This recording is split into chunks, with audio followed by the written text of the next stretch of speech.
The Religion of Numa by Jesse Benedict Carter, 1906. Read by Dan Attrell.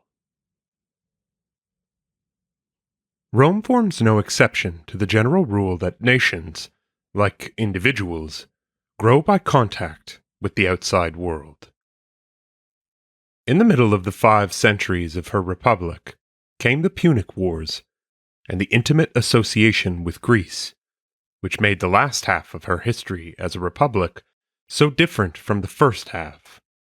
And in the kingdom which preceded the republic, there was a similar coming of foreign influence which made the latter kingdom, with its semi-historical names of the Tarquins and Servius Tullius, so different from the earlier kingdom with its altogether legendary Romulus, Numa, Tullus Hostilius, and Ancus Martius. We have already thus 4 distinct phases in the history of Roman society, and a corresponding phase of religion in each period. And if we add to this that new social structure which came into being by the reforms of Augustus at the beginning of the empire, together with the religious changes which accompanied it, we shall have the 5 periods which these 5 essays try to describe.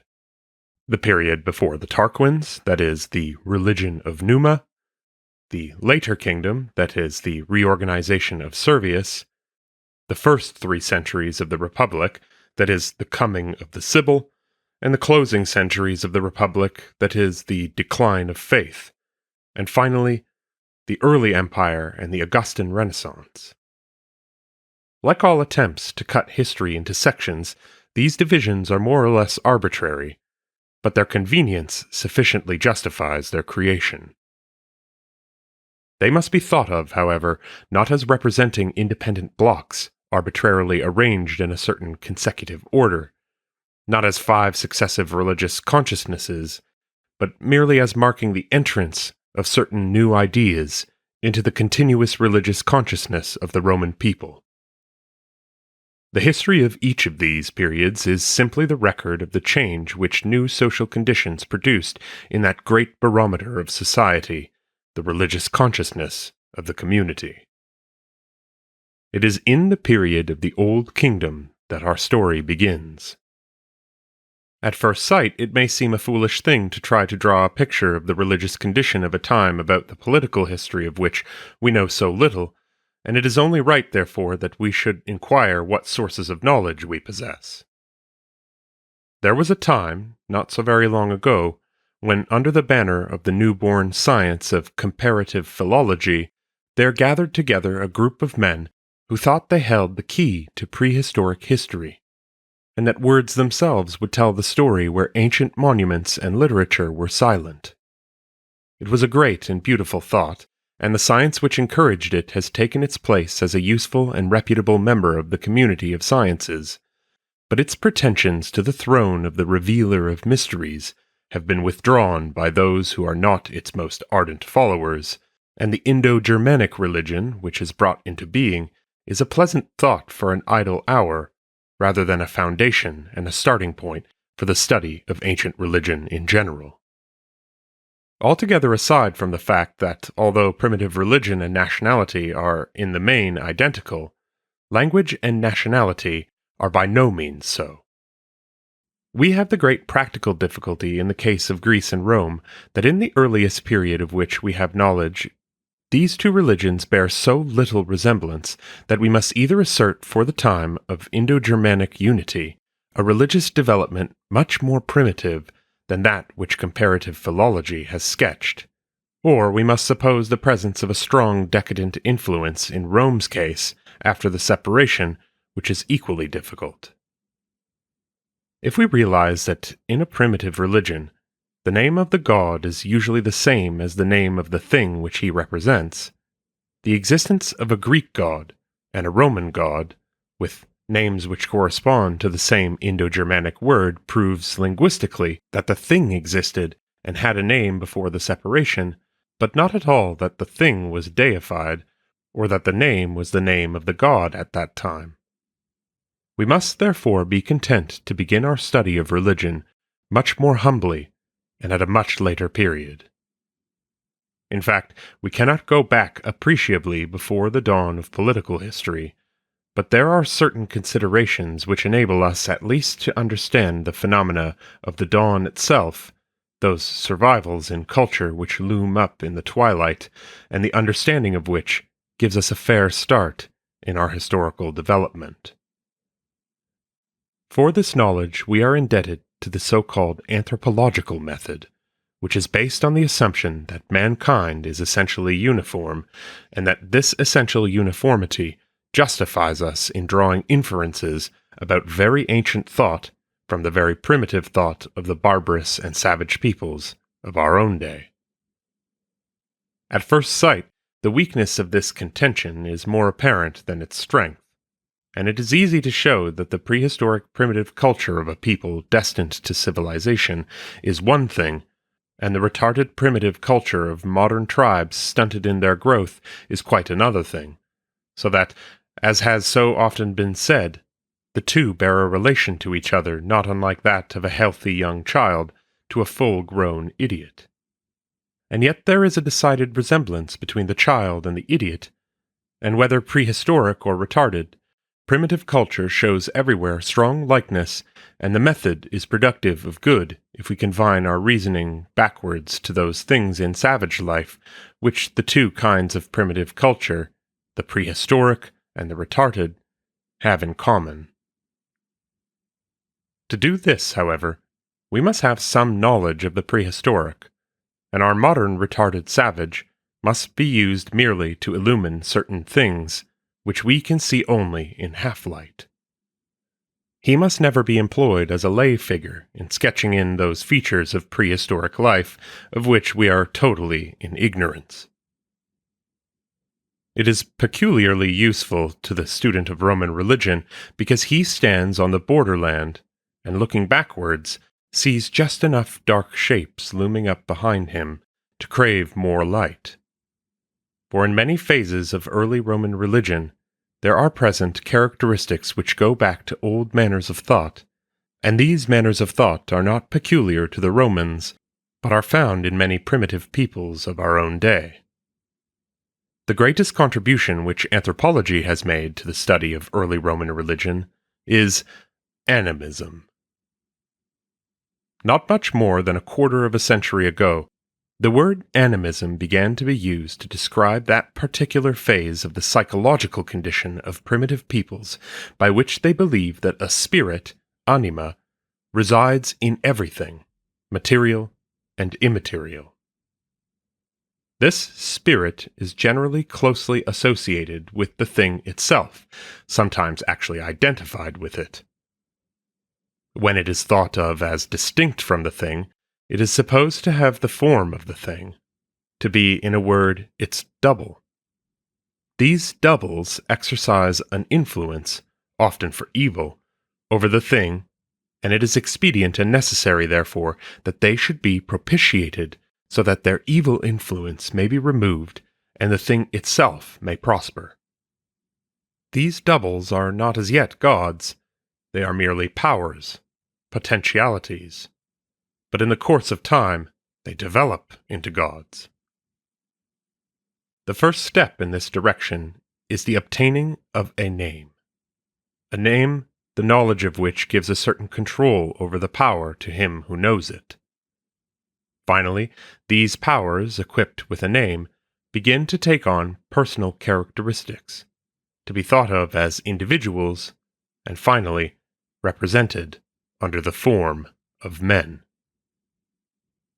It cannot be shown that all the gods of Rome originated in this way, but certainly many of them did, and it is not impossible that they all did, and this theory of their origin explains better than any other theory certain habits of thought which the early Romans cherished in regard to their gods.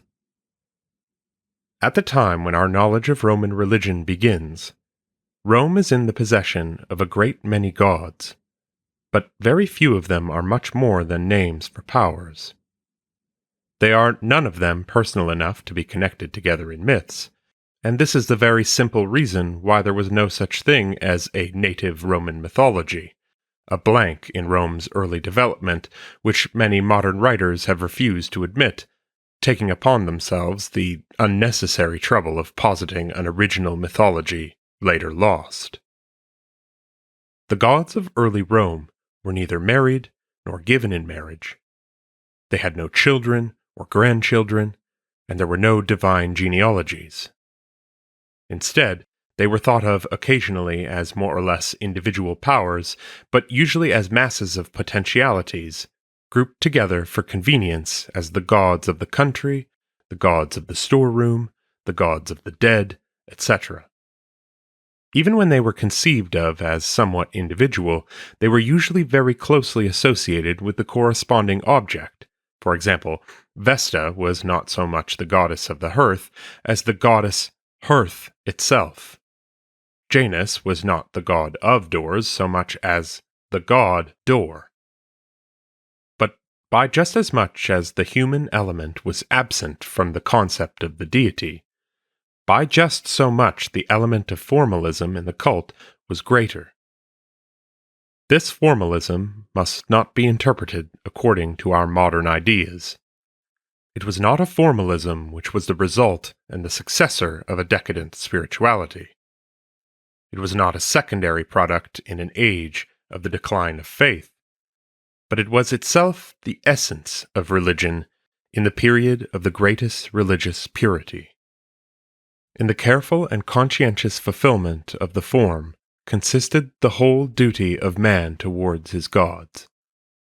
Such a state of affairs would have been intolerable in any nation whose instincts were less purely legal.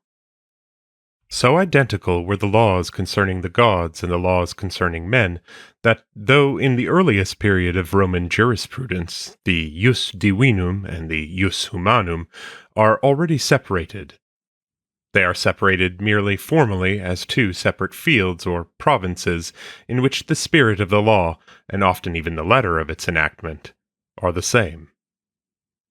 Such a formalism implies a very firm belief in the existence of the gods. The dealings of a man with the gods are quite as really reciprocal as his dealings with his fellow citizens.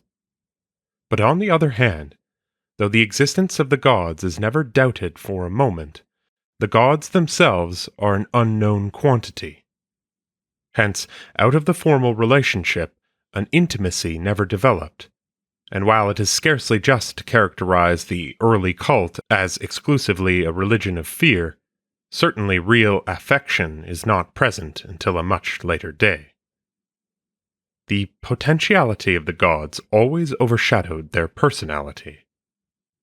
But this was not all loss, for the absence of personality prevented the growth of those gross myths which are usually found among primitive people, for the purer, more inspiring myths of gods are not the primitive product, but result from the process of refining, which accompanies a people's growth in culture. Thus, the theory of animism illumines the religious condition of that borderland of history in which Romulus and Numa Pompilius have their dwelling place.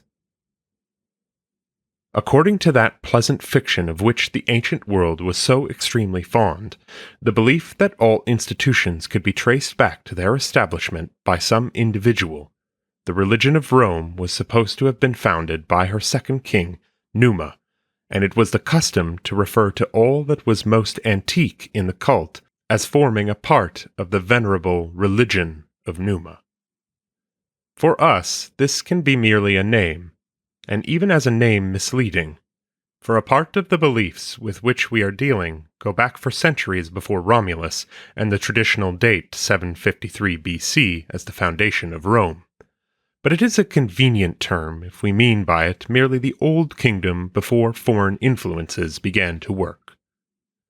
The Romans of a later time coined an excellent name not so much for the period as for the kind of religion which existed then, contrasting the original deities of Rome with the new foreign gods, calling the former the old indigenous gods, de indigetes, and the latter newly settled gods, de noensides. For our knowledge of the religion of this period, we are not dependent upon a mere theory, no matter how good it may be in itself, But we have the best sort of contemporary evidence in addition, and it is to the discovery of this evidence that the modern study of Roman religion virtually owes its existence. The records of early political history were largely destroyed in the year 390 BC, when the Gauls sacked Rome, but the religious status, with the conservativeness characteristic of religion generally, suffered very few changes during all these years, and left a record of itself in the annually recurring festivals of the Roman year. Festivals which grew into an instinctive function of the life of the common people. Many centuries later, when the calendar was engraved on stone, these revered old festivals were inscribed on these stone calendars in peculiarly large letters as distinguished from all the other items. Thus, from the fragments of these stone calendars, which have been found, and which are themselves 19 centuries old, we can read back another 8 or 10 centuries further. By the aid of this calendar of Numa, we are able to assert the presence of certain deities in the Rome of this time, and the equally important absence of others. And from the character of the deities present, and of the festivals themselves, a correct and more or less detailed picture of the religious condition of the time may be drawn. This calendar and the list of indigetes extracted from it form the foundation of all our study of the history of Roman religion. The religious forms of a community are always so bound up with its social organization that a satisfactory knowledge of the one is practically impossible without some knowledge of the other.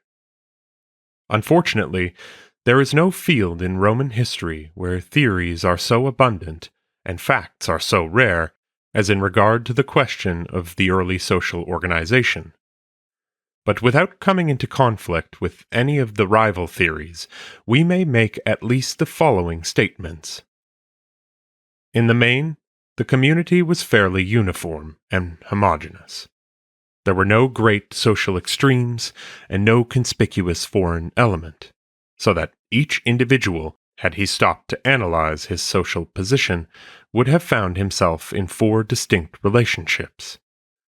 A relationship to himself as an individual, to his family, to the group of families which formed his clan, gens, and finally to the state. We may go a step further on safe ground and assert that the least important of these relations was that to himself, and the most important, that to his family. The unit of early Roman social life was not the individual, but the family. And in the most primitive ideas of life after death, it is the family which has immortality, not the individual. The state is not a union of individuals, but of families. The very psychological idea of the individual seems to have taken centuries to develop, and to have reached its significance only under the empire. Of the 4 elements, therefore, we have established the preeminence of the family and the importance of the state as based on the family idea. The individual may be disregarded in this early period, and there is left only the clan, which, however, offers a difficult problem. The family and the state were destined to hold their own, merely exchanging places in the course of time so that the state came first and the family second. The individual was to grow into ever-increasing importance, but the clan is already dying when history begins. It is a pleasant theory, and one that has a high degree of probability, when the clan was to the family what the state is when history begins, and that when the state arose out of a union of various clans, the immediate allegiance of each family was gradually alienated from its clan and transferred to the state, so that the clan gave up its life in order that the state, the child of its own creation, might live. If this be so, we can see why the social importance of the clan ceases so early in Roman history. The center, therefore, of early religious life is the family, and the state as a macrocosm of the family. And the father of each family is its chief priest, and the king, as the father of the state, is the chief priest of the state. As for the individual, the only god which he has for worship is his double, called in the case of a man his genius, and in that of a woman her Juno.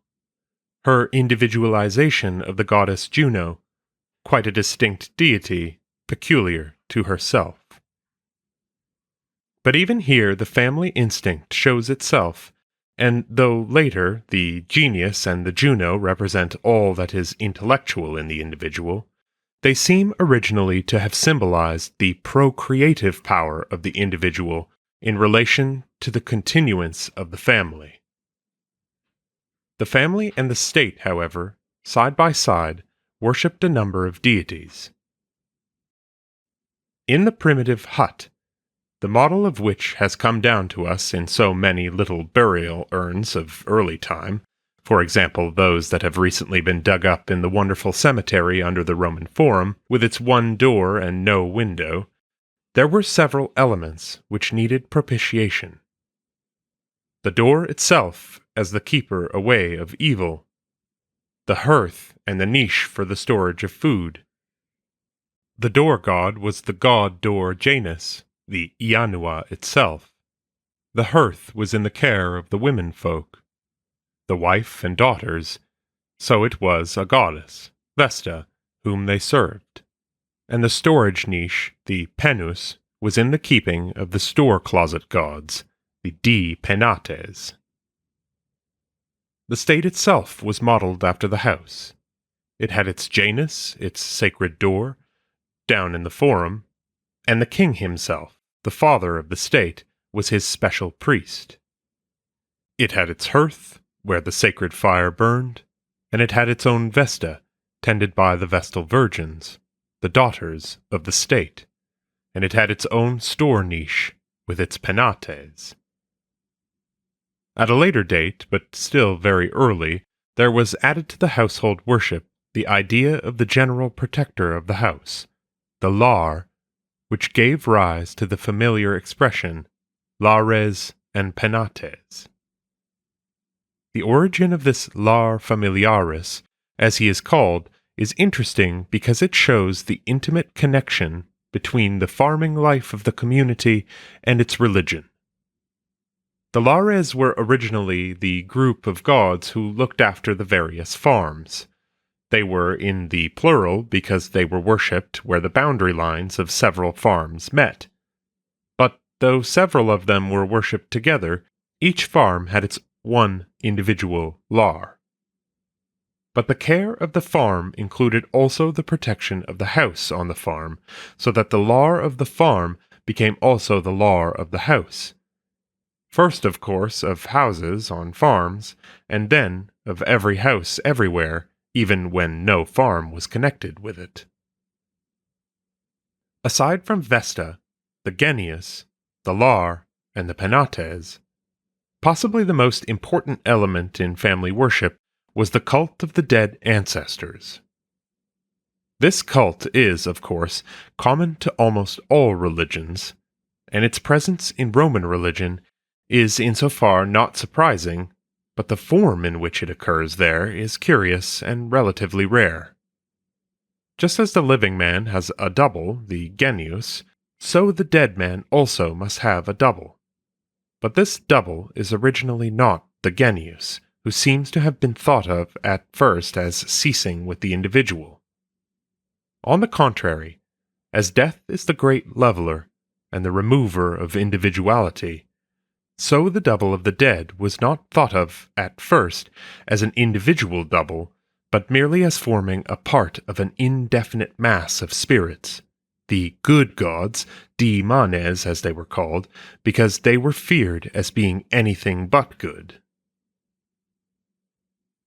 These daemones had therefore no specific relation to the individual, and the individual really ceased at death. The only human relation which the dii manes seems to have preserved was a connection with the living members of the family to which they had originally belonged. It is, therefore, very misleading to assert that the Romans had from the beginning a belief in immortality when we instinctively think of the immortality of the individual. The thing that was immortal was not the individual, but the family. It is thoroughly in keeping with the practical character of the Roman mind that they did not concern themselves with the place in which these spirits of the dead were supposed to reside, but merely with the door through which they could and did return to earth. We have no accounts of the lower world until Greece lent her mythology to Rome, and imagination never built anything like the Greek palace of Pluto. But while they did not waste energy in furnishing the lower world with the fittings of fancy, they did keep a careful guard over the door of egress. This door they called the mundus, and represented it crudely by a trench or shallow pit at the bottom of which there lay a stone. On certain days of the year, this stone was removed, and then the spirits came back to earth again, where they were received and entertained by the living members of their family. There were a number of these days in the year: August 24th, October 5th, November 8th, and 2 sets of days, February 13th to 21st, and May 9th, 11th, and 13th. The February celebration, the so-called Parentalia, was calm and dignified, and represented all that was least superstitious and fearful in the generally terrifying worship of the dead.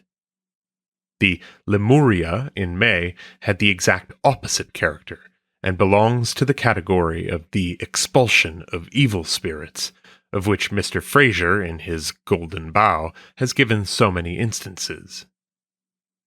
In this connection, it is interesting to notice 2 facts which stand almost as corollaries to these beliefs. One fact is the religious necessity for the continuance of the family, in order that there might always be a living representative of the family to perform the sacrifices to the ancestors. It was the duty of the head of the family not only to perform these sacrifices himself as long as he lived, but also to provide a successor. The usual method was by marriage and the rearing of a family, but in case where there was no male child in the family, adoption was recurred to. Here it is peculiarly significant that the sanction of the chief priest was necessary, and that he never gave his consent in case the man to be adopted was the only representative of his family, so that his removal from that family into another would leave his original family without a male representative. In cases of inheritance, the first lien on the income was for the maintenance of the traditional sacrifices, unless some special arrangement had been made. These exceptional inheritances, without the deduction for sacrifice, were naturally desired above all others, and the phrase, an inheritance without sacrifices, hereditas sine sacris, became by degrees the popular expression for a godsend. The other fact of interest in this connection is that, inasmuch as ancestors were worshipped only en masse, and not as individuals, that process could not take place in Roman religion, which is so familiar in many other religions, namely that the great gods of the state should, some of them, have been originally ancestors whose greatness during life had produced a corresponding emphasis in their worship after death, so that ultimately they were promoted from the ranks of the deified dead into the select Olympus of individual gods. This has been a favorite theory of the making of a god from the time of Euhemerus down to Herbert Spencer. There are religions in which it is true for certain of the major gods, but there are no traces of the process in Roman religion, and the reason is obvious in view of the peculiar character of ancestor worship in Rome. We have now seen the principal elements which went to make up the family religion, and that part of the state religion which was an enlargement and imitation of the family religion. But even in the most primitive times, a Roman's life was not bounded by his own hut and the phenomenon of death. There was work to be done in life, a living to be gained, and here, as everywhere, there were hosts of unseen powers who must be propitiated. His religion was not only coincident with every phase of private life, it was also closely related to the specific occupations and interests of the people, and just as the interests of the community, its means of livelihood were agriculture and stock raising, so the gods were those of the crops and the herds. Some years ago, the late Professor Mumson succeeded in extracting from the existing stone calendars a list of the religious festivals of the old Roman year, and also in proving that this list of festivals was complete in its present condition at the time before the city of Rome was surrounded by the wall which Servius Tullius built, and that it therefore goes back to the Old Kingdom, the time of what has been called the religion of Numa. We cannot go through all the festivals in detail, but it is extremely interesting to notice that almost every one of them is connected with the life of the farmer and represents the action of propitiation toward some god or group of gods at every time in the Roman year which was at all critical for agricultural interests. It must not be forgotten also that this list is not absolutely complete because it represents merely the official state festivals, and not even all of them, but only those which fell upon the same day, or days every year, so that they could be engraved in the stone to form a perpetual calendar. All state festivals, of which there were several, which were appointed in each particular year according to the backward or forward estate of the harvest, were omitted from the list, though they were celebrated at some time in every year. And naturally, the public calendars contained no reference to the many private and semi-private ceremonies of the year with which the state had nothing official to do, festivals of the family and the clan, and even local festivals of various districts of the city. In this list of peaceful deities of the farm, there is one god whose character has been very much misunderstood because of the company which he keeps. This is the god Mars. It has become the fashion of late to consider him as a god of vegetation, and a great many ingenious arguments have been brought forward to show his agricultural character. But the more primitive a community is, the more intense is its struggle for existence, and the more rife its rivalries with its neighbors. Alongside of the plowshare, there must always have been the sword or its equivalent, and along with Flora and Ceres, there must always have been a god of strife and battle. That Mars was this god in early as well as later times is shown above all things by the fact that he was always worshipped outside the city, as a god who must be kept at a distance. Naturally, his cult was associated with the dominant interest of life, the crops, and he was worshipped in the beautiful ceremony of the purification of the fields, which Mr. Walter Pater has exquisitely described at the opening of Marius the Epicurean. But he was regarded as the protector of the fields, and the warder off of evil influences, rather than as a positive factor in the development of the crops. Then, too, in the early days of the Roman militia, before the regular army had come into existence, the war season was only during the summer, after the planting, and before the harvest, so that the two festivals which marked the beginning and the end of that season were also readily associated with the state of the crops at the time. But the most interesting and curious thing about this old religion is not so much what it does contain as what it does not. It is not so much what we find as what we miss, for more than half of the gods whom we instinctively associate with Rome were not there under this old regime. Here is a partial list of those whose names we do not find: Minerva, Diana, Venus, Fortuna, Hercules, Castor, Pollux, Apollo, Mercury, Dis, Proserpina, Asklepios, the Magna Mater. And yet their absence is not surprising when we realize that almost all the gods in this list represent phases of life with which Rome in this early period was absolutely unacquainted. She has no appreciable trade or commerce, no manufacturers or particular handicrafts, and no political interests except the simple patriarchal government which sufficed for her present needs. Her gods of water were the gods of rivers and springs. Neptune was there, but he was not the ocean god like the Greek Poseidon. Vulcan, the god of fire, who was afterwards associated with the Greek god Hephaestus, and became the patron of metalworking, was at this time merely a god of destructive and not constructive fire.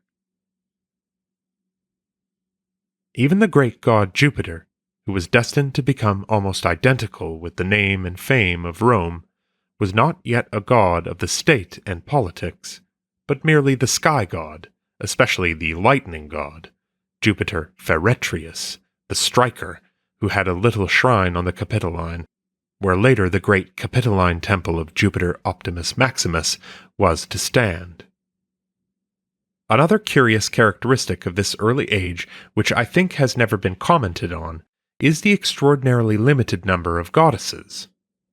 Vesta is the only one who seems to stand by herself, without a male parallel. Each of the others is merely the contrasted potentiality in a pair of which the male is much more famous, and the only ones in these pairs who ever obtained a pronounced individuality did so because their cult was afterwards reinforced by being associated with some extra-Roman cult. The best illustration of this last is Juno. We may go further and say that it seems highly probable that the worship of female deities was in the main confined to the women of the community, while the men worshipped the gods.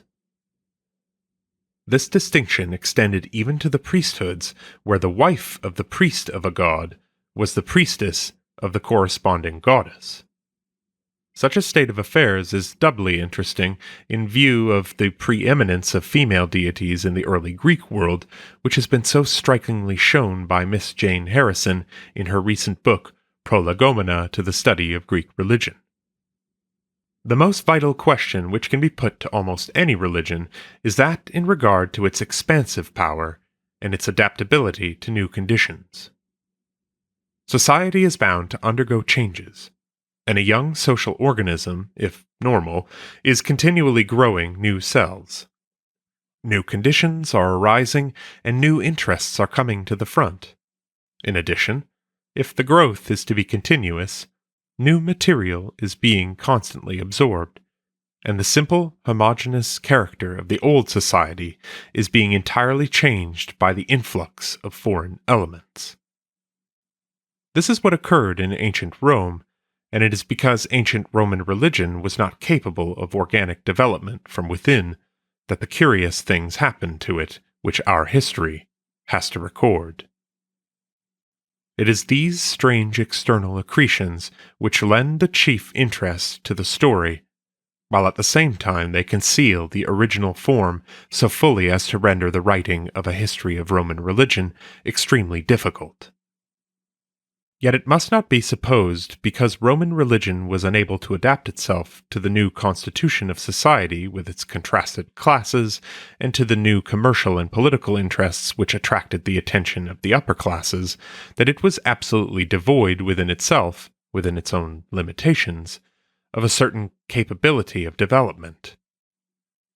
For several centuries after outside influences began to affect Rome, her original religion kept on developing alongside of the new forms.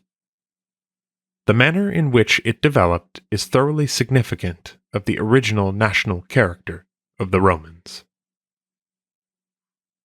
We have seen that from the very beginning, the nature of the gods as powers rather than personalities tended to emphasize the value and importance of the name, which usually indicated the particular function or speciality of each deity, and was very often the only thing known about him.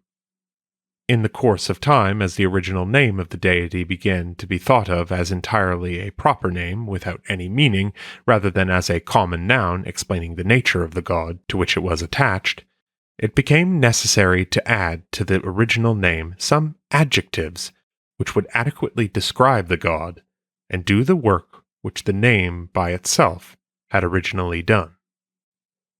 And as the nature of the various deities grew more complicated along with the increasing complications of daily life, new adjectives were added, each one expressing some particular phase of the god's activity.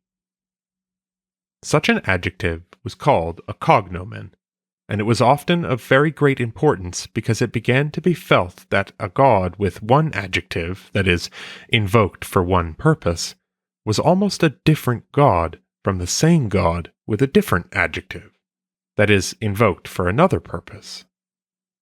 Thus a knowledge of these adjectives was almost as necessary as a knowledge of the name of the god. The next step in the development was one which was followed very easily. These important adjectives began to be thought of as having value and an existence in themselves, apart from the god to which they were attached. The grammatical change which accompanied this psychological movement was the transfer of the adjective into an abstract noun. Both adjectives and abstract nouns express quality, but the adjective is in a condition of dependence on a noun, while the abstract noun is independent and self-supporting. And thus, just as in certain of the lower organisms in a group of cells breaks off and sets up an individual organism of its own, so in old Roman religion, some phase of a god's activity, expressed in an adjective, broke off with the adjective from its original stock and set up for itself, turning its name from the dependent adjective form into the independent abstract noun. Thus, Jupiter, worshipped as a god of good faith in the dealings of men with one another, the god by whom oaths were sworn under the open sky, was designated as Jupiter, guarding good faith, Jupiter Fidius. There were, however, many other phases of Jupiter's work, and hence the adjective Fidius became very important as the means of distinguishing this activity from all the others. Eventually, it broke off from Jupiter and formed the abstract noun Fides, the goddess of good faith, where the sex of the deity as a goddess was entirely determined by the grammatical gender of abstract nouns as feminine. This is all strange enough, but there is one more step in the development even more curious yet. This abstract goddess, Fides, did not stay long in the purely abstract sphere. She began very soon to be made concrete again as the Fides of this particular person or of that particular group, and as this Fides or that, until she became almost as concrete as Jupiter himself had been, and hence we have a great many different Fides in seeming contradiction to the old grammatical rule that abstract nouns had no plural. Now, all this development in the field of religion throws light upon the character of the Roman mind and its instinctive methods of thought, and we see why it is that the Romans were very great lawyers and very mediocre philosophers. Both law and philosophy require the ability for abstract thought. In both cases, the essential qualities of a thing must be separated from the thing itself. But in the case of philosophic thought, this abstraction, these qualities, do not immediately seek reincarnation. They continue as abstractions and do not immediately descend to earth again, whereas for law, such a descent is absolutely necessary because jurisprudence is interested not so much in the abstraction by itself, but rather in the abstract as presented in concrete cases. hence a type of mind which found it equally easy to make the concrete into the abstract, and then to turn the abstract so made into a kind of concrete again, is par excellence the legal mind, and no better proof of the instinctive tendency to law-making on the part of the Romans can be found than in the fact that the same habits of mind which make laws also governed the development of their religion. Unfortunately, however, it was not these abstract deities who could save old Roman religion. They were merely the logical outcome of the deities already existing, merely new offspring of the old breed. They did not represent any new interests, but were merely the individualization of certain phases of the old deities, phases which had always been present and were now, at most, merely emphasized by being worshipped separately. The Religion of Numa, Part 2, The Reorganization of Servius, by Jesse Benedict Carter, 1906, read by Dan Attrell. Like a lofty peak rising above the mists which cover the tops of the lower-lying mountains, the figure of Servius Tullius towers above the semi-legendary Tarquins on either side of him. We feel that we have to do with a veritable character in history, and we find ourselves wondering what sort of a man he was personally. A feeling that never occurs to us with Romulus and the older kings, and comes to us only faintly with the elder Tarquin, while the younger Tarquin has all the marks of a wooden man, who was put up only to be thrown down, whose whole raison d'être is to explain the transition from the kingdom to the republic on the theory of a revolution. Eliminate the revolution, suppose the change to have been gradual and a constitutional one, and you may discard the proud Tarquin without losing anything but a lay figure with its more or less gaudy trappings of later myths. But it is not so with Servius. His wall and his constitution are very real, and defy all attempts to turn their maker into a legend. Yet on the other hand, we must be on our guard, for much of the definiteness which seems to attach to him is rather the definiteness of a certain stage in Rome's development, a certain well-bounded chronological and sociological tract. It is dangerous to try to limit too strictly Servius's personal part in this development, and far safer, though perhaps less fascinating, to use his name as a general term for the changes which Rome underwent from the time when foreign influences began to tell upon her until the beginning of the Republic. He forms a convenient title, therefore, for certain phases of Rome's growth, and yet even this is not strictly correct, for Servius stands not so much for the coming into existence of certain facts, as for the recognition of the existence of these facts. The facts themselves were of slow growth, covering probably centuries, but the actions resulting from them, and the outward changes in society, came thick and fast, and may well have taken place, all of them, within the limits of one man's life. The foundation fact upon which all these changes were based is the influence of the outside world on the Roman community. Until this time, there had been little to differentiate Rome from any other of the hill communities of Italy, of which there were scores in her immediate neighborhood, nor was she the only one to come into contact with the outside world. It was the effect which that influence had upon her as contrasted with her neighbors, which made the difference. When we ask why this influence affected her differently, we find no satisfactory answer, and we are in the presence of a mystery, the world-old, insoluble mystery of the superiority of one tribe or one individual over others apparently of the same class. Political history is wont to tell us this chapter of Rome's story under the title of The Rise of the Plebeians, but the presence of the plebeians was only the outward symbol of an inward change.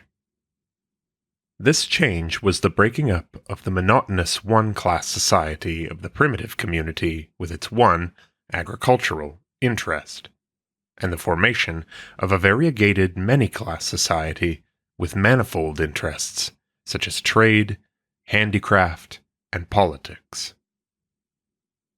It was the awakening of Rome into a world life out of her century-long undisturbed bucolic slumber. There were at this time two peoples in Italy who, by reason of their older culture, were able to be Rome's teachers.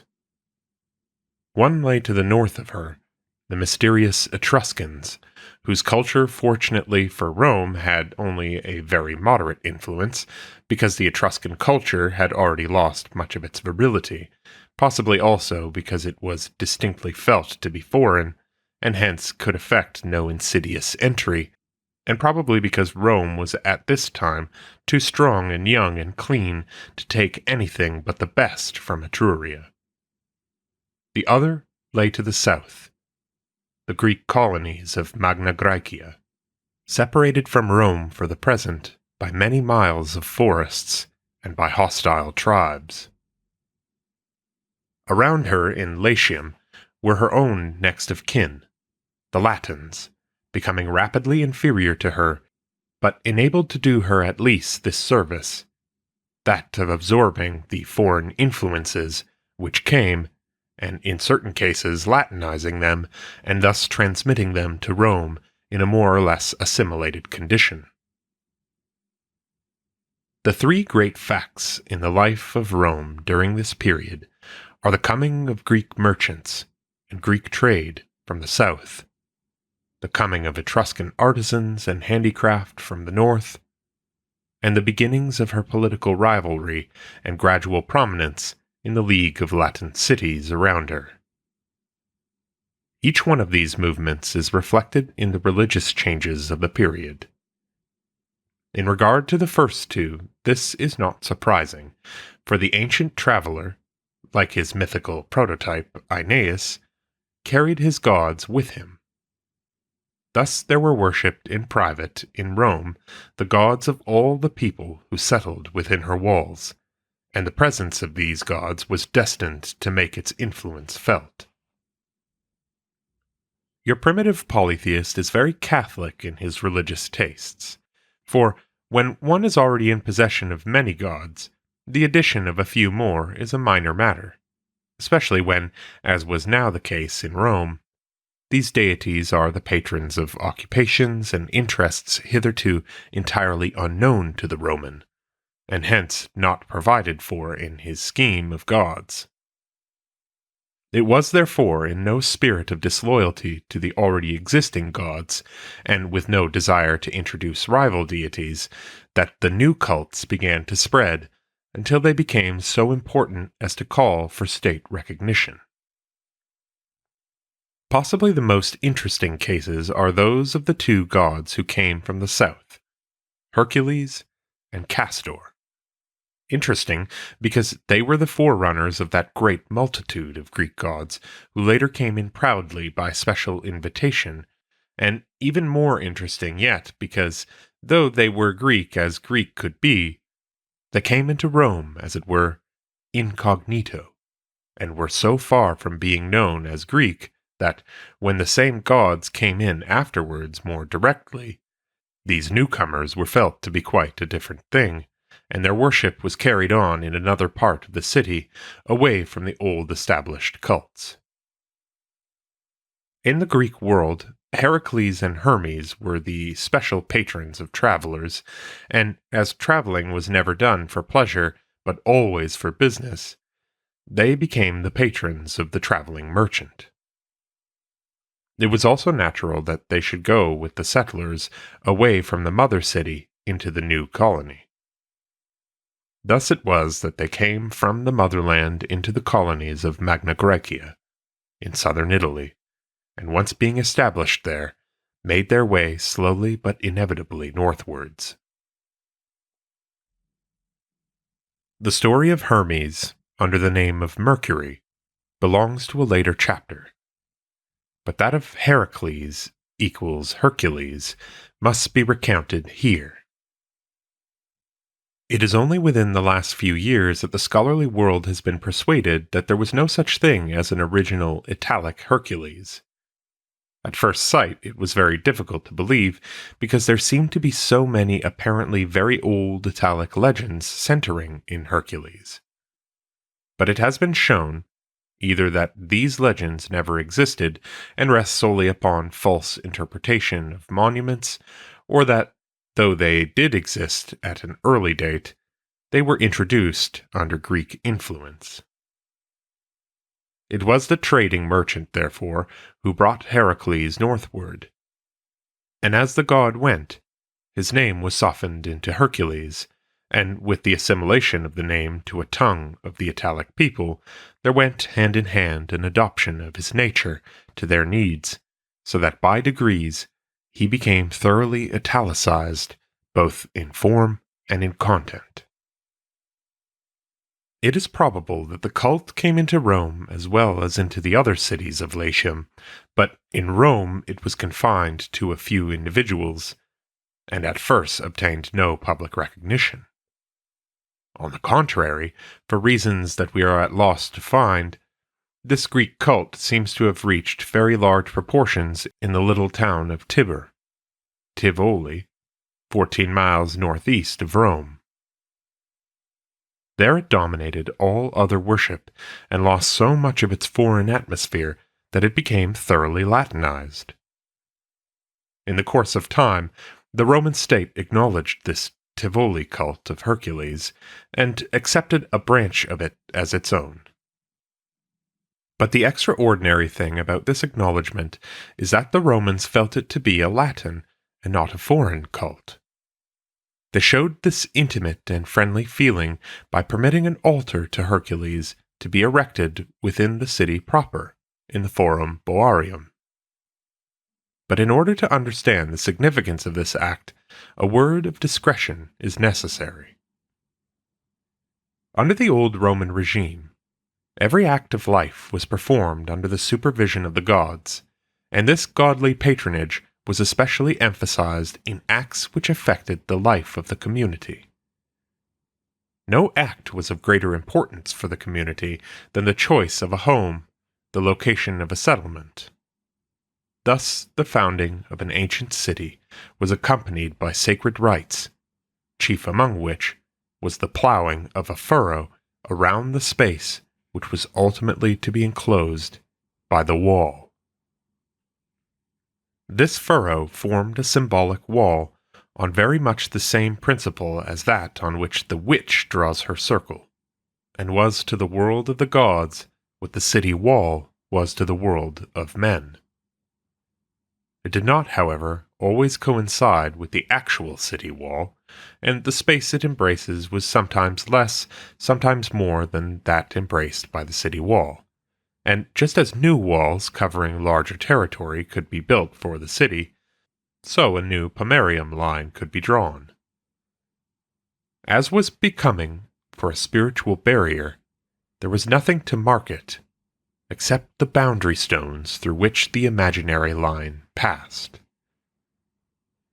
The wall, which Servius built, and which continued to be the outer wall of Rome for a period of 800 or 900 years until the 3rd Christian century, was, at the time of its building, coincident in the main with the line of the pomerium, with one very important exception, namely, that all the region of the Aventine, which was inside the limits of the political city and embraced by the Servian wall, lay outside the pomerium line, and was, in other words, outside the religious city.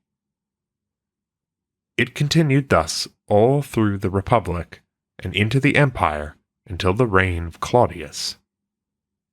Originally, the pomerium line played an important part in the religious world, and it continued to do so until the middle of the Republic, during the Second Punic War, when its sanctity was destroyed and it lost its real religious significance, though it remained as a formal institution. As a divine barrier, it served originally in the world of the gods very much the same purpose as the material wall of stone did in the world of men. Before the problem of foreign gods had begun to exist for the Romans, in the good old days when they knew only the gods of their own religion, the pomerium served to keep within the bounds of Rome all the beneficent, kindly gods whose presence was not needed outside in the fields, and it served fully as important a purpose in keeping outside of Rome the gods who were feared rather than loved, for example, the dread war god, Mars. When the foreign gods began to be introduced into Rome, they might, of course, be worshipped inside the pomerium by private individuals, but when the state acknowledged them, it was more prudent that her worship should be outside the sacred wall. Thus it came to pass that the foreign gods who were taken into the cult of the Roman state were given temples in the Campus Martius, or over on the Aventine, and the 2 or 3 cases where they were publicly worshipped inside the pomerium form no real exception to this rule. Such an exception would be, in fact, quite unthinkable in the strictly logical system of Roman worship, but these gods were allowed inside because they came to Rome from her kinsfolk, the Latins, and were not felt to be foreign. Hercules is one of the cases in this last category. Though originally, as we have seen, a Greek god, his long residence in Tibur, or Tivoli, had made him, as it were, a naturalized citizen of Latium, and hence Rome felt it no impropriety to take him inside her pomerium. At first, his worship seems to have been carried on by 2 clans, the Potitii and the Pinarii, but later, during the Republic, the state assumed control. But though it was really the Greek Heracles who had come in as the Latinized Hercules, the god had paid a certain price for his admission, for he came stripped of all the various attributes which he had had in Greece and retaining merely his function as patron of trade and travel. It was this practical side of his nature alone which appealed to the Romans. It found its expression in the offering of the 10th at the great altar in the Forum Boarium. This altar always remained, in a certain sense, the center of Hercules' worship in Rome. It was reinforced at an early date by no less than 3 temples of Hercules in the more or less immediate neighborhood, all of which were characterized by the same relative simplicity of ritual. Centuries later, Heracles became known to the Romans through direct Greek channels, and it was recognized that this new Heracles was akin to the old Hercules, so that he too was called Hercules. There was nothing surprising in this to the Romans, because they considered it a matter of course that there should be found a parallel among their own gods for each Greek deity. They never understood the true state of affairs. It is doubtful whether they could have understood it. Namely, that in almost all of their other identifications of Roman and Greek deities, they were really doing violence to their own native gods by superimposing upon them the attributes of a deity with whom they had really nothing in common. Whereas, in identifying the new Heracles with their old Hercules, they were doing a perfectly legitimate thing. For one who knows the true state of affairs, there's something pathetically amusing in the fact that they really showed more delicacy in making their old, really originally Greek Hercules into the new Greek Heracles Hercules than they did in throwing together Neptune and Poseidon, Mars and Ares, Diana and Artemis. As a matter of fact, they always reverenced the old cult of the great altar, and never allowed the more sensational phases of Greek worship to be practiced there, and put off into another quarter the temples which were built to Hercules under the various new attributes which the new Greek cult brought with it. These temples were placed, as was proper, outside the pomerium, in the southern part of the Campus Martius. But to return to the simple Hercules and the Servian regime, the Roman state had now obtained a deity, of which, by the contagion of commerce, they already felt a need, a god of great power from whom came success in the practical undertakings of life. Hence he had a strong hold on the Romans, whose practical side was undergoing a rapid development. The idea of trade was now represented in the religious world. It had received its divine sanction. The other god who came up from Magna Graecia, and whose formal acceptance into the state cult formed one of the earliest incidents in the breakdown of the old agricultural religion, was Castor, with his twin brother Pollux, although brother Pollux was always an insignificant partner, so much so that the temple which was subsequently built to them both was referred to either as the Temple of Castor alone or as the Temple of the Castors. At various points in the old Greek world, we meet with a pair of brothers, at first not designated by individual names, but merely named as a pair. Even these pair names do not agree, but they represent all of them the same idea. Later, when individual names are substituted for the general pair name, these individual names also differ. They are gods of protection, and on the sea coast, and most of Greece is sea coast, they are especially helpful as rescuers from the dangers of the sea, and they are also very early and almost everywhere connected with horses. But, in spite of their usefulness, they are not very prominent, and it is doubtful whether they would ever have become famous, except for one of those little accidents which make the fortunes of gods as well as of men. It so happened that horses began to be used in warfare more than for the mere drawing of chariots. A primitive sort of cavalry came into being, produced by mounting heavy-armed foot soldiers on horseback. With this cavalry, the twin brothers, the Dioskuroi, sons of Zeus, especially Castor, became prominent. Just as the Greek merchants had taken Heracles with them when they set out to plant colonies in southern Italy, so the heavy-mounted horsemen carried their god Castor with them wherever they went. The Italic tribes, in their turn, were quick to seize upon this idea of cavalry, and with it, as an essential part, went its divine patron, Castor. Thus the Castor cult moved steadily northward, carried, as it were, on horseback. At last it reached Latium, and there the little town of Tusculum, afterwards so famous as the residence of Cicero, became in some unaccountable way an important cult center, and did for Castor what Tibur had done for Hercules, that is, Latinized him, so that Rome received him not as an alien, but as one of her kin. There can be little doubt that the Roman cult actually did come from Tusculum, and that in its introduction into Rome, as in every other step on its march, it was connected with the reorganization of the cavalry. This would seem to imply that Tusculum was famous for its cavalry, and that Rome took the idea of it from her, statements for which we have unfortunately no other confirmation, though we have abundant proof of the cult at Tusculum and of Rome's close association with it. Castor was thus the patron of the horsemen, Equites, and this great day was July 15th, when the horsemen's parade took place.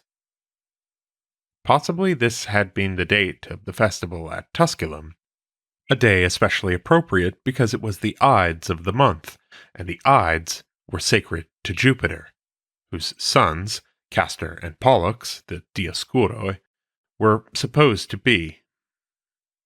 It is extremely interesting, in the light of this knowledge of the true state of affairs, to see how legend later explained the coming of Castor and Pollux. It was an incident in the mythical war which was supposed to have taken place after the last Tarquin had been driven out and the Republic had been started. The adversaries of Rome, allied with Tarquin, notably Octavius Mamilius of Tusculum, fought against the Romans in the Battle of Lake Regillus on July 15th, BC 499. The Romans won, and the first news of victory was brought to Rome by the miraculous appearance of Castor and Pollux, who were seen watering their horses in the Forum at the spring of Etruria. A temple on this spot was then vowed, and 15 years later, in 484 BC, it was completed and dedicated. Tusculum, July 15th, and the dedication of the temple in 484 BC are seemingly the only historical facts in this legend, and long before 499 BC, Castor was worshipped in Rome, especially on July 15th.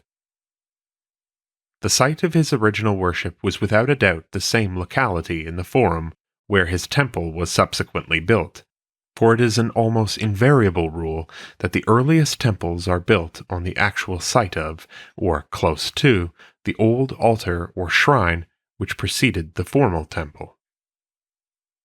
Like Hercules, therefore, he was received inside the pomerium, and probably for a similar reason, because it was felt that he was a god of Tusculum, and hence a god of Rome's kinfolk. We have an additional confirmation of this feeling in the way in which the latter direct cult of Castor was treated. This cult, connecting Castor with healing and the interpretation of dreams, and emphasizing his function as a rescuer from the dangers of sea, would have been without meaning for the old Romans, who worshipped him merely as a patron of horsemen and horsemanship. The new ideas seem to have had as their center a later temple in the Circus Flamininus, and thus Hercules and Castor may again be paralleled, since they have, each of them, an old cult center inside the pomerium. Hercules in the Forum Boarium, Castor in the Forum, and a later cult center, for more advanced ideas, in each case, in the Circus Flamininus. Although it was Greek influence which ultimately caused the destruction of Roman religion, and although the cults of Hercules and of Castor are not the first definite effects of this influence, it cannot be said that the destruction had in any sense begun because in their slow journey northward, and in their long residence at Tibur and Tusculum respectively, the two cults had lost all that was pernicious. The Roman instinct, which felt them to be akin to itself, did not go amiss. They were indeed akin to the new Rome, with its new interest in trade and its increased interest in warfare, for the trader and the warrior have gone side by side in all ages of the world's history, whether it be a primitive instinct to grasp territory for commercial purposes, or a more civilized endeavor to obtain an open port. The beginnings of Greek influence have thus been exhibited in the case of Hercules and of Castor, and it remains to inquire what Etruria did. There is no race about which we know so much, and yet so little, about the Etruscans. They have always been, and still are, a riddle, and as our knowledge of them increases, we seem further than ever from a solution, and what we gain in positive knowledge is more than counterbalanced by the increased sense of our ignorance. Altogether aside from the problem of the origin of the Etruscans, and the race to which they belonged, is the other problem of their disappearance. In a certain sense, Etruria steps out of history quite as mysteriously as she entered into it. Nay, even more mysteriously, for we are always willing to allow a certain percentage of mystery as the legitimate accompaniment of prehistoric history. But when, in the light of more or less historic times, a nation steps off the stage of the world's history and leaves practically no heritage behind her, we have a right to be amazed. Of all the peoples in Italy, Rome ought in the order of events to have been her successor, and yet when we contrast the influence of Etruria on Rome with the influence of the Greek colonies of southern Italy, we see an amazing difference. The influence of these Greek colonies on Rome prepared the way for the direct influence of the Greek motherland, so that one passed over into the other by imperceptible gradations, but the influence of Etruria on Rome not only led to nothing, but was in itself of a most superficial sort. Etruria must have had some literature, yet we search the history of Roman literature in vain for any traces of the influence of that literature on Rome, with the one exception of the books on divination and the interpretation of lightning.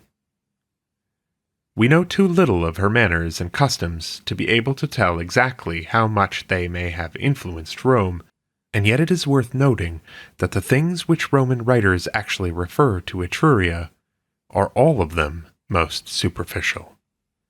A few of the insignia of political office, a few of the trappings of one or two ritualistic acts, a branch of divination by the consultation of entrails, haruspiciana, which was of secondary importance compared to augury, and the most depraved form of Roman public sport, the gladiatorial games. The only fundamental institution of Rome which it is the habit to ascribe to Etruria, the idea of the so-called templum, or division of the sky into regions as an axiom of augury, seems to have been quite as much a general Italic idea as a specifically Etruscan one. Even in art, her influence was relatively slight, and though her architects seem to have built the earliest formal temples for Rome, they were soon succeeded in this work by the Greeks. We seek in vain for a complete and satisfactory explanation of this limitation of her influence, but certain thoughts suggest themselves which, as far as they go, are probably correct. All that we know of Etruria impresses us with the fact that hers was an outward civilization unaccompanied by an inward culture, that it was a formal rather than a spiritual growth, an artificial acquisition from without rather than a development from within outwards. It was strong, but with its strength went brutality. It was interested in art, but for its sensual rather than its spiritual aspects. Now, the idealism of youth is present in nations just as in individuals, though probably a nation is less conscious of it than an individual. It is with the nation one of the effects of the instinct of self-preservation, and for a youthful nation to absorb the vices of an old decadent one would be self-destruction. Thus the youthful Rome rejected most of the Etruscan poison, and thus nature purified herself, and Etruria was buried in the pit of her own nastiness. There was, however, one town which acted as an interpreter between Rome and Etruria, and was the original cult center for a very great goddess spreading her cult in both directions, into Rome and into Etruria. The town was Falerii, and the goddess was Minerva, who in a certain sense entered Rome 3 times, once direct from Falerii to Rome, and once from Falerii to Rome by way of Etruria, and finally, when Falerii was captured by the Romans, again direct to Rome. In the earliest period there are scarcely any traces of the worship of Minerva in Latium or southern Italy, and we are absolutely certain that she was not known in Rome. In the country north of Rome, however, the situation is different. There she is found quite frequently, especially in Etruria, under the name of Minerva, or Minerva.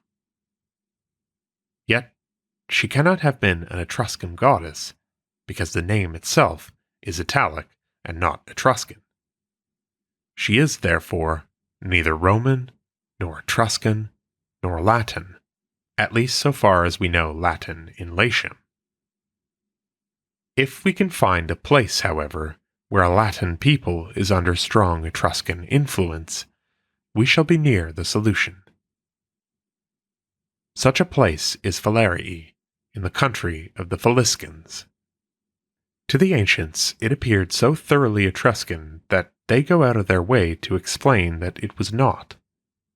As a matter of fact, it was the only Latin town on the right bank of the Tiber, and because of its locality, it was early brought into vital connection with the Etruscans, so vital that, while it never lost all of its original Latin character, it lost enough of it to exercise a very considerable direct influence over Etruria, and to be, to a very large extent, influenced by her in turn.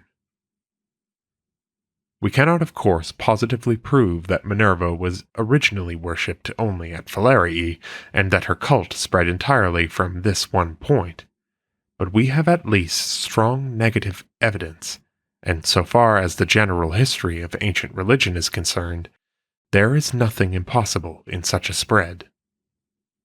Religious history shows many parallels to this. For example, the classic case of the god Eros of Thespiae in Boeotia, who would have lived and died merely a little insignificant local god if it had not been for the Boeotian poet Hesiod, who adopted Eros into his poetry, and thus gave him a start in life by which he ultimately succeeded in going all over the Greek world, and then passing into Rome as Cupid, and so into all later times. We are accustomed to think of Minerva as the Latin name for Athena, the daughter of Zeus, and unconsciously we clothe Minerva with all the glory of Athena, and endow her with Athena's many-sidedness. In reality, the little peasant goddess of Falerii had originally nothing in common with Athena, except for the fact that both of them were interested in handicraft and the handicraftsmen. But Athena had 100 other interests besides, while this one thing seems to have filled the whole of Minerva's horizon. When Minerva went on her travels into Etruria, she came among a people who eventually learned from the representation of Greek art a very considerable amount of Greek mythology, and who, when they heard of Athena, saw her resemblance to Minerva, and began thus to associate the two. But even in this association, Minerva was still preeminently the goddess of the artisan and the laboring man. She was the patroness of the works of man's hands rather than the works of his mind, and as such she was brought into Rome by Etruscan and Faliscan workmen. At first, she was worshipped merely by these workmen in their own houses, but by degrees, as the number of these workmen increased, and as knowledge of their handicraft spread to native Romans, Minerva became so prominent that the state was compelled to acknowledge her and to accept her among the gods of the state. But it was a very different acknowledgement from that of Hercules or Castor. These gods had been received inside the pomerium, but Minerva was given a temple outside, over on the Aventine. Nonetheless, her cult throve, and her power was soon shown both religiously and socially. Her great festival was on the 19th of March, a day which had been originally sacred to Mars, but the presence of Minerva's celebrations on that day soon caused the associations with Mars to be almost entirely forgotten. Socially, her temple became the meeting place of all the artisans of Rome. It was at once their religious center and their business headquarters. There they met in their primitive guilds, collegia, and arranged their affairs, and thus it continued to be as long as pagan Rome lasted. The respect shown to these guilds of Minerva is nowhere more clearly exhibited than in an incident which happened in the time of the Second Punic War, several centuries after the introduction of the cult.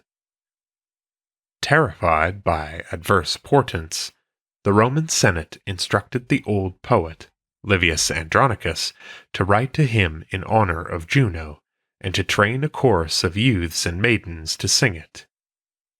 The hymn was sung and was such a great success that the gratitude of the Senate took the form of granting permission to the poets of the city to have a guild of their own and a meeting place, along with the older guilds, in the temple of Minerva on the Aventine. This was the Roman state's first expression of literary appreciation. From her standpoint, it was flattery indeed, for were not poets by this degree made equal to butchers, bakers, and cloth-makers? And was not poetry acknowledged to be of some practical use, and adjudged a legitimate occupation? The history of the cult of Minerva is much more complicated than that of Hercules or Castor. Like them, she was subjected to strong Greek influence, and, as we shall see later, not very long after her introduction, she was taken into the company of Jupiter and Juno, thus forming the famous Capitoline triad. Also, temples were built to her individually under various aspects of the worship of Athena, with whom she gradually became identified. But in the old Aventine temple, the original idea of Minerva, the working man's friend, continued practically unchanged. Doubtless the society of Servius's day, who witnessed the coming of Minerva, did not realize what this introduction meant, and how absolutely necessary it was for Rome's future development that the artisan class should be among her people, and that this class should be represented in the world of the gods. They little knew that in the temple on the Aventine was being brought to expression the trade union idea, which was to pass over into the medieval guild of both workmen and masters, still under religious auspices, and to find a later-day parody in the modern labor union, with its spirit of hostility to employers and its indifference, at least as an organization, to things religious.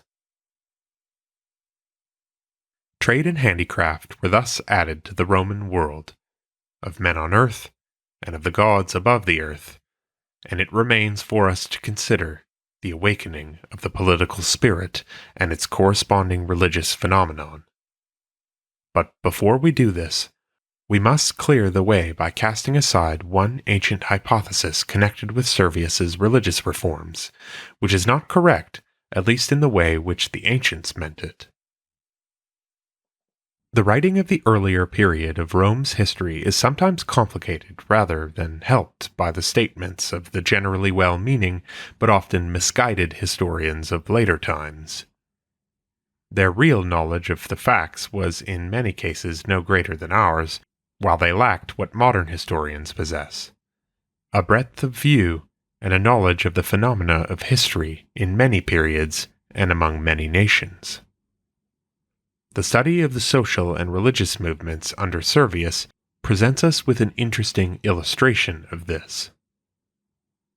It was customary namely to ascribe to Servius Tullius the introduction of the cult of Fortuna, and Plutarch takes occasion twice in his Moralia to describe the interest of Servius in this cult and to recount the extraordinary number of temples which he built to the great goddess of chance under her various attributes.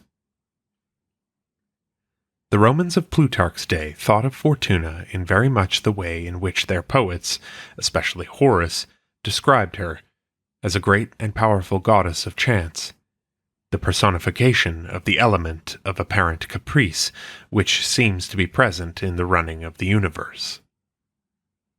It is very much our own way of thinking of her, and of course both our own concept and the later Roman concept go back to Greece. But Greece had not always had this idea of the goddess of luck. The older, purer age of Greek thought was permeated with the idea of the absolute, immutable character of the divine will, a belief which precluded the possibility of chance or caprice. The earliest Greek Tuke, Fortuna, was the daughter of Zeus, who fulfilled his will, and that his will through her was often a beneficent will is shown in the tendency to think of her as a goddess of plenty. It was only the growth of skepticism, the failure of faith to bear up under the apparently contradictory lessons of experience, which brought into being in the Alexandrian age Tuke, the goddess of chance, the winged capricious deity poised on the ball.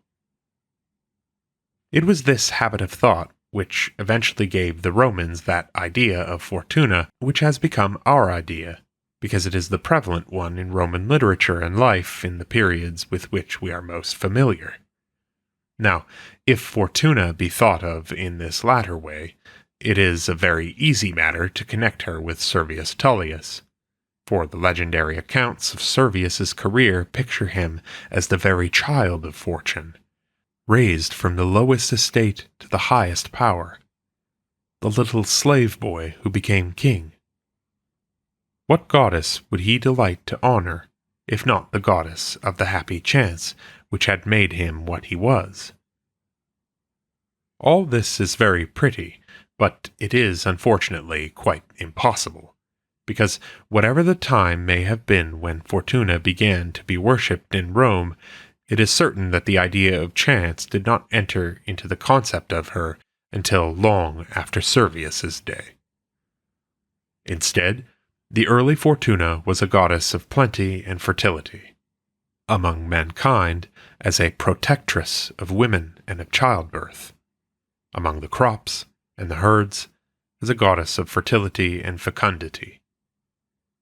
Her name was probably Fors Fortuna, a name which survived into two old temples across the river from Rome proper, in Trastevere, where she was worshipped in the country by the farmers on behalf of the crops. Fortuna is thus merely the cult name added to the old goddess Fors to intensify her meaning, which finally broke off from her and became independent, expressing the same idea of a goddess of plenty.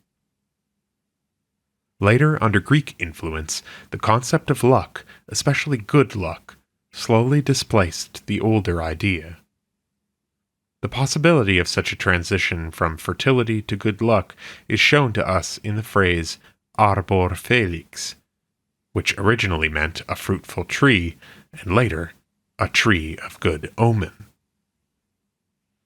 As regards Fortuna and Servius, therefore, there is no inherent reason why they should have been connected, and whenever it was that Fortuna began to exist, be it before or after Servius, she came into the world as a goddess of plenty, and did not turn into a goddess of luck till centuries after her birth. It must not be supposed that Rome in this 6th century before Christ could take into herself all these traders and artisans and become thus interested also among her own citizens in these new employments without receiving a corresponding impulse toward a larger political life.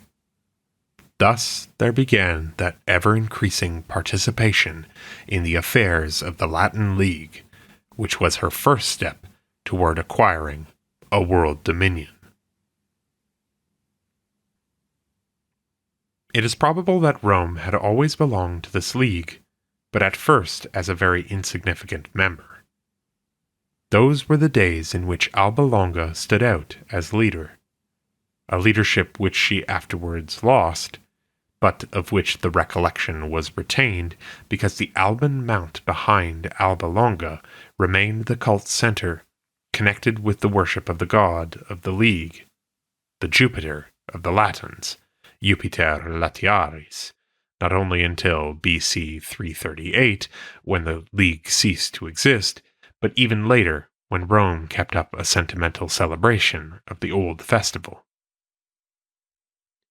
In the course of time, for reasons which we do not know, Alba Longa's power declined, and the mantle of her supremacy fell upon Aricia, a little town still in existence not far from Albano. The coming of Aricia to the presidency of the League started a religious movement which is one of the most extraordinary in the checkered history of Roman religion. The ultimate result of this movement was the introduction of the goddess Diana into the state cult of Rome, where she was subsequently identified with Apollo's sister, Artemis. But this is a long story, and to understand it, we must go back some distance to make our beginning. Among the more savage tribes, and in the wilder mountain regions of both Greece and Italy, there was worshipped a goddess who had a different name in each country. Artemis in Greece, Diana in Italy, but who was in nature very much the same. This does not imply that it was the same goddess originally, or that the early Artemis of Greece had any influence on the Diana of Italy. Their similarity was probably caused merely by the similarity of the conditions from which they sprang, the similar needs of the two peoples. She was a goddess of the woods and of nature, and especially of wild animals, a patroness of the hunt and the huntsman, but also a goddess of all small animals, of all helpless little ones, and a helper, too, of those that bore them, hence a goddess of birth, and in the sphere of mankind, a goddess of women and of childbirth. Later in Greece, Artemis was absorbed into the sea cult of Apollo on the island of Delos, where she became Apollo's sister, like him the child of Latona. But naturally, Diana experienced no similar change until in Rome, centuries later, she was artificially identified with Artemis. In the earliest times, there were two places in Italy where the cult of Diana was especially prominent, both, as we should expect, in wooded mountainous regions, one on Mount Tifata near Capua, the modern St. Angelo in Formis, the other in Latium, in a grove near Aricia. It is with this latter cult center that we have here to do. The grove near Aricia became so famous that the goddess worshipped there was known as Diana of the Grove, Diana Nemorensis, and the place where she was worshipped was called the Grove, Nemus, a name which is still retained in the modern Nemi. She was a goddess of the woods, of the animal kingdom, of birth, and so of women, and almost all the dedicatory inscriptions which have been found near her shrine were put up by women. She was worshipped above all by the people of Aricia, and she seems to have been the patron deity of the town. When it fell to Aricia's lot to become the head of the League, her goddess Diana promptly assumed an important position in the League. Not because she had by nature any political bearing whatsoever, but merely because she was wedded to Aricia, and experienced all the vicissitudes of her career. Thus there came into the League alongside the old Jupiter Latiaris of the Alban Mount, the new Diana Nemorensis of Aricia, and sacrifices to her formed a part of the solemn ritual of the united towns of Latium. It does not take actually a great many years for a religious custom to acquire sanctity, and before many generations had passed, Diana was felt to be quite as original and essential a part of the worship of the League as Jupiter himself. During these same centuries, Rome was growing in importance and influence in the League, until, instead of being one of its insignificant towns, she was in a fair way to become its president. Here her diplomacy stepped in to help her.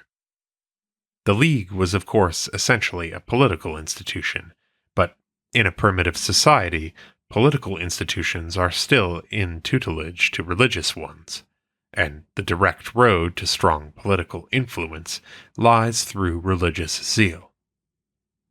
The way to leadership in the Latin League lay through excessive devotion to Jupiter and Diana. It is therefore no accidental coincidence that we find Rome in the period of Servius building a temple to Jupiter Latiaris on the top of the Alban Mount and introducing the worship of Diana into Rome, building her a temple on the Aventine, hence outside the pomerium. Yet it was not the introduction of her worship as an ordinary state cult, for then she would have been taken inside the pomerium with a far greater right than Hercules and Castor were. It was, on the contrary, the building of a sanctuary of the League outside the pomerium, yet inside the civil wall, not the adoption of Diana as a Roman goddess, but the close association of the Diana of the Latin League with Rome. It was the attempt to put Rome religiously as well as politically into the position which Aricia held, and it was successful. Diana was still the League goddess. Tradition has it that the League helped to build the temple, and the dedication day of the temple, August 13th, was the same as that of the temple at Nemi. The Roman temple was outside the pomerium, therefore, not because she was a foreign goddess like Minerva, but because as a League goddess she must be outside, not inside, the sacred wall of Rome. Diana had been introduced for a specific purpose, as part of a diplomatic game, not because Rome felt any real religious need for her. It is hardly to be expected, therefore, that her subsequent career in Rome would be of any great importance. Naturally, when once the state had taken the responsibility of the cult upon itself, that cult was assured as long as pagan Rome lasted, for the state was always faithful, at least in the mechanical performance of a ritual act, but popular interest could not be counted on, especially as many of the things which Diana stood for example, her relation to women, were ably represented by Juno. It is not likely that Diana would ever have been of importance in the religion of subsequent time, had it not been for another incident which served to keep alive the interest in Diana, just as the accident of Diana's connection with the Latin League had aroused that interest in the beginning. This was the coming of Apollo and his sister Artemis. Apollo came first, probably during the time of Servius, but Artemis seems to have come much later, not before 431 BC. Her identification with Diana was inevitable, and from that time onward, Diana begins a new life with all the attributes and myths of Artemis. But this new Artemis Diana was quite as different a goddess from the old Aventine Diana as the new Athena Minerva was from the old Aventine Minerva. The political interest of the Romans had been aroused. They had found their life work.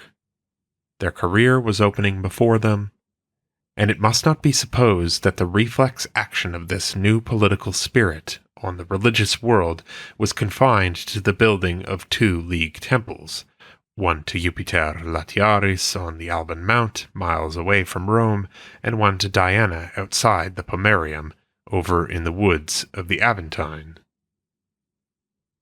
This political interest was no artificial acquisition, but the inevitable expression of an instinct. It must therefore find its representation inside the city, in connection with a deity who was already deep in the hearts of the people. This deity could be none other than the Sky Father, Jupiter, who had stood by them in the old ways of their exclusively farming life, sending them sunshine and rain in due season. Up on the Capitoline he was worshipped as Feretrius, the striker, in his most fearful attribute as the god of lightning. To him the richest spoils of war, spolia opima, were due, and to him the conqueror gave thanks on his return from battle.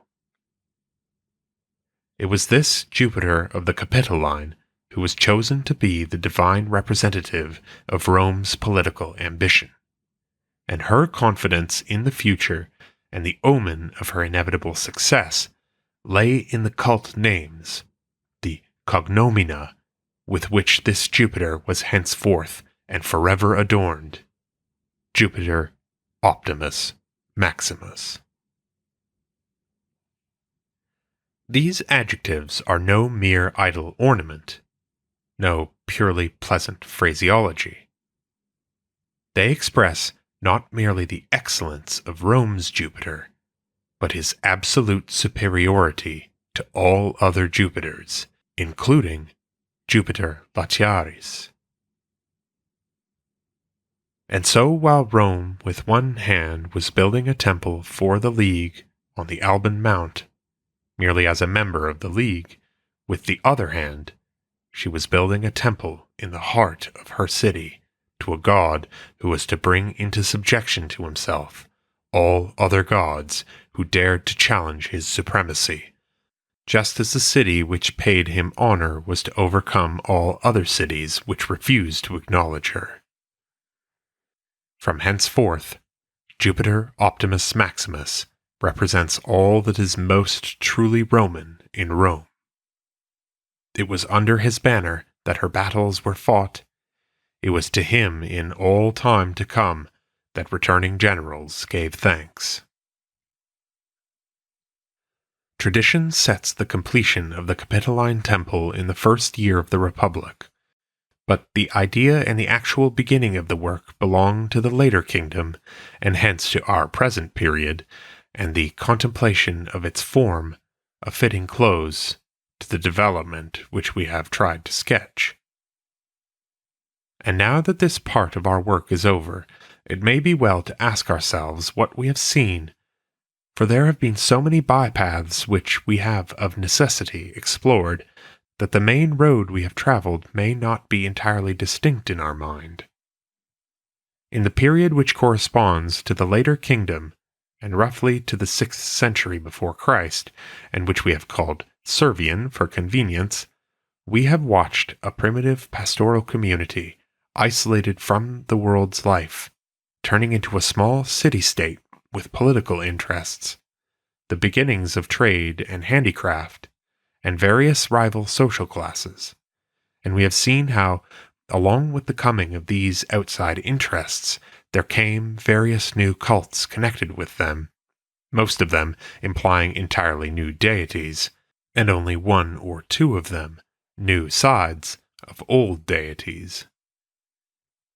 The body of old Roman religion had received its first blows. What Tacitus says of the downfall of the empire, quote, "Then was that secret of the empire disclosed, that it was possible for a ruler to be appointed elsewhere than at Rome," end quote, is true of Roman religion in this period, when it was discovered that the state might take into itself deities from outside Rome. And yet, while the principle itself was fatal, the practice of it, so far, had been without much harm. Rome's growth was inevitable. It was quite as inevitable that these new interests should be represented in the world of the gods. Her old gods did not suffice, hence new ones were introduced. But the actual gods brought in thus far were harmless. Hercules, Castor, Minerva, Diana never did Rome any injury in themselves, never injured her national morale, never lowered the tone of earnest sobriety which had been characteristic of the old regime. So far was it good, and well had it been for Rome if she could have shut the gate of her Olympus now. What the old religion had not provided was now present. Politics, trade, and art were now represented. With these she was abundantly supplied for all her future career. But that was not to be. The gate was still open, and the destructive influence of Greece was soon to send in a host of new deities, who were destined not only to overwhelm the old Roman gods, which in itself we might forgive, but to sap away the old Roman virtues, to the maintenance of which the atmosphere of these old gods was essential. The forerunner of this influence was in himself innocent enough. It was Apollo, and it is to his coming and the subsequent developments which set him in distinct opposition to Jupiter Optimus Maximus that we now turn. The Religion of Numa by Jesse Benedict Carter. Part 3. The Coming of the Sibyl. Read by Dan Attrell. The Rome of the first consuls was a very different Rome from that of the earlier kings. Not only was the population larger, but it was divided socially into different classes. The simple patriarchal one-class community had been transformed into the complex structure of a society which had in it virtually all those elements and interests, except the more strictly intellectual ones, which go to make up what we call society in the modern sense. The world of the gods also had increased in population, and there too there was present a slight social distinction between the old gods, indigetes, and the newcomers, noensides, though it is open to question how strongly this distinction was felt. The new gods thus far were not incommensurable with the old ones. They formed a tolerably harmonious circle, and there was not felt to be any need of new priesthoods. The old priests were sufficient to look after them all. There were a few new names, and a few new temples or altars, but everything was in the old spirit, and there was no rivalry between the old and the new. None of the old gods was crowded into the background by the newcomers. This was, on the face of it, impossible as yet, because the new gods all represented new ideas which had not been provided for under the old scheme. Even Diana, who afterwards usurped somewhat the functions of Juno, stood at present preeminently for the political idea pure and simple, so far as Rome was concerned.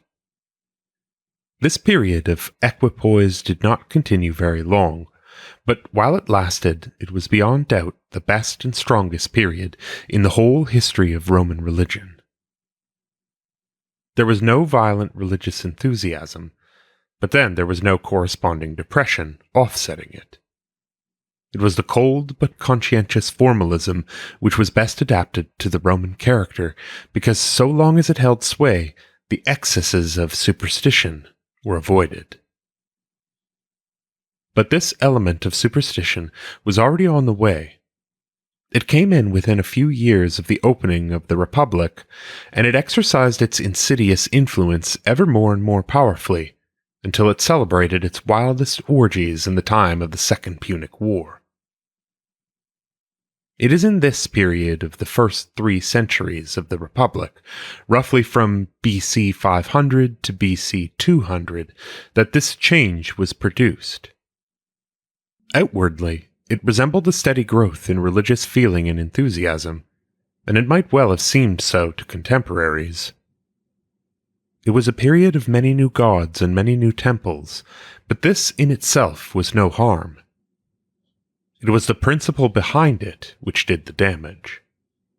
It was the essential contradiction to what true Roman religion and Roman character demanded, and the last half of the Republic paid the price for what the first half had done in a decline of faith which has scarcely been exceeded in the world's history. It has been customary for writers on the history of Roman morals to attribute these changes to the coming of Greek influence, and of course, in the main, this is correct, but these writers have in general neglected to analyze this Greek influence more closely, and to distinguish the various aspects of it in different periods, and to ask and answer the question why this influence should be so particularly harmful to Romans. It is generally spoken of as the influence of Greek literature and philosophy, but for our present period, this is entirely incorrect. For we all know that Greek literature did not begin to influence Rome until the time of the Punic Wars, and yet the Greek influence of which we speak here began to exert its influence 250 years before the Punic Wars. The real cause of the unnatural stimulation of religion during these 3 centuries is nothing more or less than the books of the Sibylline oracles. It is therefore a very definite and interesting problem which we have before us. It is to examine the workings of these oracles, and to explain why they had such extraordinary effect on religion and society, that in 3 centuries they could entirely change both the form and the content of Roman religion, and under the guise of increasing its zeal, so sap its vitality that it required almost 200 years of human experience and suffering before true religion was in some sense at least restored to its own place. Like the origin of almost all the great religious movements in the world's history, the beginnings of the Sibylline books are shrouded in mystery. A later age, for whom history had no secrets, with a cheap would-be omniscience, told of the old woman who visited Tarquin and offered him 9 books for a certain price, and when he refused to pay it, went away, burnt 3, and then returning, offered him at the original price the 6 that were left. On his again refusing, she went away, burnt 3 more, and finally offered at the same old price the 3 that remained, which he accepted. Except as a sidelight on the character of the early Greek trader, the story is worthless. It is doubtful, even, if the presence of the Sibylline books in Rome goes back beyond the Republic. The first datable use of them was in the year BC 496, and there is one little fact connected with them which makes it probable that they did not come in until the Republic had begun.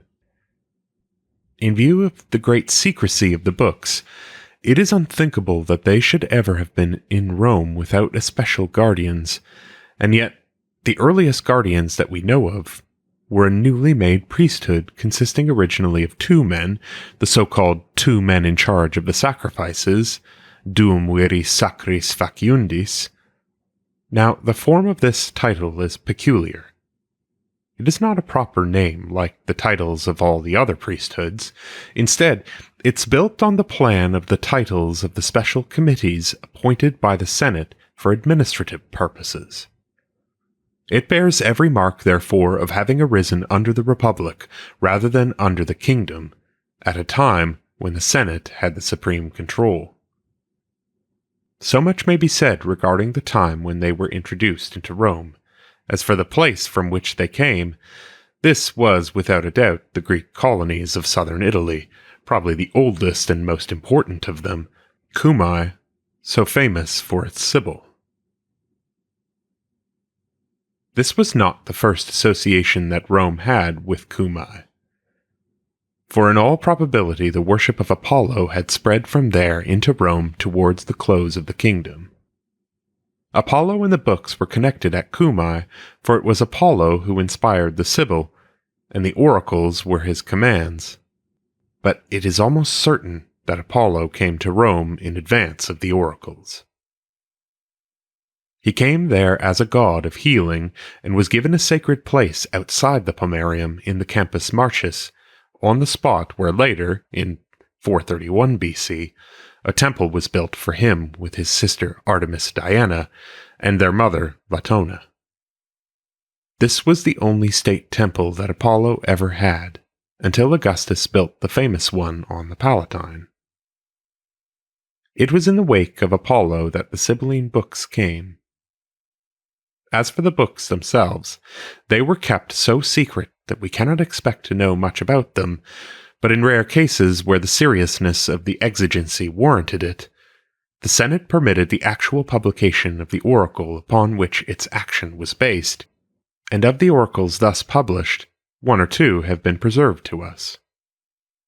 They were, of course, written in Greek and were phrased in the ambiguous style which, for obvious reasons, was the most advantageous style for oracles.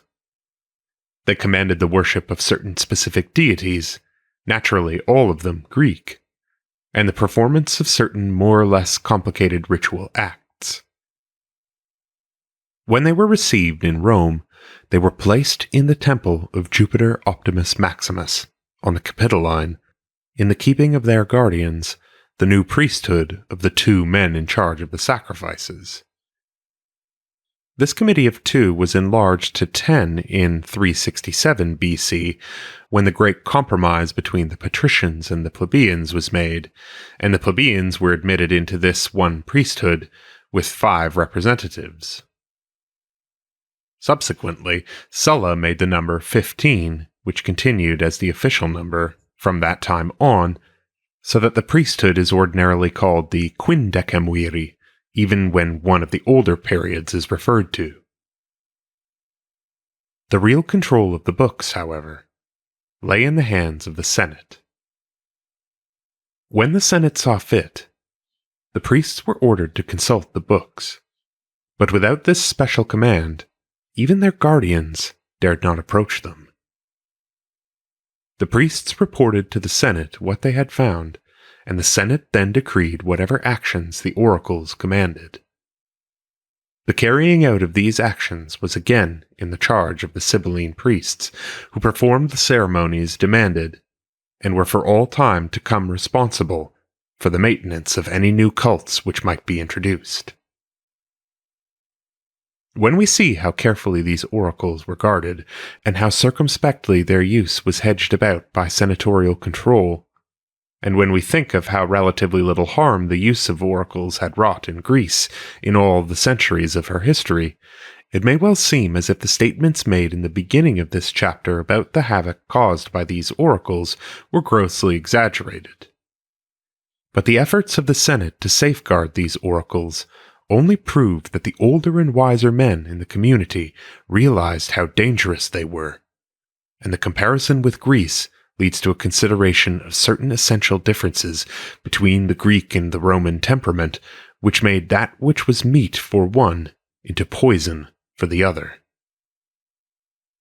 In the older, purer age of Greece, the gods were never far away from men. They lived almost side by side with them.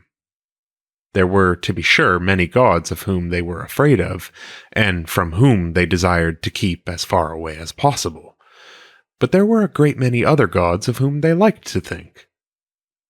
In constructing the records of their history, they did not work backwards from the light of their present into an ever-darkening past, but they began from the beginning in the full light of the gods, from whom all things sprang, and mythology passed into history by imperceptible gradations.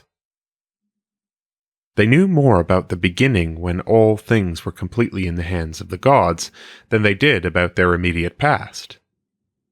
Art began very early to make them familiar with the appearance of the gods, so that there was little that was mysterious about their religion, so little that the element of mystery had later to be almost artificially cultivated in the so-called mysteries. They respected the gods rather than feared them, and they felt that the gods would do them no harm unless they themselves first sinned against them, or their own fellow men, and the oracles of Delphi were no more terrifying to them than the coming of the word of God was to the prophets of Israel.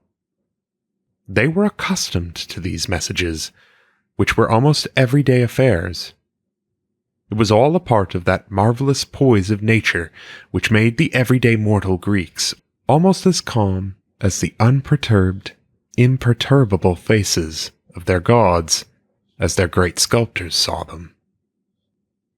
In Rome, all was very different. The superstitious element in the Italian character, which amazes us so much today when cultured 20th century men and women in good society persecute their fellows because of the evil eye, is a heritage of many thousand years. Sometimes it seems as if it were the Italian birthright, the blight of Etruria, which came into their nature in spite of themselves. It required centuries to educate the Roman into the concept of personal, individual gods. He had begun his theological career by terror of unknown powers all about him, and by regarding religion as the science of propitiating the right power on the right occasion. One could not know these powers, one did not desire to. Their gods were at once their masters and their servants, but never their companions. The early Roman knew no such thing as an oracle. The only messages from the gods were the expressions of their wrath, in the sending of prodigies and portents. They did indeed consult the gods by watching the flight of birds, or studying the entrails of the sacrifice, but it was merely to obtain a yes or no answer to a categorical question as to whether a certain act was pleasing to the gods.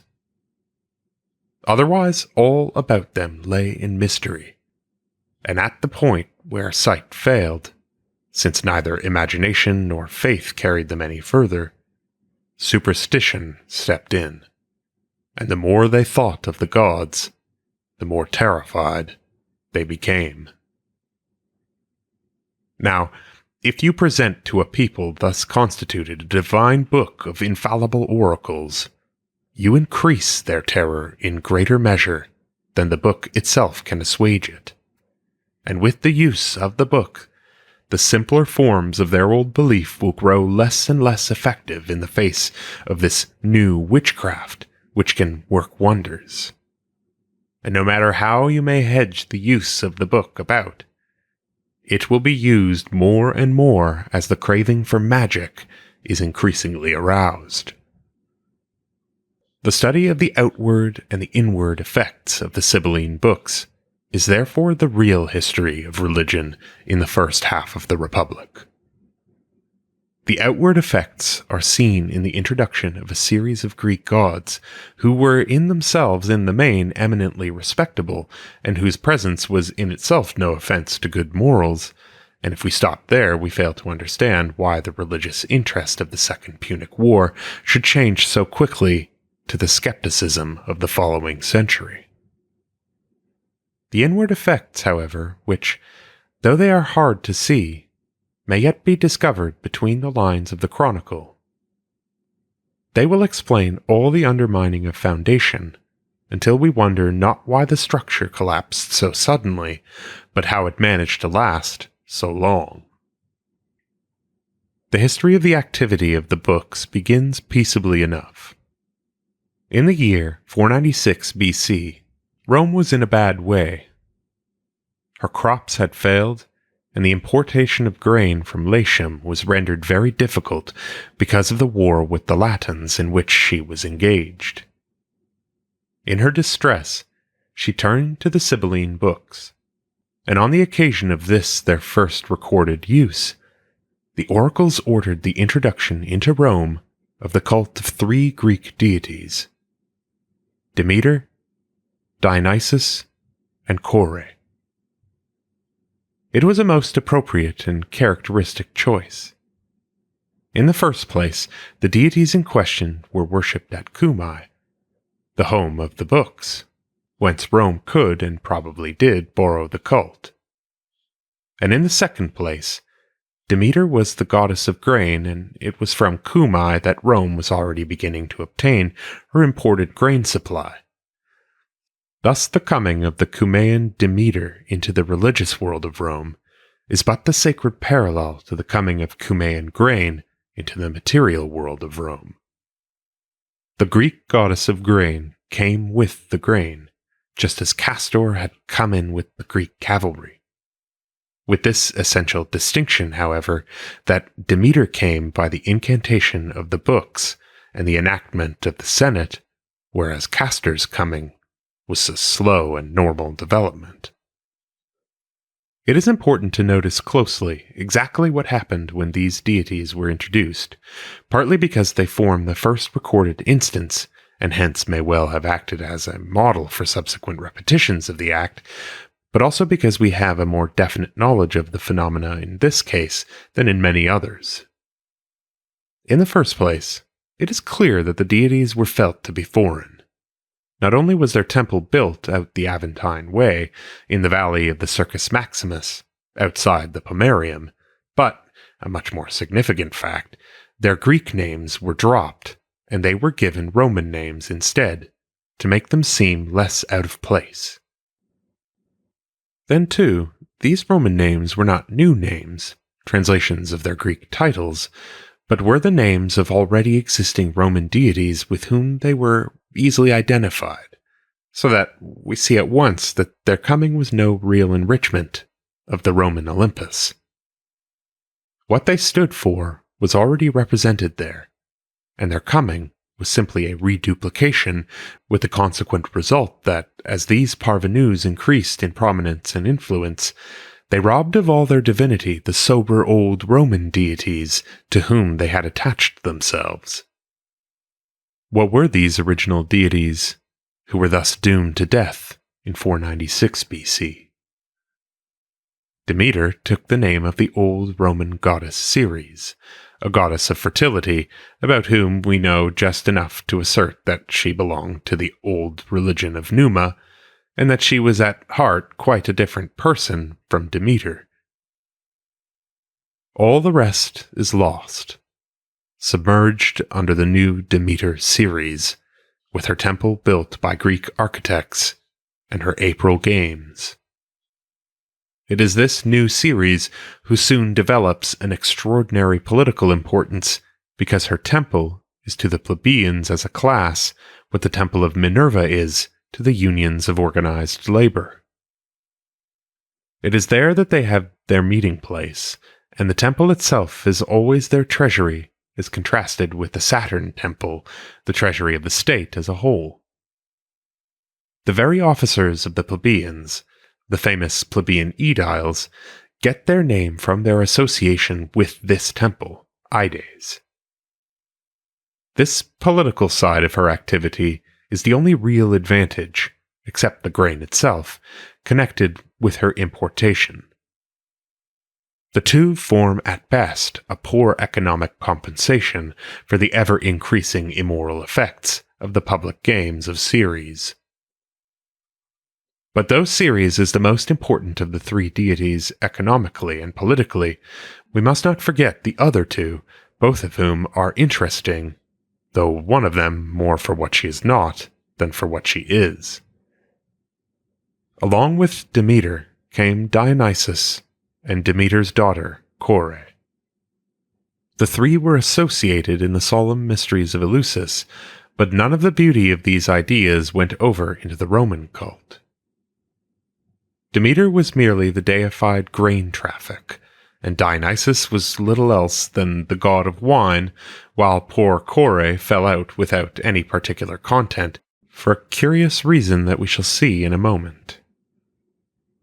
The only old Roman deity with whom Dionysus could be identified was the god Liber, who had a rather interesting story, and who had done enough along the line of self-development to deserve a better fate than to be crushed into insignificance under the prominence of his new namesake.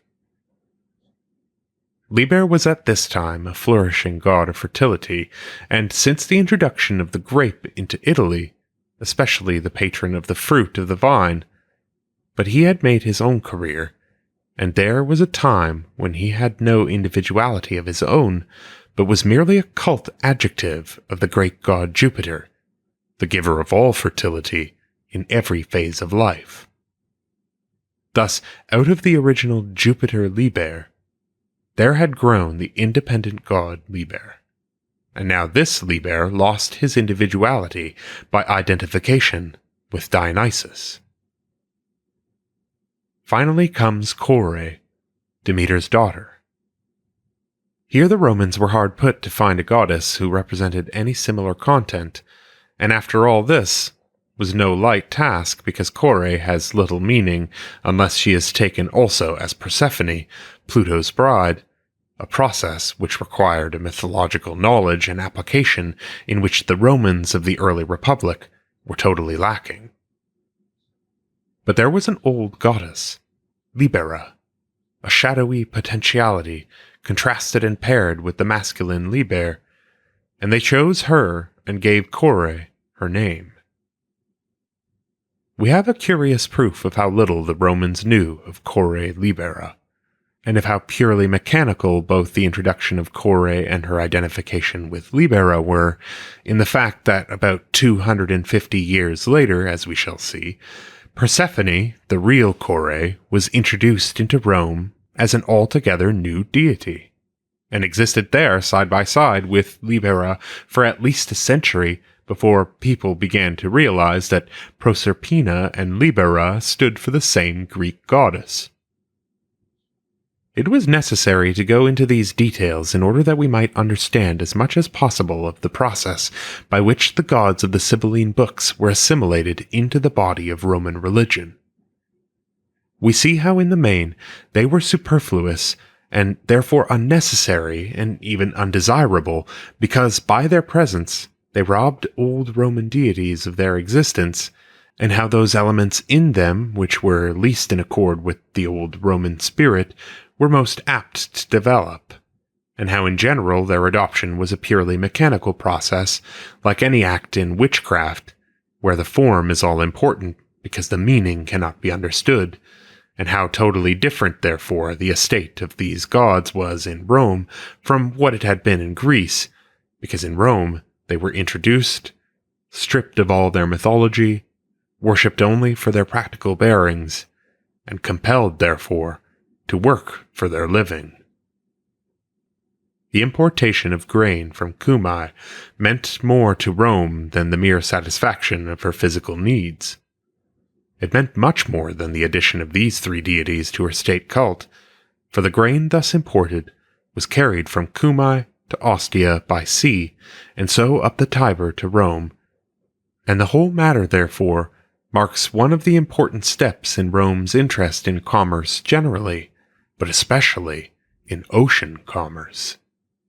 As yet, she did not do the actual carrying herself, but she began to be interested in it, and the sea began to mean something to this inland town, and this inceptive interest in those who go down to the sea in ships have both of them left their reflection in the religious life of the time.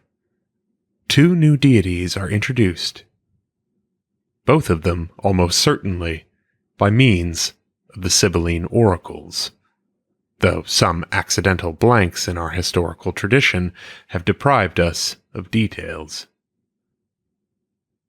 The chronicle of the year 495 BC tells us that there was a dispute in that year as to who should dedicate the temple of Mercury. This is Mercury's first appearance in our sources. The circumstances of the vowing of the temple have been omitted through some oversight, but in spite of this, the connection of this introduction with the Sibylline books is beyond all reasonable doubt, for the simple reason that the guardians of the oracles always looked after his cult in all subsequent time.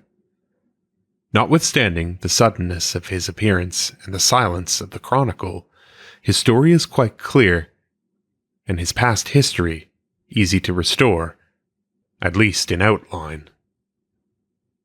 The versatile Hermes, who as messenger of the gods plays a part in so many Greek myths, became in the course of time, among other things, associated with traveling, as god of roads, and also with trade, partly because trading necessitates traveling, and partly because Hermes was also the protector of the marketplace in which the trading was done. Thus he was called Hermes, protector of the merchant, Empolaios, and in this capacity went into the colonies of Greece, including those of southern Italy.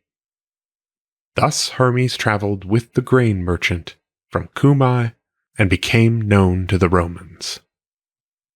They, however, knew him merely as the god of trade, and their name for him is nothing but the translation into Latin of his Greek cult title, Empolaios, protector of the merchant, equals Mercurius. For a long time it was thought that there had existed a Mercurius among the original gods of Rome, but the traces of this old god are apparent rather than real, and suggest one phase of that pastime of which the later Romans were so fond, that of writing history backwards and putting an artificial halo of antiquity about the gods whom they borrowed from Greece. Thus Mercury was received into the state cult at about the time when the grain trade began, and was, as it were, the divine representative of the interest which the Roman state took in the whole transaction. His temple was outside the pomerium on the Aventine side of the Circus Maximus. It was in this temple of the merchant god that the primitive chamber of commerce, the Collegium Mercatorum, had its beginnings, an association partly sacral, partly commercial, whose members, the Mercuriales, are frequently met with in literature and also in inscriptions, one of which has been found as far away as the island of Delos. In the actual cult of the Romans, Mercury never regained the many-sidedness which he had lost in coming to them merely as a god of trade. In this capacity, he appears on the sextans of the old copper coinage, and under the empire, he went into the provinces as the companion of Mars, since the merchant went side by side with the soldier. On the contrary, when in the 3rd century before Christ, Greek literature came to Rome, this simple idea of Mercury was reinforced by many new Greek ideas, and he entered into Roman poetry with all the attributes and functions of Hermes. But this had little or no effect on the cult, and there were no great rivals to the old temple near the Circus Maximus. No cult center with advanced Greek ideas, as we have seen spring up in the case of Hercules, Castor, Minerva, and Diana. We have already seen how the rise of the grain trade brought 4 new deities to Rome, but there is one more chapter to our story. The grain itself, and the trade itself, had now obtained their divine complements, but the sea had not yet received its due.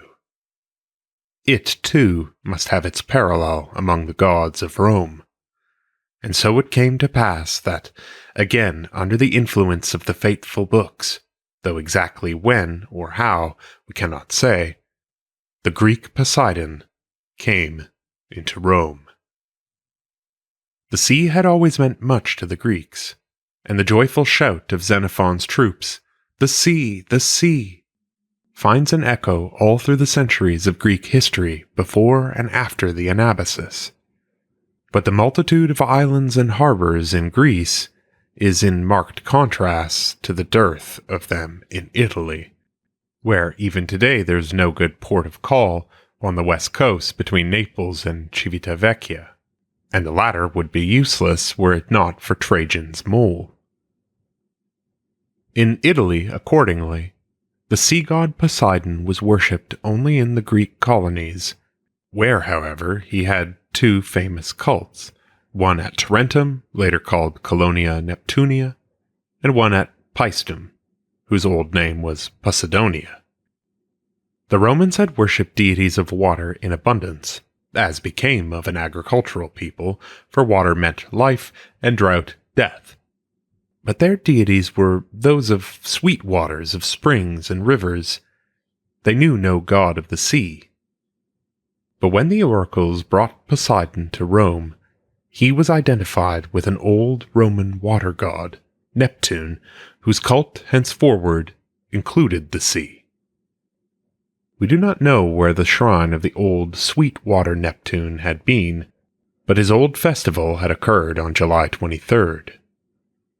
The new Poseidon Neptune was given a temple outside the pomerium in the Campus Martius, but the new was connected with the old insofar at least that the dedication day of the new temple was July 23rd, the day of the old Neptune festival. With the introduction of Neptune the sea god, the state had accomplished, as it were, a sort of divine marine insurance. The transport of the grain was now watched over by a Roman god, but it was not to be expected that the cult of a sea god would ever mean very much to the Romans.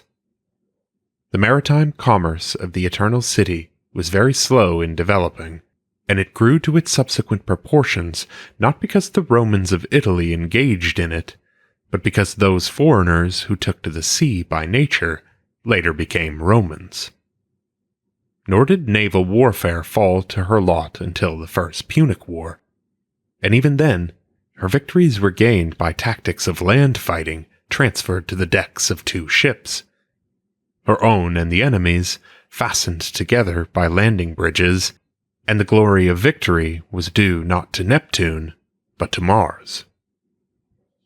It was not until the civil wars at the close of the Republic that real naval battles occurred, and that Neptune received his share of the glory for the victory at Actium in 31 BC, and later over Sextus Pompeius in a temple erected by Agrippa in the Campus Martius, behind the beautiful columns of which the Roman Stock Exchange transacts its business today. In the first decade of the Republic, therefore, as we have seen, a group of Greek gods was introduced by the Sibylline books, no one of whom can be said to have been really needed, no one of whom, except the sea element in Neptune, represented any new and vital principles not already present. In the religious world, if not of Numa, at least of Servius. The best that can be said of these gods is that one or two of them, notably Mercury and Neptune, exerted no positively detrimental influences on later generations. For the next 2 centuries, our chronicles are silent, so far as the actual introduction of new deities by the aid of the books is concerned, and it is not until 293 BC that the narrative of new gods begins again. But in other ways, the oracles were not idle during these 200 years. We must rid ourselves of the idea that it was necessary that their consultation should always result in the importation of some new Greek deity. The oracles might order the carrying out of some new religious rite regarding the deities already present, and these religious rites, especially the public processions so frequently performed, feed the ever-growing superstition of the populace. It is essential to a charm or incantation that it should contain something strange or foreign. It is above all things help from without. And when the gods send prodigies and portents, when their statues weep and sweat blood, when cattle speak and meteors fall from the sky, something strange and unusual must be done to counteract these things. Among the foreign acts thus ordered, the sacred procession occurs frequently. It started from the Temple of Apollo in the Campus Martius, and passed into the city through the Porta Carmentalis, went across the Forum, and then outside the Pomerium again to the Temple of Ceres, and then to the Temple of Juno Regina on the Aventine. It was therefore a power from without, which came into their city to purify them, and to carry away out of the city again the impurities of which it had to rid the community. It is also characteristic of such semi-magical things that they lose their effects after a few applications, and other things must be sought always more complicated and more strange. Thus, from the beginning of the Republic, down through the Second Punic War, we have a series of extraordinary measures, growing more and more complicated, until in the religious frenzy of the years after Cannae, even human sacrifices are performed at the command of the books. In this, the 3rd century before Christ, deities begin again to be introduced, and it is to this century that we now turn. It is probable that the Romans had always worshipped certain powers of healing, but what their names were under the old regime we do not know, except that possibly they were connected with the gods of water. At the close of the kingdom, they received, as we have seen, Apollo the divine healer, Apollo Medicus, and this was originally the only side of his activity which he exercised at Rome. At various seasons of plague during the early centuries of the Republic, they called on him for help, and on one such occasion, in 431 BC, they built him a temple. But in the course of time, men began to think lightly of the old family physician who had stood by the Romans during more than 2 centuries. His methods were too conservative. They were felt not to be thoroughly up to date. A new god of healing had appeared in Rome, the Greek god Asklepios, whom myth called Apollo's son, though originally he had no connection with Apollo. His great sanctuary was at Epidaurus, and from there his cult spread over all the Greek world. At first he was known at Rome only in the worship of private individuals who had brought him up from the Greek colonies of southern Italy, probably Tarentum or Metapontum, but his cult was contagious, and the stories of his miraculous cures were eagerly heard. It is no wonder, then, that, in the presence of a great pestilence, in BC 293, when the Sibylline books were consulted, quote, "It was found in the books," as Livy says, "that Asklepios must be brought to Rome from Epidaurus." The war with Pyrrhus, however, was on, and nothing could be done that year except the setting apart of a solemn day of prayer and supplication to Asklepios. It is interesting to observe how much the Romans have changed since the time exactly 2 centuries before, that is 493 BC, when Ceres and her companions, the first gods introduced by the books, received their temple. That was the acknowledgement of gods well known at Rome, and even if then they were immediately identified with already existing Roman gods, now they actually send an expedition not only outside of Rome, but of Italy itself, to bring in the cult of a god whom they accept by his Greek name. In the following year, 292 BC, the expedition started for Epidaurus to bring back the god, that is, the sacred snake which was both his symbol and his visible presence. Such an importation of a sacred snake from Epidaurus is not unique in the case of Rome, but was the normal method of establishing a branch cult. Snakes were kept at Epidaurus for just this purpose, and many branches were thus established. It is an extremely interesting question as to the practical medical value of the methods of healing practiced at Epidaurus and its branches. For a long time, those best fitted to express a technical opinion, modern physicians who examined the matter, found nothing good in them, and their opinion seems to receive confirmation from some of the inscriptions recently discovered at Epidaurus, which tell the most extraordinary tales of miraculous cures. And yet, many of these tales are not intended as actual facts, but rather as pious legends, proclaimed for the edification of the devout, in order that their faith might be quickened. Before we condemn the whole affair, we must realize 2 facts. One is that some of the most able minds of Greece, men who were otherwise by no means remarkable for their religious faith, believed implicitly in Epidaurus, and went there to be cured. And the other is that the miraculous action of the god was always supplemented by medicines in which there may well have been some real value. We are told too much rather than too little about this embassy to Epidaurus, for the atmosphere of this 3rd century is different from that of the early Republic.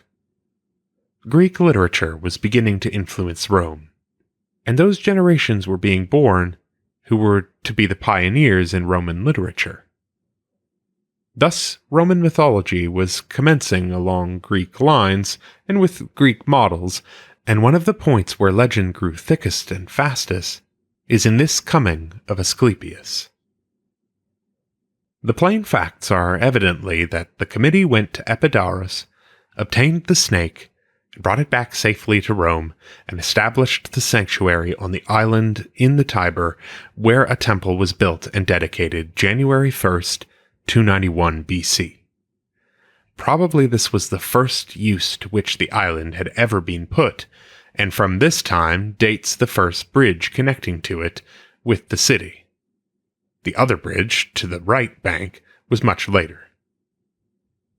The Romans had always considered the island a disadvantage rather than an advantage. Even in legend it was cursed, for it sprang from the wheat of the Tarquins. They had always desired to be cut off from it, and had always feared lest it might act as a means of approach for the enemy from the opposite bank.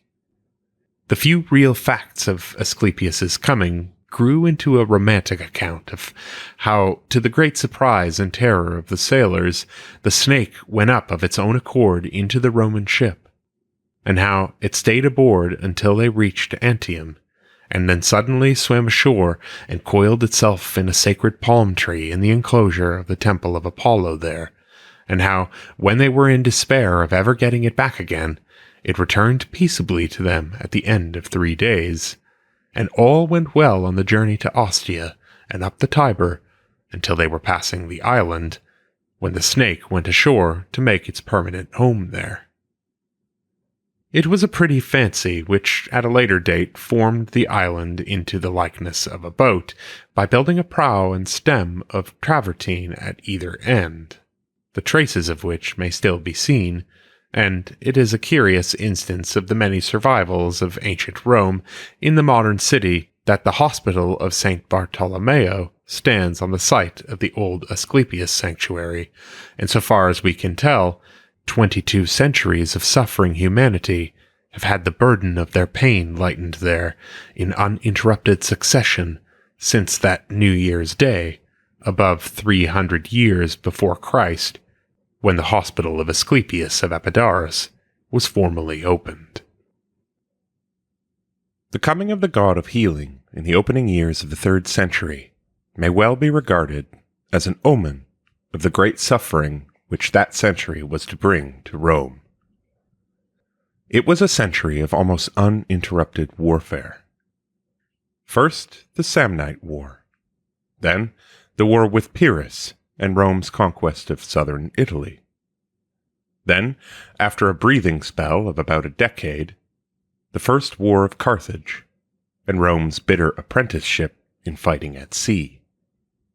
Then, campaigns in Cisalpine Gaul, and finally, the war with Hannibal roughly filling the last 2 decades.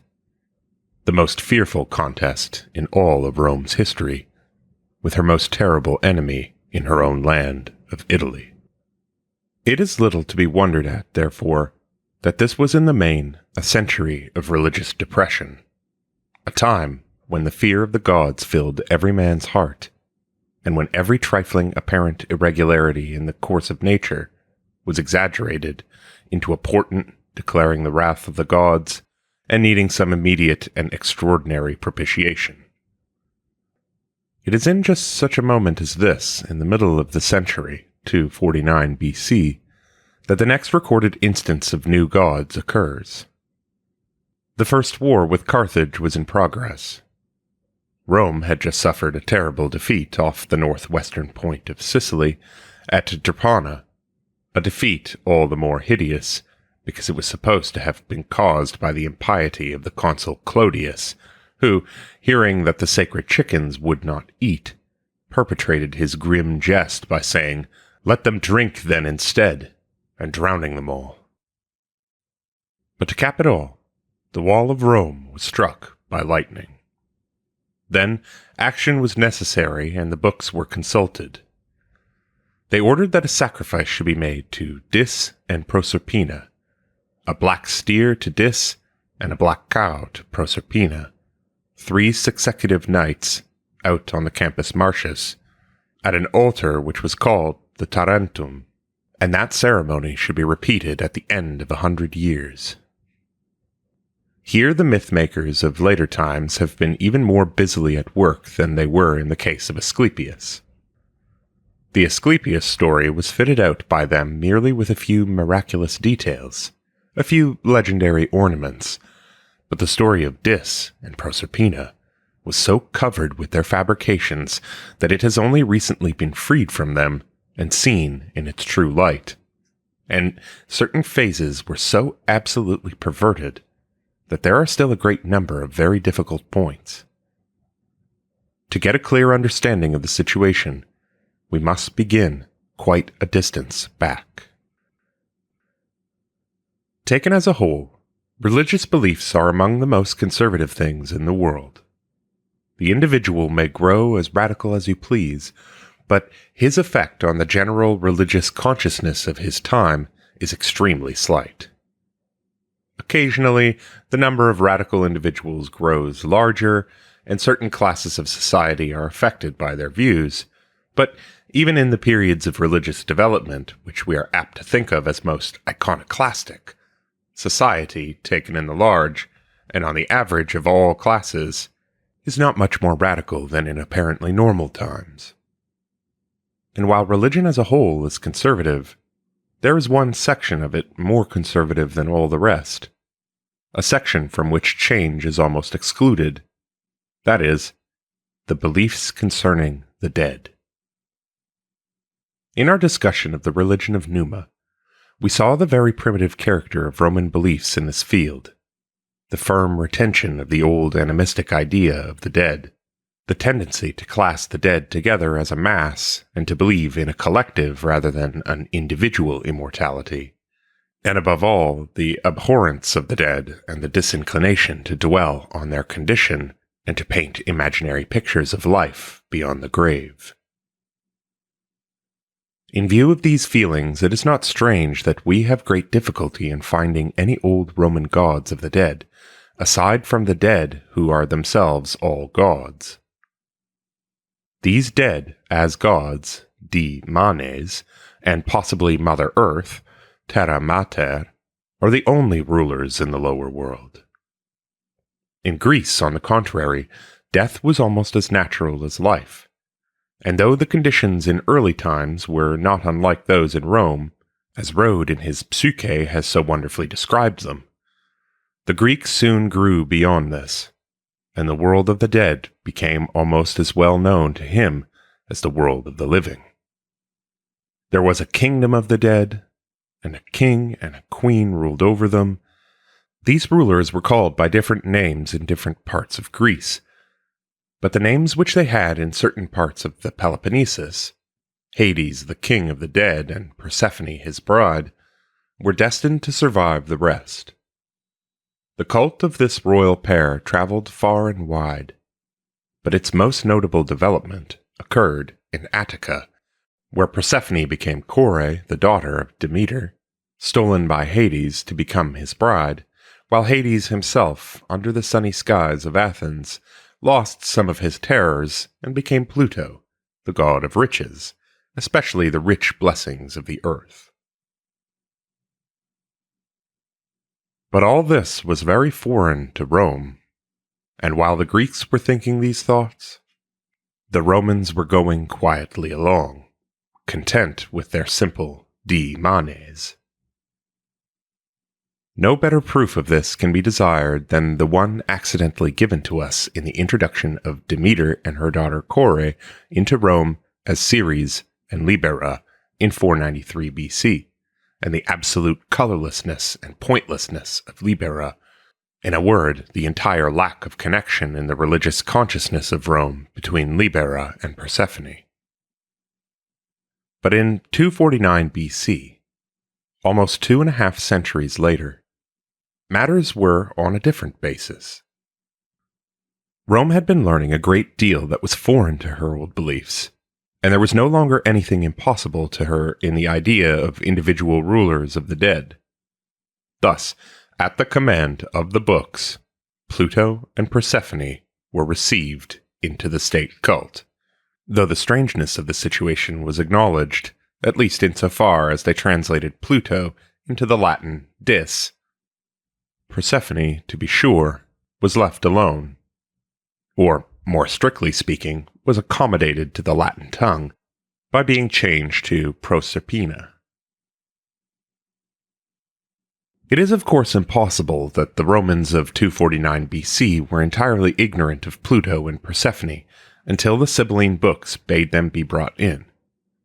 Here again, the traders from southern Italy had been their teachers. And the name Tarentum of the altar where the sacrifice was to be made may possibly indicate the town of Tarentum as the source of the cult. The Romans knew Tarentum only too well since the eventful war with Pyrrhus, which lay only a generation back in their history. And so the Romans adopted the Greek gods of the dead, and thus, at least theoretically, put their dead ancestors into subjection to the Greeks, just as they themselves, the descendants, were sitting at the feet of the Greeks in this life. But though the enactment of the Senate gave these gods Roman citizenship, and the priests of the Sibylline books were in duty bound to perform the ritual of the cult, be it said to the credit of the Romans, the gods themselves never took a very deep hold of the religious life of the people in general. Their names, to be sure, crept into a few of the old formulae, and stood side by side with the older deities, and Proserpina was made much of by the Roman poets, but the real test of devotion, dedicatory inscriptions, are almost entirely absent. Strangely enough, the only thing which seems to have caught their fancy was the weird ritual of the nightly sacrifice at the Tarentum, and especially its repetition after 100 years.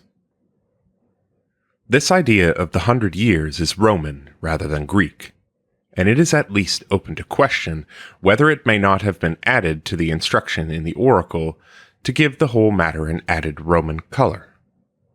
Thus, in 249 BC were instituted the secular games, which were repeated with approximate accuracy in 146 BC, and would doubtless have been again in 49 and 46, had not the Civil War completely filled men's minds, and made human sacrifices to the dead, in battle, an almost daily occurrence. Meantime, the Roman annalists were working backwards in their own peculiar fashion, and building out into the past a series of fictitious celebrations preceding 249 BC, 100 years apart, back into the time of the kingdom. On the other hand, we shall have occasion later to speak of the restoration of the games and their reorganization by Augustus. Under the test of adversity, nations are very much like individuals, and a national weakness, which is often entirely concealed in normal conditions, comes prominently and disastrously to the surface in the hour when strength is most needed. The war with Hannibal was just such a crisis in Rome's history, and under its influence, Rome's dependence upon the Sibylline books was more pronounced than ever. The seeds of superstition sown during the earlier centuries burst now into full blossom, destined to produce the fruit, the gathering of which was to be the bitter task of the closing centuries of the Republic. The story of the Second Punic War, regarded merely from the military standpoint, reads for Rome almost like a nightmare, with its long succession of apparently easy victories turning one by one into defeats.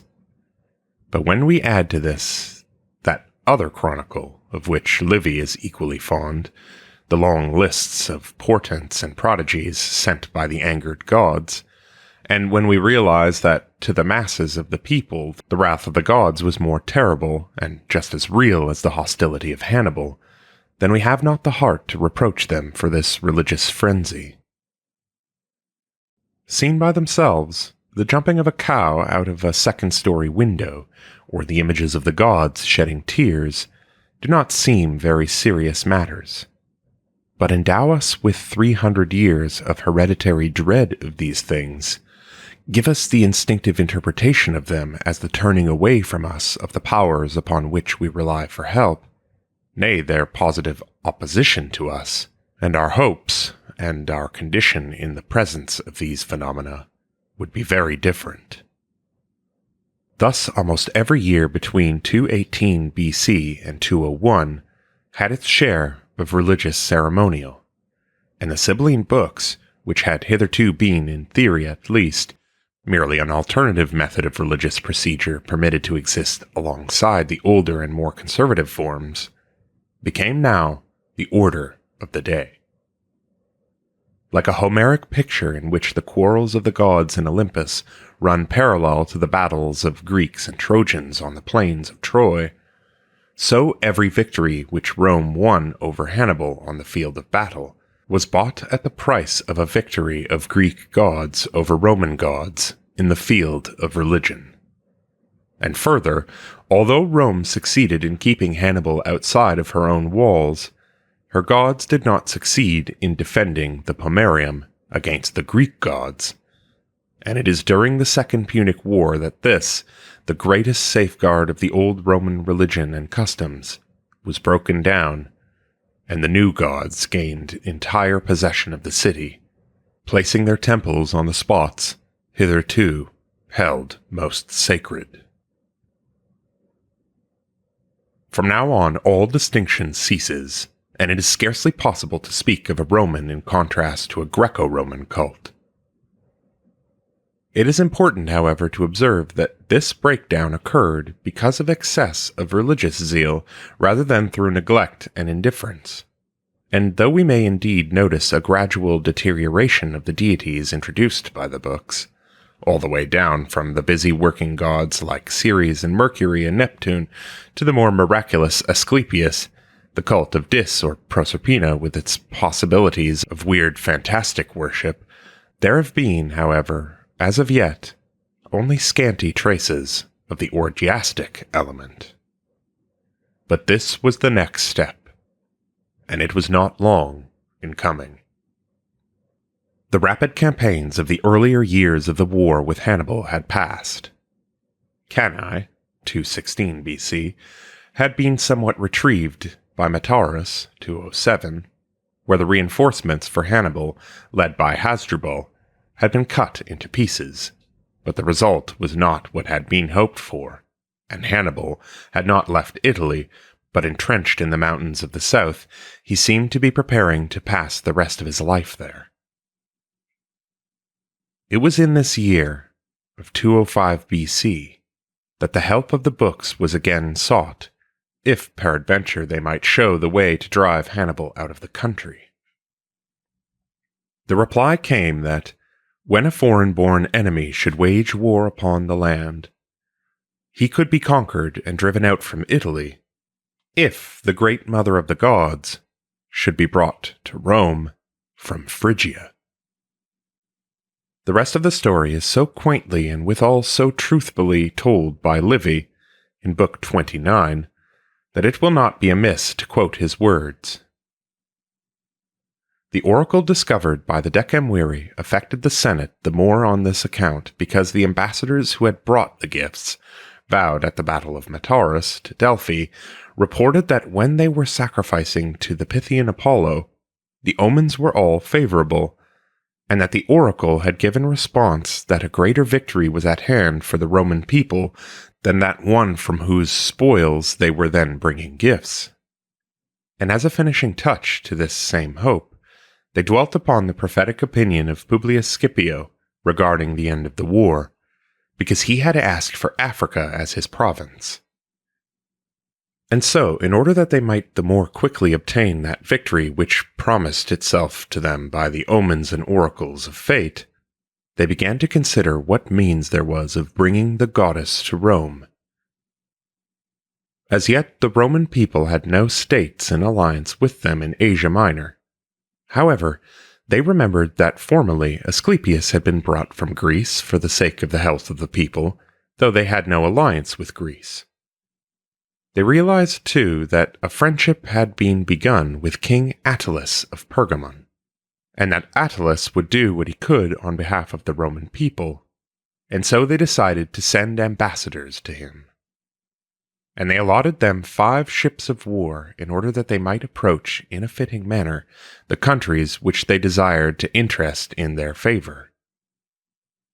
Now, when the ambassadors were on their way to Asia, they disembarked at Delphi, and approaching the oracle, asked what prospect it offered them and the Roman people of accomplishing the things which they had been sent to do. It is said that the reply was that through King Attalus they would obtain what they sought, but that when they brought the goddess to Rome, they should see to it that the best man in Rome should be at hand to receive her. Then they came to Pergamon, to King Attalus, and he received them graciously, and led them to Pessinus in Phrygia, and he gave over to them the sacred stone which, the natives said, was the mother of the gods, and bade them carry it to Rome. And Marcus Valerius Falto was sent ahead by the ambassadors, and he announced that the goddess was coming, and that the best man in the state must be sought out to receive her with due ceremony. In the next year, 204 BC, after recounting new prodigies, Livy continues. Then too the matter of the Idaean mother must be attended to, for aside from the fact that Marcus Valerius, one of the ambassadors who was sent ahead, had announced that she would soon be in Italy, there was also a fresh message that she was already at Terracina. The Senate had to decide a very important matter, namely, who was the best man in the state, for every man in the state preferred a victory in such a contest as this to any commands or offices which the vote of the Senate or the people might give him. They decided that, of all the good men in the state, the best was Publius Scipio. He then, with all the matrons, was ordered to go to Ostia to meet the goddess and to receive her from the ship, to carry her to land, and to give her over to the women to carry. After the ship came to the mouth of the Tiber, Scipio, going out in a small boat, as he had been commanded, received the goddess from the priests and carried her to land. And the noblest women of the land received her, and they carried the goddess in their arms, taking turn about while all the Romans poured out to meet her. And incense burners were placed before the doors where she was carried by, and incense was burned in her honor. And thus praying that she might enter willingly and propitiously into the city, they carried her into the Temple of Victory, which is on the Palatine, on the day before the Nones of April, April 4th. And this was a festal day, and the people in great numbers gave gifts to the goddess, and a banquet for the gods was held, and games were performed which were called Megalesia. This extraordinary picture is probably in the main historically correct. The most striking part of it, the enthusiasm of the Roman populace, is certainly not overdrawn. Thus was introduced into Rome the last deity ever summoned by means of the books, the one whose cult was destined to outlast that of all the others, and to do more harm and produce more demoralization than all the other cults together. To understand why this was so, we must go back for a moment. The influence of Greece on Rome was progressive, and we are able to indicate at least 3 distinct periods and phases of it so far as religion is concerned. First, the informal coming of a few Greek gods who adapted themselves more or less completely to the old Roman character, such as are Hercules and Castor, and even Apollo, though Apollo was indirectly responsible for the second period because he was the cause of the coming of the Sibylline books. The influence of these books produced the second period with its characteristics of ever-growing superstition and greater pomp in cult acts. But though the sobriety of the old days had changed into a restless activity, the new gods who came in and the new cult acts introduced were still of such a character that Romans could take part in the worship without shame. But just as the staid Apollo had produced the books, so now, as their last bequest, the books brought in the Great Mother, and the third period had begun, the period of orgiastic Oriental worship, which prevailed, at least among certain classes, until the establishment of Christianity. We may well ask who this Great Mother was, and why this one Greek cult should be so different from all the rest. At different points in Asia Minor and in Crete, a goddess was worshipped, originally without proper name, as the great source of all fertility, the mother of all things, even of all the gods. Mount Dindymus in Phrygia was one of the chief centers of the cult, and there the Great Mother was known also as Cybele. From these various centers the cult spread all over the Greek world, but wherever it went, it always gave evidence of its birthplace by certain strange Oriental elements, both in its myths and in its rites. Its devotees were a noisy orgiastic band who filled the streets with their dances and the air with their singing and the clashing of their cymbals, to the accompaniment of the rattling of coin in the money box, for the collection of money from the bystanders was always a part of the performance. This, then, was what the best man in the state and the grave Roman matrons went forth from Rome to receive: a sacred stone representing the goddess and a band of noisy, emasculated priests. And this is what they opened their gates to, and took up into their Holy of Holies, the Palatine Hill, the birthplace of Rome. The Greeks had again come, bearing gifts, and like the Trojans who broke down their walls and took the wooden horse up into their citadel, Romans, the reputed descendants of these Trojans, were carrying up to their most sacred hill another gift of Greece, which was to capture their city. They put the image in the temple of Victoria on the Palatine until such a time as its own temple was ready to receive it, and the goddess of victory seemed to respond to its presence, for did not Hannibal leave Italy the very next year? And who would be so impious as to suggest that to Scipio and not Cybele belonged the glory, and that a strong Roman army in Africa affected Hannibal more than a sacred stone on the Palatine? It may well be doubted whether anything but such a great exigency would ever have induced Rome to accept such an utterly foreign cult.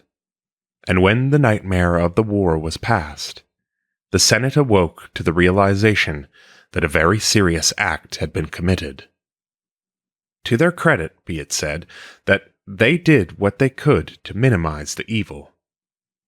The goddess had brought her own priests with her. The cult was in their hands, and there the law decreed it must stay, and no Roman citizen could become a priest. That this new law was really enforced is shown by several cases where punishment, even transportation across the sea, was meted out to transgressors. Then, too, the worship must be in the main confined to the precincts of the temple on the Palatine, and only on certain days of the year were the priests allowed to perform in the streets of the city. It is significant of the strength of Roman law that these enactments held good for 3.5 centuries, and were not changed until the reign of Antoninus Pius. In the introduction of the Great Mother, the Sibylline books performed their last and most notable achievement. Hereafter, they introduced no new deities, and they were consulted only occasionally, chiefly for political purposes, for example in 87 BC against the followers of Sulla, and in 56 BC in connection with a scheme of purely political import. Their work was done, and we have seen in what it consisted. For 300 years, they had been encouraging the growth of superstition. From their vantage ground of the temple of Jupiter Optimus Maximus, the essence of all that was most patriotically Roman in Rome, They had been giving forth these infallible oracles, which seemed so much superior to the simple yes and no answers with which the old Romans had been content in their dealings with the gods. In times of peril by pestilence and by battle, they had given advice, and the pestilence had ceased, and the battle had turned to victory. It seemed indeed that the Sibyl deserved the gratitude of Rome. Time alone could teach them what the books had really given them. It was only in the coming generations that it became evident that the abuse of faith, the substitution of incantation for devotion, was destructive of true religion. It is the effect of this substitution on the various classes of society under the new and trying social conditions of the last 2 centuries of the Republic that forms the theme of our next chapter. The Decline of Faith. Part 4 of The Religion of Numa by Jesse Benedict Carter. It is the fashion of our day to think no evil of Greece. In art, we are experiencing another Renaissance, not like that of the 14th and 15th centuries in a revival of ancient Rome, but in a movement leading behind Rome to the classic and even the pre-classic models of Greece. In itself, it is a healthful tendency, a needed corrective to the sensational search for novelty which characterized the closing years of the 19th century. But in our admiration for the Greek spirit, we ought not to forget that after Alexander, that spirit lost much of its beauty and aged very rapidly. We may indeed regret the fact that Rome, like certain persons of our acquaintance, seemed at times to possess a strong faculty for assimilating the worst of her surroundings, while occasionally curiously unresponsive to the better things. And yet we ought in justice to strive to realize the fact that not only is the Greek spirit at its best an unteachable thing, but that at the historical moment when Rome came under that influence, the Greek world was very old and weary. It was Rome's misfortune, and not her fault, that when she was old enough to go to school, Alexandrianism, with its pedantic detail, was the order of the day in mythology, and the timorous post-Socratic schools were the teachers of philosophy. Naturally, if Rome had been another Greece, she would have worked back from these latter forms to the true pure spirit. But Rome was not Greece, and no thoughtful man ever pretended that she was. In the 3rd century before Christ, Greece began actively to influence Rome. Before that time, Hellenic influence had been confined largely to the effects on religion produced by the Sibylline books, and to the effects on society caused by the presence of Greek traders. But now Greek thought, as embodied in the literature, began to affect Roman thought, and to bring into being a literature based on Greek models. 3 centuries of Sibylline oracles had produced for Rome the pathological religious condition of the Second Punic War, when she did not think twice before breaking down the religious barrier which had hitherto separated the national from the adopted elements in her religion, and at the same time unhesitatingly reached out to Asia Minor for an Oriental cult masquerading in Greek colors, and placed on the Palatine the Great Mother of Pessinus. From this time on, 2 influences were steadily at work which shaped the history of Roman religion in the 2 remaining centuries, till the close of the Republic. One, mythology, directly affecting the forms of the cult and the beliefs concerning the individual gods. The other, philosophy, attacking the whole foundation of religious belief in general. Greece gave her gods to Rome when she herself was weary of them. She gave her the tired gods, exhausted by centuries of handling, long ago dragged down from Olympus, and weary with serving as lay figures for poets and artists, and being forever rigged out in new mythological garments, or jaded with the laboratory experiments of philosophers who tried to interpret them in every conceivable fashion, or else to do away with them entirely. It is no wonder that it did not take the Romans more than a century to come to the end of these gods, to find that the only one among them who could satisfy their religious desires was the least Greek of them all, the Magna Mater, and having found this, to go forth to take to themselves more like unto her, in a word, to crave the sensational cults of the Orient. And the philosophy which Greece gave Rome was no better than the mythology.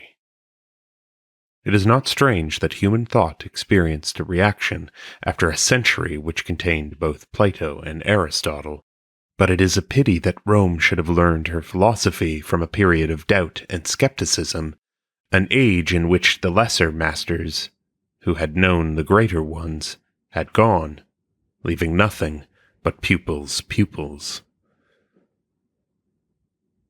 The history of religion in Rome during the last 2 centuries of the Republic is the story of the action and reaction of these 2 tendencies.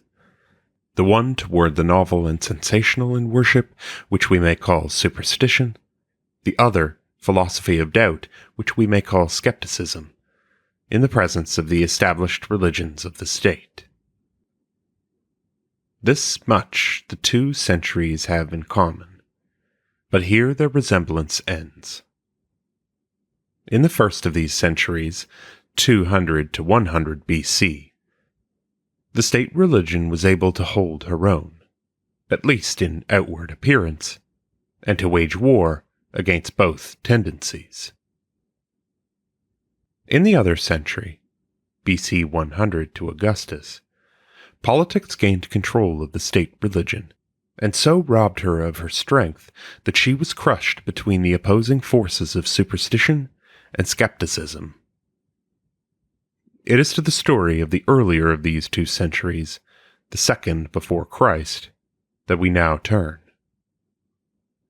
With the close of the Second Punic War, there began for Rome a period of great material prosperity. This prosperity was, to be sure, not exactly distributed, and it is not without its resemblance to some of our modern instances of commercial prosperity, in that it was not so much a general bettering of economic conditions as the very rapid increase of wealth of a relatively small number, an increase gained at the expense of positive detriment to a large element in the population. Thus it was that a century of which the first 70 years provide an almost unparalleled spectacle of the increase of national territory, accompanied, according to the ancient methods of taxation, by a vast increase in national wealth, should close with the tragedies of Tiberius and Gaius Gracchus, and the legacy of class hatred which produced the civil wars. This growth in wealth and territory was not without its effects on the outward appearance of the state religion. The territory was gained by a series of minor wars in the course of which many temples were vowed, and the spoils of war provided the means for the fulfillment of the vows. Thus, to the outward observer, it might well have seemed that the religion of the state was enjoying a time of great prosperity. Between the close of the Punic War, BC 201, and the year of Tiberius Gracchus, BC 133, we have accurate knowledge of the dedication of no less than 19 state temples, and there were undoubtedly many others of which we have no record. Another apparently good sign is the fact that the Sibylline books are silent, so far as the introduction of new deities is concerned. Yet these surface indications are deceptive. As for the Sibylline books, now that the pomerium line had been broken down, and the temples of Greek gods might be placed anywhere in the city, it was a very simple matter for the state to bring in any Greek god that it pleased, and likening him to a more or less similar Roman god, and calling him by the Roman name, to put up a temple to him anywhere. it was also true that, as Roman theology was now based on the principle that every Roman god had his Greek parallel and vice versa, there were no gods left whose names would have occurred at all in the Sibylline books, who could not be brought in now without them. And as for the vowing of the new temples, this represented at best merely the habit formed during more devout days. Religion was moving by the momentum acquired during the Second Punic War, and the gods to whom these temples were erected were really Greek gods under Roman names. In a word, not only was the state religion becoming more and more of a form day by day, but the form was that of Greece and not of Rome. It is extremely interesting to trace this movement in detail, to look behind the outward appearance, and to see the remarkable changes that were really taking place. If we look at the temples which were built in the years following the Second Punic War, we shall have no difficulty in finding examples of the introduction of Greek gods under Roman names. During the war itself, in the year BC 207, a Roman general had vowed a temple to Juventas on the occasion of a battle near Siena. Juventas was an old Roman goddess, one of those abstract deities which had been produced by the breaking off and becoming independent of a cult title. She was intimately associated with Jupiter and had a special shrine in the Capitoline Temple. Juventas was the divine representative of the putting away of childish things and the assumption of the responsibilities and privileges of young manhood. This act was symbolized by the Romans in the beautiful ceremony of putting on the toga of manhood, the toga virilis, when the lad was led by his father to the Capitoline Temple to make sacrifices to Jupiter, and at the same time a contribution was made to the treasury of Juventas. But this was not the goddess in whose honor the temple vowed at Siena was built at the Circus Maximus and dedicated BC 191. This Juventas was nothing more or less than the Greek Hebe, the female counterpart of Ganymede as cupbearer to the gods. Similarly, in BC 179, a temple was dedicated to Diana at the Circus Flamininus, but this was not the old goddess of Erycia, whose cult Rome had adopted for the sake of increasing her influence in the Latin League. It was the Greek Artemis, who, at her first coming into Rome, had been associated with Apollo in the temple built in BC 431, and was now given a temple of her own. Perhaps the strangest of all is the temple which was erected to Mars in the Campus Martius in BC 138. It might well be supposed that the Romans would keep holy the reputed father of their race, the god to whom, under Jupiter, their success was due. It might well be supposed that the Romans would keep holy the reputed father of their race, the god to whom, under Jupiter, their success was due. On the contrary, in BC 217, when they were carrying out a Greek ceremony of offering a banquet to a set of gods arranged in pairs, they showed no hesitation in grouping together Mars and Venus to represent the Greek pair Ares and Aphrodite, thus doing violence to Mars by bringing him into a relationship with Venus which was entirely foreign to old Roman thought, and identifying him with Ares, with whom he had nothing to do. Now in BC 138, a temple is built to Ares under the old name of Mars, close beside the venerable old altar of Mars, one of the oldest and most sacred of Roman shrines.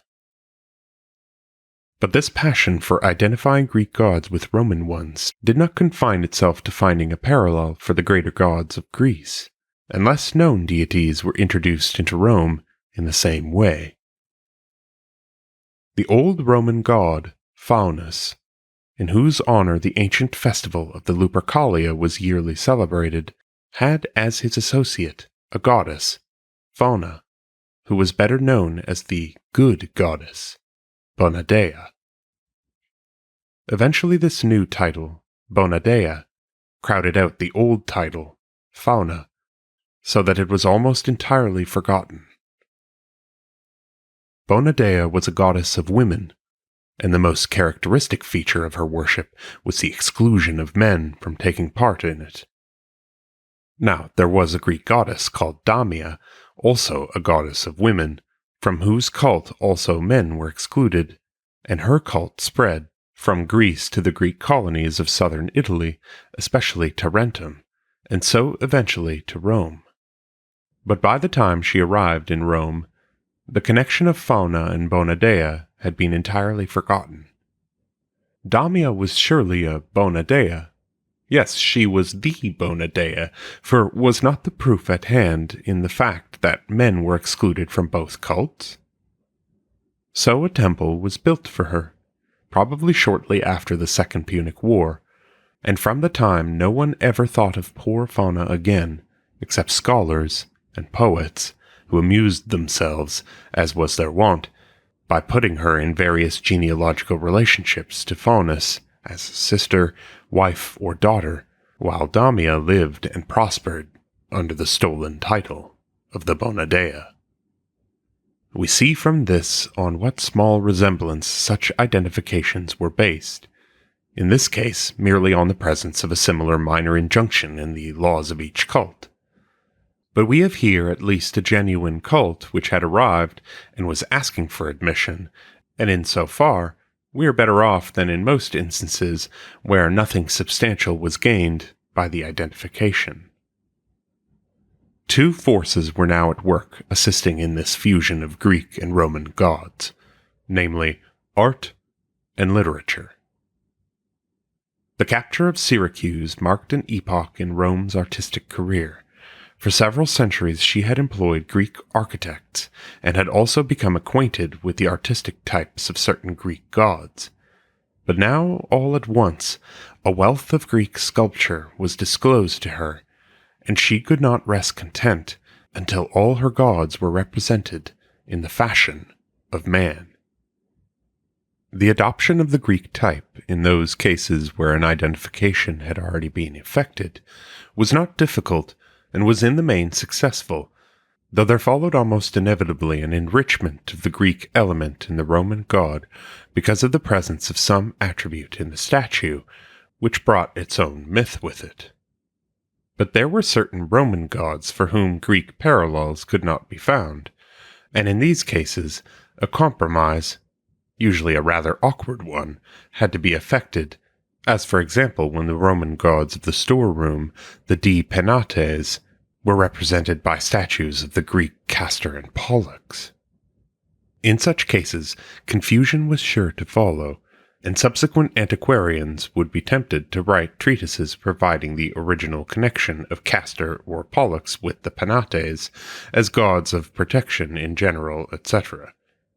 Literature, too, in its own way, was fully as misleading, and Roman scholars became fascinated with the labyrinths of Alexandrian mythology, and straightway began to build Roman myths as rapidly as possible, establishing lists of old Latin kings and all sorts of genealogies, and weaving as many Greek mythological figures as possible into the legends of the foundation of Italic towns. It was the ceremonial of the cult, however, which most often offered the best means of identification, as we have seen above in the case of Bona Dea Damia, when the exclusion of men from the many rites was the main point of similarity. In a similar way, the old Roman god of the harvest, Consus, was identified with the Greek ocean god Poseidon because horse races were a characteristic feature of the festivals of each, and the old Roman goddess of women and of childbirth was given as her Greek parallel the Greek goddess Leucothea, the helper of those in peril at sea, because in both cases slaves were forbidden to partake in the cult. But the effect of the capture of Rome by these Greek gods and Greek ceremonials was not confined to the mere addition of new ideas and the transformation of certain old Roman deities. This would have been comparatively harmless, But there was inevitably another result: the consequent neglect of all Roman deities for whom no Greek parallels were forthcoming, and the forgetting of all the original Roman ideas which were crowded into the background by the novel and more brilliant Greek ideas. Even the festivals of the old Roman year were treated in the same cavalier manner. The interests of the people continued only with those ceremonies which frightened them or pleased them. There were certain festivals, for example, the Lupercalia, the old ceremony of purification on February 15th, for which a reverence was still felt, and others, like the Parilia, the birthday of Rome, on April 21st, or the Anna Parena festival on March 15th, which involved open-air celebrations and picnics. These and others like them were always kept up, while many others were totally neglected. Naturally, for the present, the forms were continued by the state. The festivals were celebrated at least by the priests, and every temple received sacrifice on its birthday. The wheels of the state religion were still running, but the power behind them had stopped, and it was only momentum which kept them in motion. It is only when we realize these things that we can understand how it was possible that the most learned scholars at the close of the Republic were so desperately ignorant concerning the old Roman religion. In regard to many of the old Roman gods, they know absolutely nothing, and try to disguise their ignorance behind a show of learning based on etymological sleight of hand. In regard to the rest of their information, it is so tangled with Greek ideas that it is often almost impossible to unravel the mass and separate the old from the new.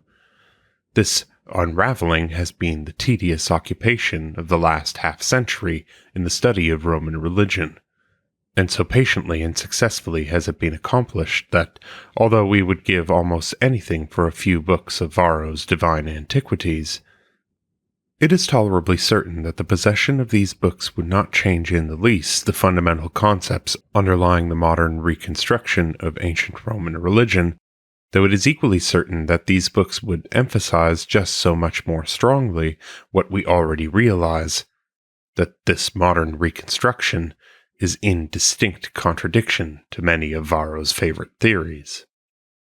It is an accomplishment of which history may well be modestly proud, that modern scholars have been able to eliminate, to a large degree, the personal equation and the myopic effects of his own time from the statements of the greatest scholars of Roman antiquity, and thus, though handicapped by the possession of merely a small percentage of the facts which Varro knew, to arrive at a concept of the whole matter infinitely more correct than that which his books contained.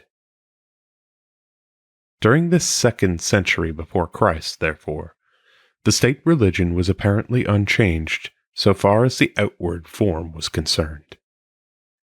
The terminology and the ceremonies were much the same as before, but the content was quite different. Greek gods and Greek ideas had displaced Roman gods and Roman ideas, and the official representatives of religion, the state priests, were carrying the whole burden of worship on their shoulders, because popular interest had been in the main deflected, and was working along other lines.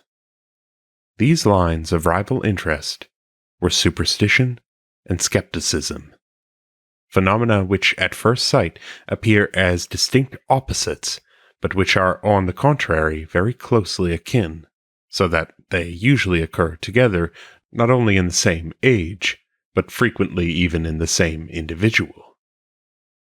They are purely relative terms, and the essence of superstition consists in its surplus element, just as the essence of skepticism lies in its deficiency.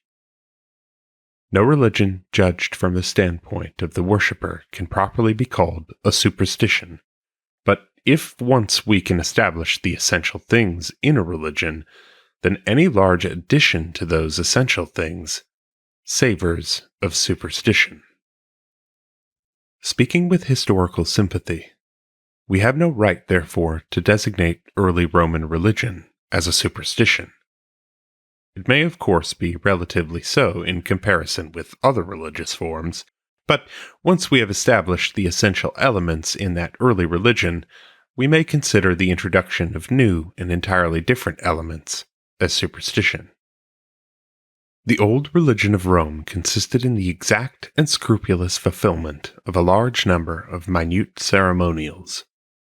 The result of this careful fulfillment of ritual was that the powers around man did him no harm, but rather good, and that was the end of the whole matter. Religion did not command or even permit special inquiries into these powers. It was not only not man's duty to try to know the gods, it was his positive duty to try not to. Through the influence of Greece, there had now come into Rome an altogether new idea, nourished largely by the Sibylline books, and represented most fully in the Magna Mater. The idea of the perpetual service of a god, a consecration to him, to the exclusion of all other things, and a life given over to the orgiastic performance of cult acts which produced a state of ecstasy, and consequently a communion with the deity. Along with this, there went a belief in the possibility, by means of certain books and certain men, of obtaining from the gods a knowledge of the future. It is these surplus beliefs, quite contrary to the spirit of the old Roman religion, which may justly be called superstition. The Sibylline books had aroused these feelings. A knowledge of the oracle at Delphi had increased them. The rites of Asklepios had carried them farther, but it was not until the Magna Mater came that they seemed to have burst forth in any large degree. But aside from the rapid growth of the Magna Mater cult itself, we have, in this 2nd century, 2 instances of this tendency. The first was connected with the god Dionysus Liber. Innocent enough at his first reception in BC 493, in the company of Demeter Ceres and Core Libera. To be sure, the state had introduced him merely as the god of wine, but the mystery element in Dionysus took firm hold on private worship, and the Bacchanalian clubs or societies began to spread over Italy. In the course of about 3 centuries, they had become a formidable menace to the morals and even the physical security of the inhabitants of Rome.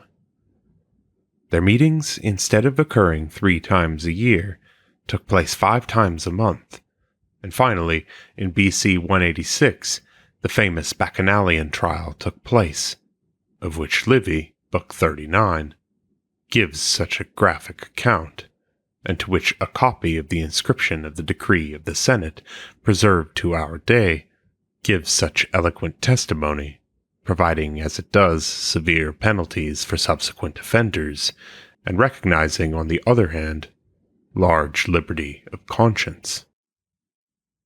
The same love of mystery and longing for knowledge which produced the Bacchanalian clubs accorded a warm reception to astrology, and made men listen with eagerness to those who could tell their fortunes or guide their lives by means of the stars.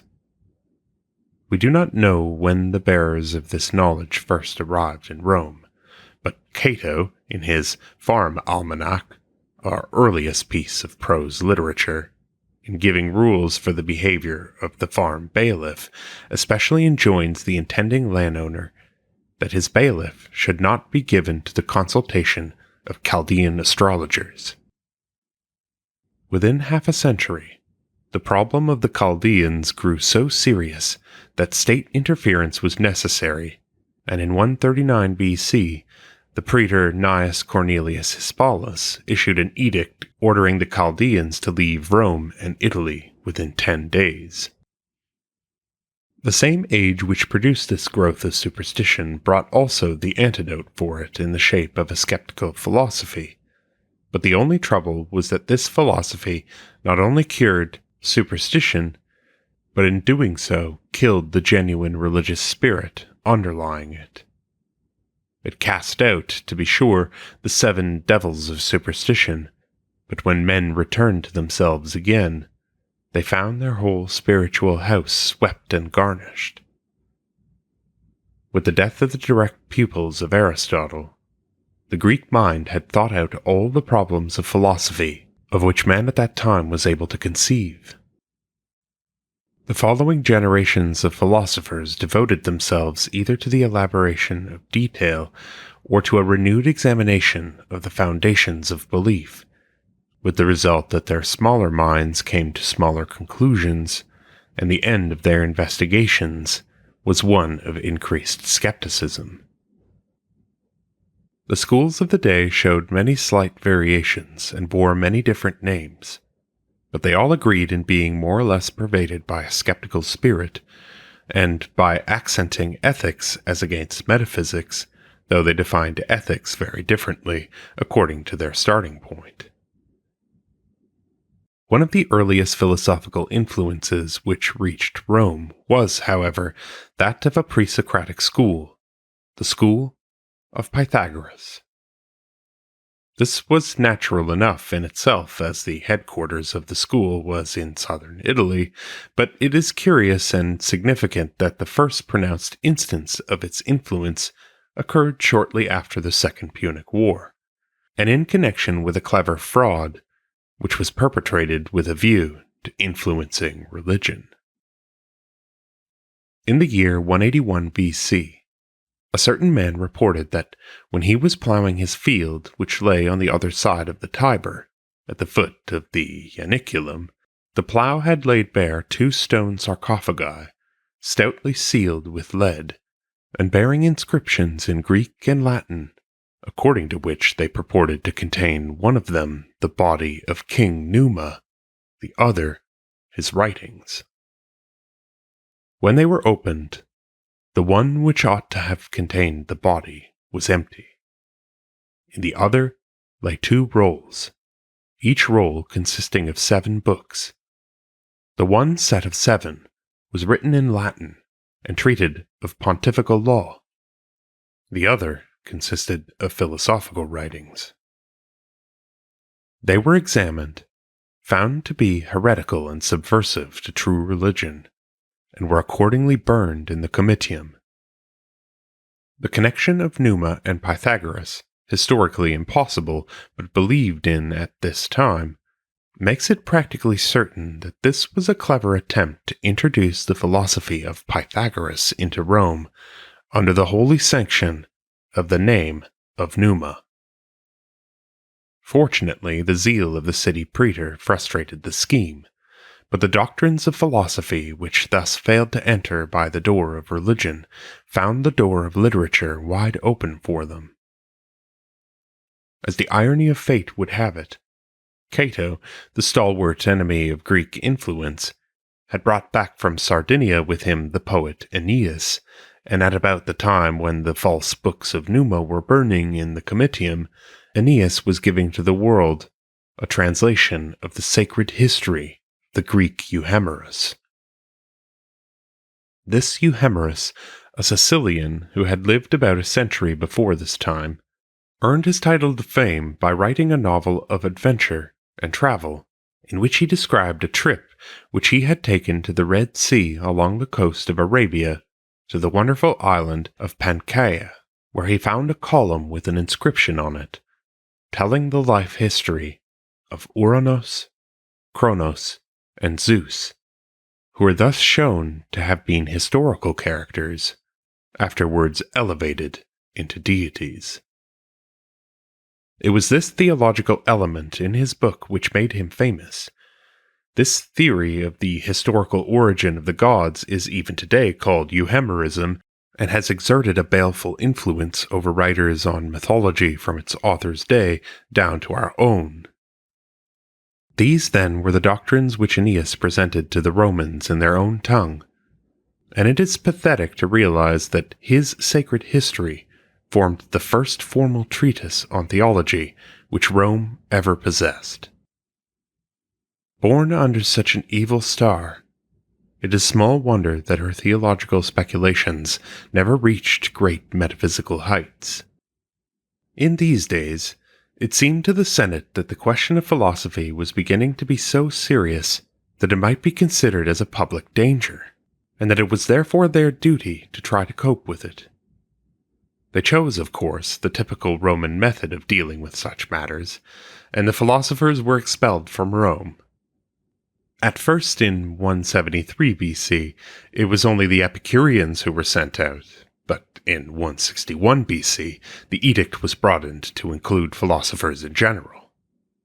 However, 6 years later, in BC 155, there came to Rome an embassy of philosophers whose mission was avowedly political and not philosophical, and who thus could not be excluded, while at the same time they took occasion to preach their philosophical doctrines.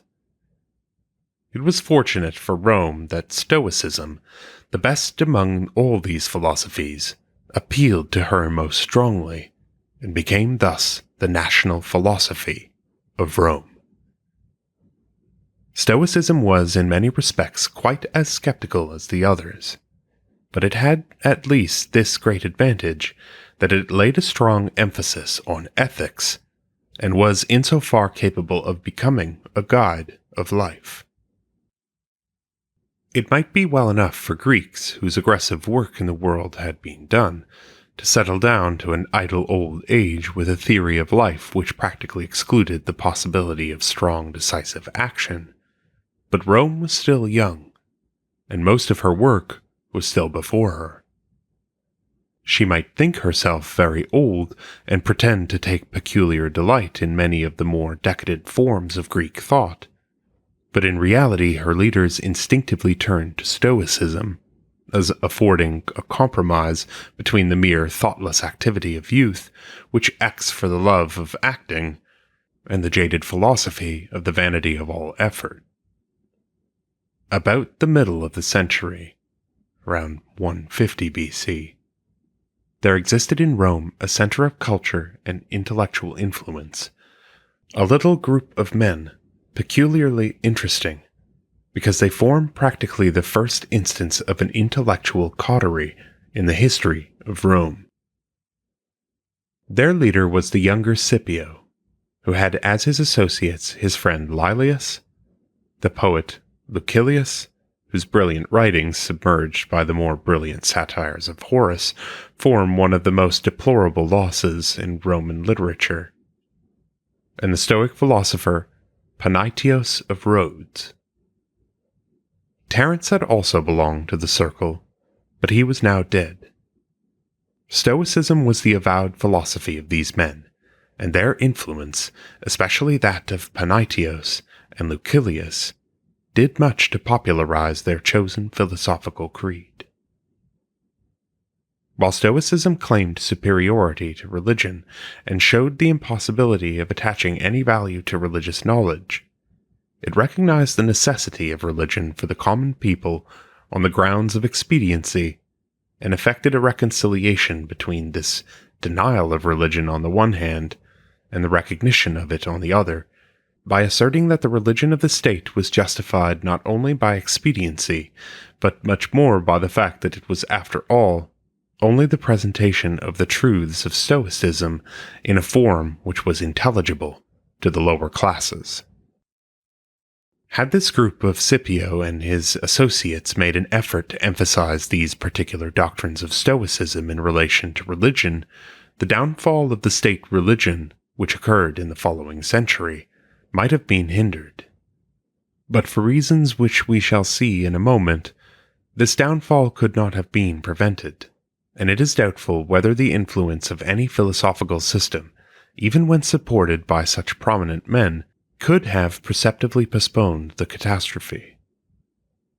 Meantime, the only visible contributions of Stoicism to the problem of religion was the growth under her influence of the idea of a double truth. One truth for the intellectual classes, one for the common people, reaching its climax in the phrase, it is expedient for the state to be deceived in matters of religion. Expedit igitur fali in religione civitatem. This was the attitude toward religion of the most intellectual men in the community at the beginning of what was in many ways the most terrible period in Rome's history. The last century before Christ, more exactly 133 BC to 27 BC, is the story of how Rome became an empire because she was no longer able to be a republic. It is the history of the growth of one-man power because many-man power had become impossible. This growth was caused not only, nor at first even chiefly, by the grasping character of Rome's statesmen, but by the increase of the rabble and the consequent unmanageable character of her population, except under the firm hand of a single master. And the reason why it took 100 years of civil war to change the Republic into the Empire was not because the spirit of the Republic was so slow in dying that its death struggles filled the century, but merely because the Republic died too easily, and the way to one-man power was so simple that there were too many candidates for the position, and hence the civil wars between them. These civil wars were bound to continue until the bitter lessons of experience had taught men not only how to gain the supreme control, which was relatively easy, but how to keep it and exclude rivals, which was much more difficult. The ambitious leaders of this century did not have to create a throne. That was ready to their hand. Their task was only to put defenses around it. Even these defenses of it were not directly against the people, for the people had no desire to overthrow the throne, but merely against the rival candidates. Step by step, from Tiberius Gracchus to Gaius Gracchus, and on to Marius, to Sulla, to Pompey, to Julius Caesar, possession became more and more permanent, until from being a mere momentary position, it became 9 points of the law, and Octavian made the tenure perfect by adding an almost religious reverence to his person in the title Augustus. In the main, the foreign wars of the 2nd century before Christ gave place to the civil war at home, but there was one exception to this: the war with Mithridates, king of Pontus, which, on various occasions during the early part of the century, took large bodies of Romans to the Orient. And as though to supplement this knowledge of the East, in the closing half of the century, the field of the civil struggle was enlarged so that it too included the East and Southeast. We have already seen so many instances of the effects of political events on the course of Roman religion that it is a matter of no surprise to us to see that both of these struggles, the Civil War and the Oriental Wars, left their marks on religion. It would be so much more surprising if they had not done so. In the struggle of the rivals at home, every possible weapon was employed, and it was soon discovered that the priests and the paraphernalia of religion were excellent means of political power and influence. The religion of the state, therefore, became enslaved to politics. On the other hand, the campaigns in the East made the soldiers, and eventually, on their return, the whole populace, acquainted with various Oriental deities, which helped to satisfy their craving for the sensational and the superstitious. Thus, while the state religion in its debauched condition was losing influence, the orgiastic element in worship was gaining power through these newly acquired Oriental cults.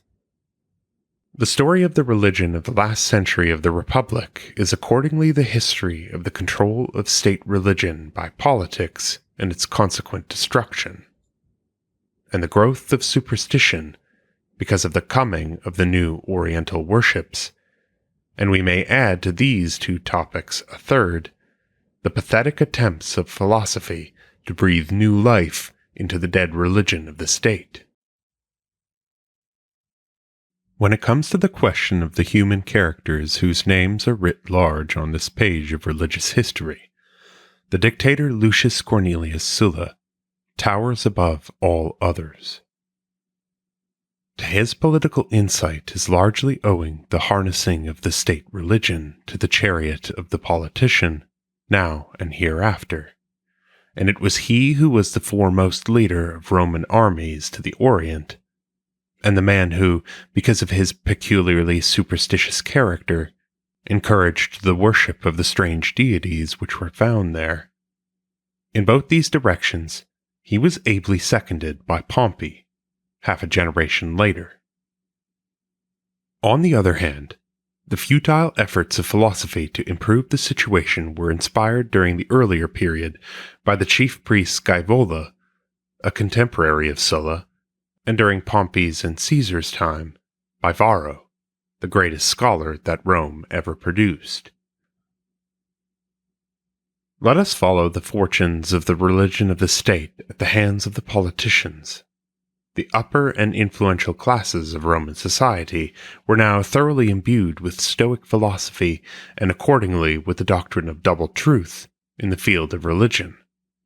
The real philosophical truth, which was their own peculiar property, and which showed them clearly that all forms of religion were vain, and its doctrines at best a clumsy statement in roundabout parables of a truth which they saw face to face, and that lower truth intended for the masses and dictated by the pressure of necessity, the concrete state religion in all its details, which must be preserved among the lower classes in the interest of the state and of society.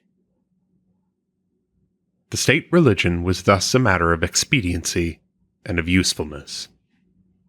But once this idea of its usefulness was put into the foreground, it was natural that the question should immediately be asked, was this state religion as useful after all as it might be? Could it not be put to greater uses? If religion existed in general for its political effects, why should it not be used by the individual, like any other political apparatus, for his own individual advancement? The man to whom this idea seems to have come first in all its fullness was Sulla, and he proceeded immediately to act upon it. The control of religion could, of course, be obtained best through the priesthoods, and those priesthoods were naturally most worth gaining, which possessed the greatest right of interference in affairs of the state. These priesthoods were, first, the augurs, with their traditional right to break up assemblies and to declare legislative action null and void. Then the pontiffs, with their general control of all, vexed questions concerning the intersection of divine and human law. And lastly, the quindecimviri, or the keepers of the Sibylline books, in charge also of the cults to which the oracles had given birth. Accordingly, he increased the number of these 3 priesthoods, raising each to 15, and inasmuch as the old right of the colleges of the priests to fill vacancies in their own bodies themselves had been taken away from them in 103 BC, and such vacancies were now filled by popular vote, it was an easy thing for him to fill the new positions with his own men.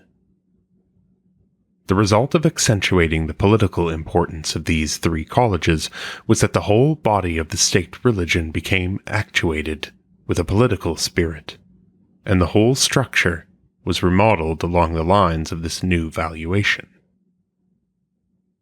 The immediate effect of this was that the priests themselves became entirely absorbed in politics. To be sure, Sulla was not responsible for all of this, because the tendency had been in this direction ever since the time of the Punic Wars. In the good old days of Roman religion, the office of priest had been in the main its own reward, and though the priests formed by no means a separate class, and the individual priests had many secular interests, and occasionally some political ones, he was not supposed to hold political office. In the time of the Punic Wars, however, the tide began to turn. The earliest recorded instance of a priest holding a high political office is in the year 242 BC, when the Flamen Martialis, or special priest of Mars, was chosen consul. But when the gentleman in question started to go to war, he was forbidden by the Pontifex Maximus. In 200 BC, the Flamen Dialis, or special priest of Jupiter, was allowed to be made aedile, but his brother had to be especially authorized to take the oath of office in his stead, since the priest of Jupiter, the god of oaths, was himself not allowed to take an oath. In the course of the next century, such cases became more common, and where the thing was not allowed, the priesthood became unpopular and was sometimes left entirely vacant. This last thing happened, for instance, in the case of the Flaminium Diale, a position which was unfilled from 87 BC to 11 BC. But the evil effects of politics were not confined to the emptying of certain priesthoods, which after all were of no great importance, except as their presence tended to sustain the morale of the old religious ritual. Its effects were much more disastrous in the very important priesthoods which had now become essentially political offices. The exclusively political interests of the incumbents, combined with the fact that each man was elected by general vote of the people, and without any special fitness for the position, as had been the case in the old days, tended to break down all the traditions of the college, and thus to destroy much of the knowledge which was being handed down largely by oral tradition. There arose, therefore, an ignorance of the ritual of the cult, which was great just in proportion as the knowledge originally present had been accurate and intricate. But even this was not all. The arranging of the yearly calendar, with its complicated intercalation of days to bring into harmony the solar and the lunar years, was still in the hands of the priests, and here the results of their growing ignorance were most appalling. The calendar became terribly disordered. And this again had its reaction on religion, for the calendar month occasionally fell so out of gear with the natural seasons that it was impossible to celebrate some of the old Roman festivals which had a distinct bearing on certain seasons of the year. Thus the greatest enemies of the religion of the state were those of its own household, the priests, who turned the reverent formalism of the old days into a mockery, and made their priesthood merely a means of political influence. Now that the Roman gods had been changed into new-fangled Greek gods, and the old Roman priesthoods into modern political clubs, it is little wonder that the religion of the fathers ceased to satisfy their descendants. But while history shows that specific religious creeds have often proved mortal and subject to change and decay, the same history makes clear that the religious instinct is a constant factor in humanity, and that we must not suppose for a moment that the religious need of the Roman community had ceased to exist simply because the religion of state had ceased to satisfy it. From the day when the Sibyl gave her first oracles to Rome down to the time of Sulla, the desire for the sensational and the extraordinary in religion had been steadily growing. It had its birth in the idea that there was such a thing as a direct communion with the deity, and that the oracles were an immediate command from him. It was nourished by the sense of foreignness in the Greek ceremonies gradually introduced into the cult. It fed on the more sensational aspects of certain gods brought in, on the enthusiastic rites of Bacchus, on the miracle working of Asklepios, on the Stygian mystery of Dis and Proserpina. But its fulfillment was to come from the East, that inexhaustible fountain of religious energy. In the Magna Mater, it recognized its own. This was the first undiluted Orientalism which came to Rome. But the state itself had received it, and had managed in some unaccountable way to put upon this outlandish Eastern cult the stamp of Rome's nationality. that stamp which no nation ever successfully and permanently resisted. And thus the reception of the cult on the part of the state was not only a disgraceful thing, tending to degrade true religion and spread the contagion of Orientalism, but it also made those whose appetite had been aroused eager for other deities, whose cult would have the great additional charm of being unlicensed by the state, and hence savoring of unlawfulness. Such a cult, long half-consciously desired, was at length found when in 92 BC the Roman soldiery commanded by Sulla penetrated into the valley of Comana in Cappadocia. There was a whole community, a miniature state, devoted to the service of a goddess not unlike the great mother of Pessinus, but whose cult was more ecstatic, more orgiastic, than that of the Magna Mater, at least as Rome knew her. The king was the chief priest, and the citizens were priests and priestesses. The war with Mithridates brought the Roman army there again, and also to another Comana in Pontus, where there was a branch of the Cappadocian cult. It was not the ignorant soldiery alone who were impressed by what they saw. Their leader, Sulla, was fully as much affected, and on his return to Italy, when the great crisis in his career, his march on Rome and his storming of the Eternal City, lay before him, it was the goddess of Comana who appeared to him in a dream and gave him courage. Thus her cult entered Rome, and the capture of the city of Sulla has its parallel in the capture of the hearts of the people by his companion, the goddess Comana. The original name of this goddess seems to have been Ma, but the Greeks, who also knew her, had likened her to Enyo, their goddess of strife and warfare. Hence, in these days of facile identification, the Romans' course was clear, and she became straightway Bellona, called by the name of their old goddess of war. Of all the chapters of the history of such identifications, none is more curious than this. The old Bellona had borne to Mars the same relation that Fides, the goddess of good faith, had borne to Jupiter. She was the result of the separate deification of one of the qualities of Mars, the breaking off of an adjective and the turning of it into a noun. But from now on, though the old goddess still existed and had her own temple and her own worship, the name was also applied to this strange Oriental goddess who came in the train of the debauched Roman army on its return from the East.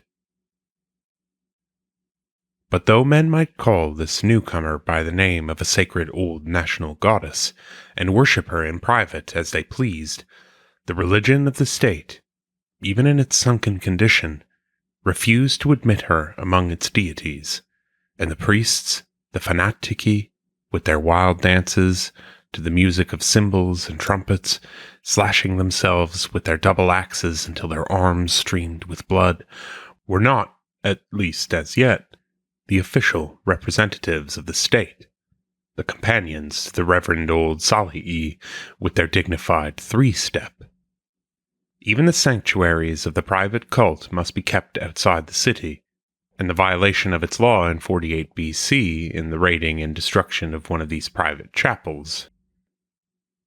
Her cult does not seem to have become a state affair until the beginning of the 3rd century AD, when Caracalla, who had extended Roman citizenship to all the inhabitants of the provinces, gave a similar citizenship to all the foreign deities resident in Rome. It is a curious coincidence that this action of Caracalla occurred just about the same year AD in which the breakdown of the pomerium for state cults had occurred BC. For the present, however, that is to say in the 1st century BC, the state retained her dignity, though the resultant unorthodox character of the cult increased its power and influence, and made it more subversive to morals than the Magna Mater was. An even more interesting instance, both of the popularity of sensational foreign cults and of the struggle of the state religion against them, is found in the case of the Egyptian goddess Isis. The spread of Isis worship into the Greek, and consequently also into the Roman world, began relatively early. In the 3rd century, Isis and her companion Serapis were well established on the island of Delos, and in the 2nd century we find traces of their worship in Campania, especially at Pompeii and Puteoli. This last named place, the seaport Puteoli, the modern Pozzuoli outside of Naples, was probably the door through which Isis and her train came into Italy. Puteoli was the chief port for Oriental ships, including Egypt, and it also had commercial relations with Delos. At this later date, it supplied Rome with gods in somewhat the same way that Cumae in the same neighborhood had done centuries before. So far as the city of Rome itself is concerned, an apparently trustworthy tradition traces the private cult back to the time of Sulla, and it certainly cannot have been introduced much later than this time, because in 58 BC, it had become so prominent and so offensive to the authorities of the state that they destroyed an altar of Isis on the Capitoline. Apparently, Isis was no exception to the general law of growth by persecution, because in the course of the next decade, the state found it necessary to interfere no less than 3 times, in 53, 50, and 48 BC. Finally, the policy of suppression proved so ineffectual that it was decided to try the opposite extreme and to see what could be done by state acknowledgement and state control, and so the triumvirs, Octavian, Antony, and Lepidus, in 43 BC, decreed the building of a state temple for Isis. But although they had decreed the erection of a temple, they were too much engaged in their own affairs to build it immediately, and until the temple was built, Isis could not properly be considered among the state gods. As events turned out, this temple was never built, for in the course of the next few years, the trouble with Antony and Cleopatra began, and thus the gods of Egypt became the gods of Rome's enemies, and so far as the state was concerned, an acknowledgement of these gods was impossible. Instead, Augustus forbade even private chapels inside the pomerium. The subsequent history of Isis does not directly concern us. Suffice it to say that after various vicissitudes, she was admitted to the state cult by Caracalla along with all the other foreign deities. But it was not only Asia Minor and Egypt which gave their cults to Rome. The deities of Syria came too. Prominent among them was Atargatis, whose cult seems to have touched the Italian mainland first at Puteoli. In 54 BC, the army of Crassus on its eastern expedition, which was destined to come to such a tragic end in the terrible defeat at Carrhae, visited and plundered the sanctuary of the goddess in Syria, where she was called simply the Syrian goddess, Dea Syria, and was worshipped in a way very similar to the Magna Mater and Bellona. Lastly, when Pompey swept the Mediterranean clean of Cilician pirates, the sailors became acquainted with a Persian deity, Mithras, whose cult in Rome began during our period, and subsequently crowded all the other orgiastic cults into insignificance. We have now seen how the politicians were turning the state religion into a tool for the accomplishment of their own selfish ends, and how the masses of the people were seeking satisfaction for their religious needs in sensational foreign worships introduced from Asia Minor, Egypt, Syria, and Persia. We must now see whether any efforts were being made by any members of the community in behalf of the old religion, and whether there were still in existence any traces of the pure old Roman worship. The latter-day philosophies of Greece had dealt a severe blow at Roman religion by convincing the intellectual classes in the community that In the nature of things, there could be no such knowledge as that upon which religion was based, and hence that religion was an idle thing, unworthy of a true man's interest. Yet all the philosophy in the world could not take away from a Roman his sense of duty to the state. Now the state in its experience had found religion so necessary that she had built up a formal system of it and made it a part of herself. As it was the duty of the citizen to support the state in every part of her activity, it was clearly his duty to support the state religion. Hence there arose that crass contradiction which existed in Rome to a large degree as long as these particular systems of philosophy prevailed, between the duty which a man, as a thinking man, owed to himself, and the duty to which he, as a good citizen, owed to the state. We have seen how during the 2nd century before Christ, no attempt was made to reconcile these two views, and how they existed side by side in such a man, for example, as Aeneas, who wrote certain treatises embodying the most extraordinary skeptical doctrines, and certain patriotic poems in which the whole apparatus of the Roman gods is prominently exhibited and most reverently treated. We have also seen how this double truth could not but have disastrous results on the state religion, in spite of all efforts to the contrary. The first effort which was made to improve the situation was not so much an attempt at reconciliation as a frank statement of the difficulties of the case. The problem had advanced considerably toward solution when once it had been clearly stated. The man who had the courage to make the statement was Quintus Mucius Scaevola, a famous lawyer as well as the head of the College of Pontiffs, the Pontifex Maximus.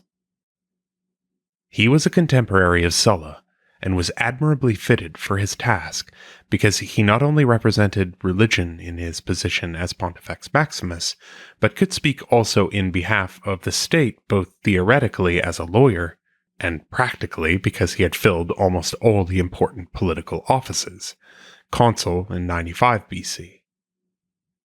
The treatise in which he made his statements has been lost to us, but we may obtain a fair idea of what he said from a quotation of the Christian writer Augustine in his wonderful book The City of God, 427. For Scaevola, the double truth of Aeneas has grown into a triple truth, and there are no less than 3 distinct religions: the religion of poets, of philosophers, and of statesmen. The religion of the poets, by which he means the mythological treatment of the gods, he condemns as worthless, because it tells a great many things about the gods which are not true and which are entirely unworthy of them. The religion of the philosophers he does not consider suitable to the state, because it contains many things which are superfluous, and some of which are injurious. The superfluous things may be allowed to pass, but the injurious things, by which he evidently means the doctrines of Euhemerus, are a very serious matter, not because they are untrue, but because the knowledge of them is inexpedient for the masses. The religion of the statesman can have no part in these things, even if they are true, and a man as a citizen of the state must believe in many things, or profess belief in them, which the same man, as an individual and a philosopher, knows are false. Scaevola's honest, well-intentioned effort to support the religion of the state was naturally a failure. The very masses in whose behalf Scaevola was calling on his fellow citizens to undergo these casuistical gymnastics soon cared more for Bellona and Isis than for all the gods of Numa together. But we cannot help admiring Scaevola for his patriotism, though we may not envy him his ethics. The state religion could never be supported on the arguments of expediency. Everyone granted its expediency, and still it fell. Its worst enemies, the politicians, granted it most of all, and they were the ones who put the doctrine to any practical use. It was precisely this discovery of its expediency and its great practical value which caused its downfall. From the practical standpoint, the problem was settled once and for all, but as a matter of theory, it remained for the next generation in the person of Varro to provide a more satisfactory solution and to effect something of a compromise between the truth of philosophy and the truth of religion. Marcus Terentius Varro came to the work equipped with all the learning of his time, and possessed a greater knowledge of facts than any other Roman of his or any other day.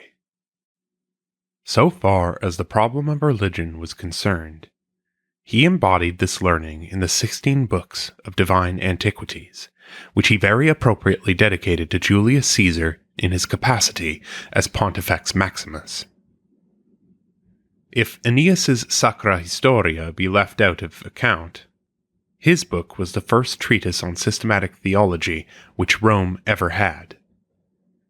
In this work, he desired to accomplish three things. First, by a review of the history of Rome to show how essential the state religion was. Second, by an examination of Greek mythology to purify the state religion from its immoral influences. Third, to show that the state religion so purified was fully in accord with Stoic philosophy. In regard to the three religions, therefore, he agreed with Scaevola in casting out entirely the religion of the poets and in accepting both the others, but he differed from Scaevola in that he denied the contradiction between them and asserted that they were not two truths, but two forms of the same truth. We are not able to go into detail of his attempt, because unfortunately the books in which he wrote it have been lost to us, and we have again merely the quotation in Augustine's City of God. But we know that in general, he tried to show that the formal doctrines of the state religion were merely a popular presentation of the truths of the Stoic philosophy, and that the whole system of Roman gods could be reduced, in theory, to the great philosophical contrast between the sky and the earth, the procreative and the conceptive elements. A man might, therefore, hold fast to both religions as to a simpler creed and a more abstruse one. Hence a man's belief as a good citizen, and his belief as an intelligent individual, were not in contrast so far as the truth was concerned, but merely in the matter of form, in the matter of presentation. Varro's heroic effort, supported as it was by all the learning of his day and all the influence that his fame lent to his words, was, nevertheless, a failure. The religion of the state was dead. Politics had killed it. It was a political power alone which could restore life to it. But that was the work of an emperor, Augustus, and not of a scholar, Varro.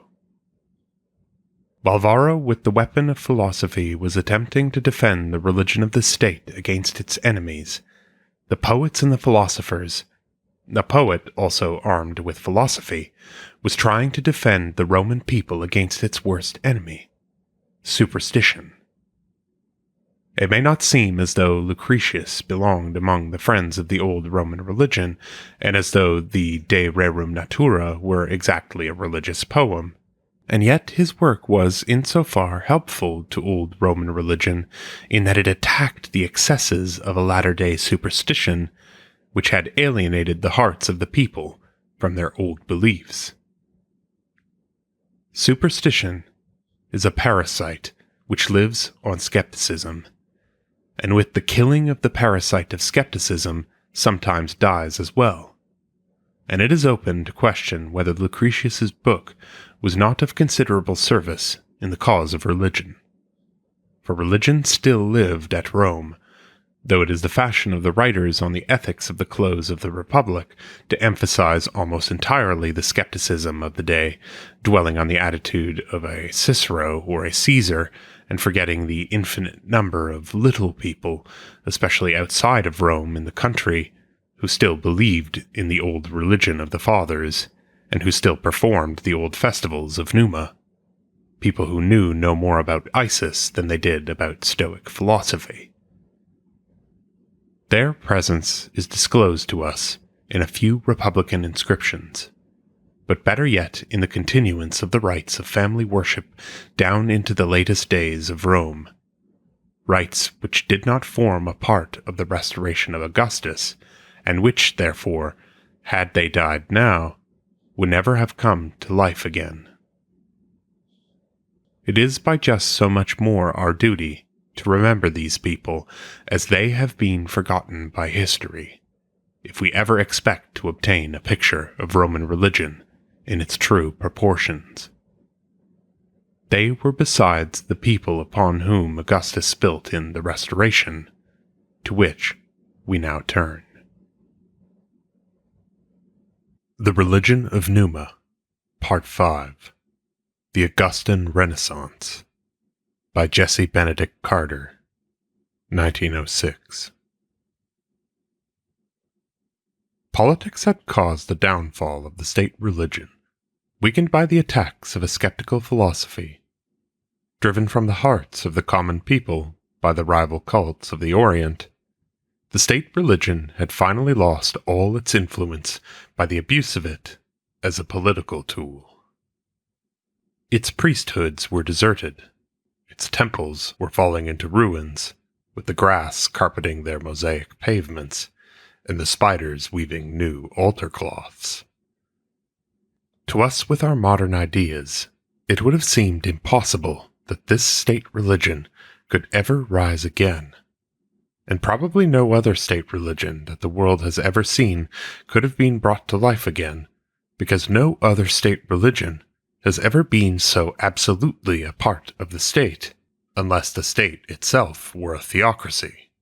And possibly no lesser genius than Augustus could have accomplished the task, even under the slightly more favorable conditions which the state religion of Rome offered. Whether Julius Caesar would have attempted the restoration is one of many questions which his death left unanswered.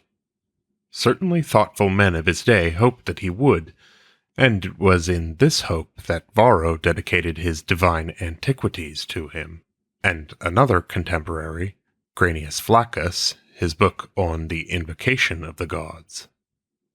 But except for one law which he caused to be enacted concerning the priesthoods, we have no knowledge either of his accomplishment or of his intentions, and the great task was left practically untouched for the master hand of Augustus.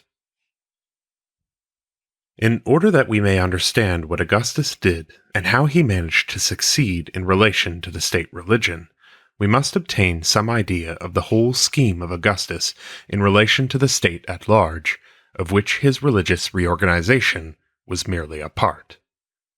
One of the cleverest characterizations of the Emperor Augustus which has ever been written was that by the late Professor Mommsen. But its relatively secluded position in the Latin preface to an edition of Augustus's great autobiography, the Res Gestae, has prevented it from being generally known. Mommsen describes Augustus as a man who wore most skillfully the mask of a great man, though himself not great. This epigrammatic statement is undoubtedly clever, but it is not just, although it is the opinion concerning Augustus which we would expect a man to hold who, like Mommsen, had an almost unbounded admiration for Julius Caesar. There have been scattered throughout the pages of history, even down to our own day, men of whom we say that they were not great men, though they did a great work. In certain cases, doubtless, we can separate the man from his work and justify the assertion. But in other cases, we are deceived by the man himself, just as his contemporaries were, and as he wished them to be. For it occasionally happens that a man who is called to rule over men and to reorganize a disordered government is able best to accomplish his end by a gentle diplomacy, a conciliatory manner, which is often misunderstood by those who surround him and who interpret gentleness of spirit as smallness of spirit and self-restraint as weakness. It would be truer to describe Augustus as a man who wore most skillfully the mask of an ordinary man, though himself an extraordinary man. The more we study the chaotic condition of Rome under the Second Triumvirate, and the more fully we realize not only the total disorganization of the forms of government, but also the absolute demoralization of the individual citizen, the more we appreciate the almost impossible task which was set for Augustus, and which he successfully accomplished. For 100 years, from 133 BC to 30 BC, from Tiberius Gracchus to Actium, hardly a decade had passed which had not brought forth some terrible revolution for Rome. Even the great Caesar had failed, had not divined aright the only treatment to which the disease of old age would yield. For, although the blows which actually killed Caesar may have been merely an accident in history, the deed of irresponsible men, his fall was no accident, but was the inevitable logical outcome of his imperial policy. But Augustus succeeded in establishing a form of government which enabled himself and his connection to occupy the throne for almost 100 years. And even then, though revolutions came, his constitution was the main bulwark of government in succeeding centuries. It would take us too far from our present subject to answer in any completeness the question of how he succeeded, but a word or two may be said in general, and the rest will become clear when we examine his reorganization of religion. The secret of Augustus's success was the infinite tact and diplomacy by which he managed to strengthen the throne and his own position on it, while apparently restoring the form of the Republic and the manners of the old days. It is open to question whether he was actuated by a consideration of the good of the state, or by a regard for his own selfish ends, but it is beyond question that he gave to Rome the only form of government which could eradicate the habit of revolution, and thus save the state. He succeeded because he did not underestimate the difficulty of the task, and accordingly brought to bear on it every possible influence, emphasizing especially the psychological element, and being willing to go a long way around in order to arrive at his goal. He was not content with a mere temporary makeshift, which might carry him to the end of his own life. He was laying foundations for the future. Nowhere is this more clearly stated than in one of his edicts, where he says, "May it fall to my lot to establish the state firm and strong, and to obtain the wished-for fruit of my labors, that I may be called the author of it, and that when I die, I may carry with me the hope that the foundations which I have laid may abide." These abiding foundations must be laid deep in the national psychology, and it was his grasp of the psychological problem which explains his reorganization of religion. A century of civil war had totally destroyed the spirit of unity and created an infinite number of petty hatreds between man and man. Men had looked so long at their individual interests that they had almost forgotten the existence of the state. But if the spirit of patriotism could be quickened into a new life, then men would think of the state and forget themselves, and united in their love of this one universal object of devotion, they would learn a lesson of union which might gradually be extended to their whole life. But the state must be presented not as it was in all its wretchedness, lacerated by civil struggle. The sight of the present would serve only to start the quarrel over again. Instead, it must be the ideal state, a state so far away, so distant from all the citizens, that they all seemed equally near. If this state were to be something more than a mere abstraction, it could be clothed only in the reverential garment of the past. It must be the Rome of the good old days. Yet if they were not forever to mourn a golden age in the past, and a paradise that was lost, there must also be hope for the future, a paradise to be regained. In a word, the belief in the eternity of Rome must be instilled into men's hearts. Thus was the idea of the eternal city born, and it is no mere coincidence that the first instance of this phrase in literature occurs in Tibullus, a poet of the Augustan age. Once convinced of the eternity of Rome, men could look at the past for inspiration in full confidence that the beauties which had been could be obtained again.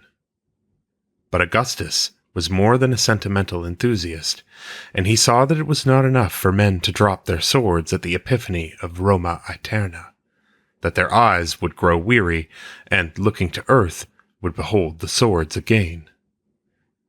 These swords must be beaten into plowshares and pruning hooks. The deserted farms of Italy must be filled again, and the stability of the state must be increased by an enlargement of the agricultural community. But for the accomplishment of these reforms, something was needed which was at once gentler and stronger than legal enactments. The poet must make smooth the way of the law. It was the poet who could best interest men in the past, and thus Augustan poetry was encouraged and directed by the emperor, that by pointing out the glories of old Rome, it might inspire men to make a new Rome more glorious than the old. Practically every poet of the age was directly or indirectly under the influence of the ruler. It was the emperor's counselor, Maximus, who encouraged Virgil to write his Georgics, and these glowing pictures of farm life did quite as much to carry out the emperor's plans as the Aeneid later. And Virgil was not alone in writing of country life. Tibullus, even more gentle than the gentle bard of Mantua, was telling the same story in another form. By this time, the myths which Greece had given to Rome, or which Rome had made for herself on Greek models, were absolutely a part of the national past. These too entered into Augustus's scheme. Thus, another protege of Maximus, the poet Propertius, was gradually weaned from love poetry and filled instead with a hunger for the myths of Roman temples and of old Roman customs, so that Cynthia slowly gives way to Tarpeia and Vertumnus, and the Rome of Augustus to the Rome of Romulus. Even the irrepressible Ovid tried in his exuberant fashion to assist in this work, and started in his Fasti to write a history of the religious festivals of the Roman year. But above all these, and infinitely more important in its influence, towers the Aeneid of Virgil. All through the varied incidents of the 12 books, there runs the scarlet thread of a great purpose, the glorification of Rome and of Augustus. From the sack of Troy, through the long wanderings and the fierce wars of Latium, down to the final conquest of the enemy, we see Aeneas led by the hand of the gods, whose will it was that Rome should be. The lesson is very evident. The providence which guided us in the past still protects us. We have no right to be discouraged, and our future is assured to us under the same gods who brought our fathers out of the land of the Trojans through the midst of the Greeks. But there is concealed in the Aeneid another lesson, much more directly useful to Augustus. Its hero, the immaculate, pious Aeneas, is the direct ancestor of the Julian house to which Augustus belongs, and the founding of Rome shows not only the good will of the gods toward the city, but in no less degree their special appointment and protection of the ruler. The descendants of the house of Aeneas are therefore the divinely appointed rulers of Rome. There can be no question that this poetry had an effect nonetheless far-reaching, because its influence was difficult to estimate and analyze. It was not necessary for the psychological result that men should actually believe in these myths. Much was gained if they allowed their thoughts to dwell on the ideas presented in them. It was the sedimentary deposit thus formed, which was to fertilize the soil of patriotism which had grown so barren in the civil wars. But while Augustus was broad-minded enough to realize the value of the influence of literature, he did not fail to recognize that men could not live by myths alone, that they must be surrounded by visible cult acts and tangible temples to the gods in order that their faith might be aided by sight and their life filled with action. Literature was to encourage patriotism, and patriotism was the foundation for the spiritual restoration of the state religion. But the state itself must by legal enactment prepare the outward form which the religious activity was to take. The question of the sincerity of Augustus in these religious reforms is a very difficult one to answer. If the essence of religion consisted in acts, and not in belief, in works and not in faith, Augustus was a devoutly religious man. Beyond that, we cannot go, for our judgment is hampered not only by ignorance of the facts, but by our inability to free ourselves from the modern standpoint in the interpretation of the few facts that we do know. There can be no question of the emperor's fitness for the task so far as priestly learning went, for he was from a very early age a member of 3 priesthoods, a pontiff, an augur, and a guardian of the Sibylline books. With characteristic modesty, however, he refrained from becoming chief pontiff until 12 BC, the death of Lepidus, the discarded member of the Second Triumvirate, left the position vacant. One who understands the political reforms of Augustus will have no difficulty in understanding his reorganization of religion, for they were both undertaken with the same general underlying principles and along similar lines. In both cases, innovations and novelties were strenuously avoided, except of course those of a merely administrative character. In each case, a successive effort was made to have it appear as if the old institutions of the Republic were being reinstated, whereas, as a matter of fact, the form alone was old, with its age artificially emphasized occasionally by an archaistic touch, while the content was quite new. The real result in each case was the strengthening of the monarchy, and the emphasizing of the divine right of the Julian house. In our study of Augustus's restoration of religion, we must not be content, therefore, with chronicling the old forms which were re-established, but we must examine in each case the new content which was put into them, even though the evidence of that content consists oftentimes of a mere tendency.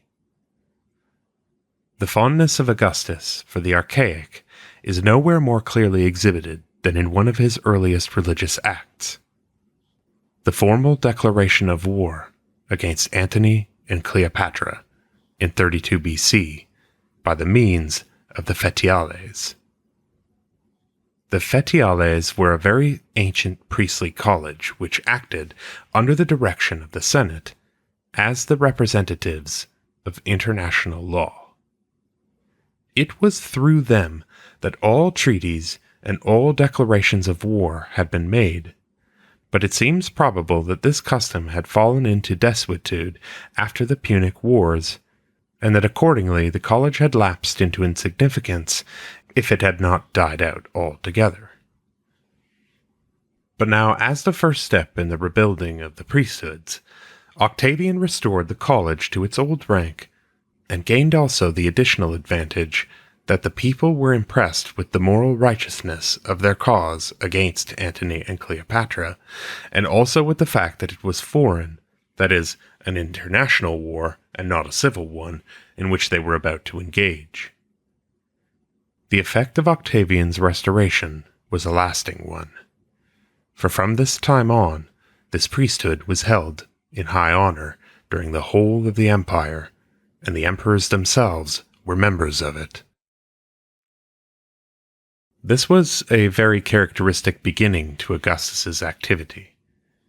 It was primarily the human element to which he was appealing in his religious changes, and hence the priesthoods needed especial attention. It was not long after the Battle of Actium that he restored another very ancient priesthood, that of the Arval brothers. This was a very old priesthood, consisting of 12 men who took part in the purification of the land, the Ambarvalia, so called because the ceremony consisted of a solemn procession around the boundaries of the fields. But as the Roman territory grew, and such a ceremony in the old fashion became impossible and was carried out merely symbolically by sacrifices at various boundary points, the Arval brothers lost all their importance, so that even in these symbolic sacrifices, their place was taken by the pontiffs. Augustus, however, recognized in this priesthood an effectual means of emphasizing the agricultural side of Roman life, and of connecting the imperial family with the farming population. The center of this new worship was the sanctuary of the sacred grove at the 5th milestone of the Via Campana, and it is there that the wonderful discoveries have been made of the inscriptions giving the minutes of the meetings of this curious corporation, beginning with Augustus. But the pastoral side of their worship was an insignificant matter, even in the age of Augustus, compared with their prayers and supplications in behalf of the imperial house, so that the records of this supposedly agricultural priesthood form one of our best sources for the study of emperor worship. 3 other priesthoods, the pontiffs, the augurs, and the guardians of the Sibylline books, the quindecemviri, did not need actual restoration, for their ability to interfere in politics had kept them alive during the closing centuries of the Republic, when political usefulness was the surest means of surviving in the struggle for existence. But the fact that they had been politically powerful made the control of them all the more necessary for an emperor who wished to have in his hands all the possibilities of political influence. It was contrary to Augustus's policy openly to crush any of the institutions which had really been, or what was from his standpoint very much the same thing, had been thought to be a bulwark of republicanism. As a matter of fact, however, these priesthoods had been one of the chief means of bringing the Republic into the control of one man. Hence, for Augustus, the problem was easy to solve. It was only necessary to appear to honor these priesthoods by raising their dignity still higher and making only men of senatorial rank eligible, and then to take the chief position in them himself, and to fill them with his own supporters. Thus the Republic was apparently saved, and the Empire was really strengthened. But the priesthood to which Augustus devoted his most especial attention was the priesthood of Vesta, the Vestal Virgins. Here he was guided not only by his desire to improve the condition of the priesthoods in general, but also by his especial interest in the cult of Vesta. The reasons for this interest in Vesta will be explained in a moment when we discuss the emperor's favorite cults. But a word about its effects on the priestesses of Vesta may be said here. The Vestal Virgins had been relatively little contaminated by politics, but the priesthood had suffered along with all the rest of the religion of the state because the general indifferentism and neglect of religious things which characterized the closing centuries of the Republic. The best families in the state were not as ready as in the earlier days to devote their daughters to the service, and thus the rank, and consequently the influence of the Vestals, had to some extent declined.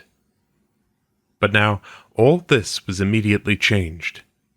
The outward honor and the insignia of the Vestals were increased until they were allowed such privileges as not even the emperor possessed.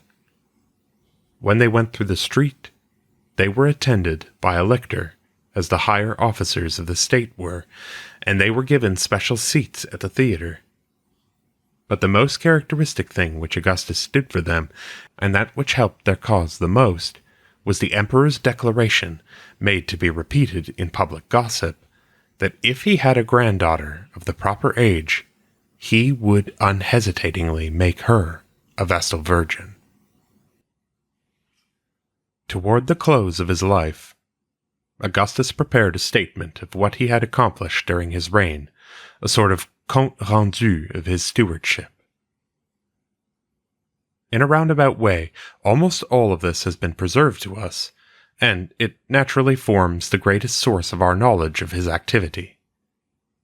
After reciting a large number of his religious reforms, he adds, "The spoils of war I have consecrated to the gods in the Capitoline temple, in the temple of the god Julius, in the temple of Apollo, in the temple of Vesta, and in the temple of Mars the Avenger." These words give us a clue to the more especial religious interests of Augustus, a clue which is all the more needed because of his apparently chaotic spirit and his seemingly general interest in all the forms of old Roman religion. No man who restored and in some cases entirely rebuilt 82 temples to various deities could be accused of undue partiality in emphasizing certain phases of religion to the total exclusion of others. But as a matter of fact, underneath this general interest, there were present certain very specific interests, and this passage in his own writing adds great strength to the other evidence as to what these gods were. Naturally, in every list of preeminent deities, Jupiter must be present, hence the mention of the Capitoline temple first. As a matter of fact, however, Augustus's worship of Jupiter was much more a matter of form than of real interest. His attitude was one of graceful acceptance of the inevitable, rather than of enthusiastic homage. Jupiter was not adapted to his purpose, because it was almost impossible to connect Jupiter with a specific form of government other than the Republic, much less with a particular royal family like the Julian house. Jupiter had come to mean republicanism. The Capitoline Temple had ushered in the Republic in 509 BC, and there was a halo of republicanism about it which was too genuine to be used as a mask for concealing imperial features. With the four other deities, matters stood very differently.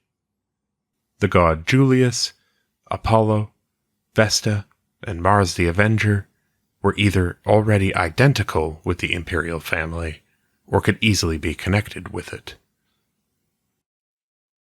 The central feature of the religion of the empire was a thing altogether unique and unknown in the Republic: the worship of the emperor as gods.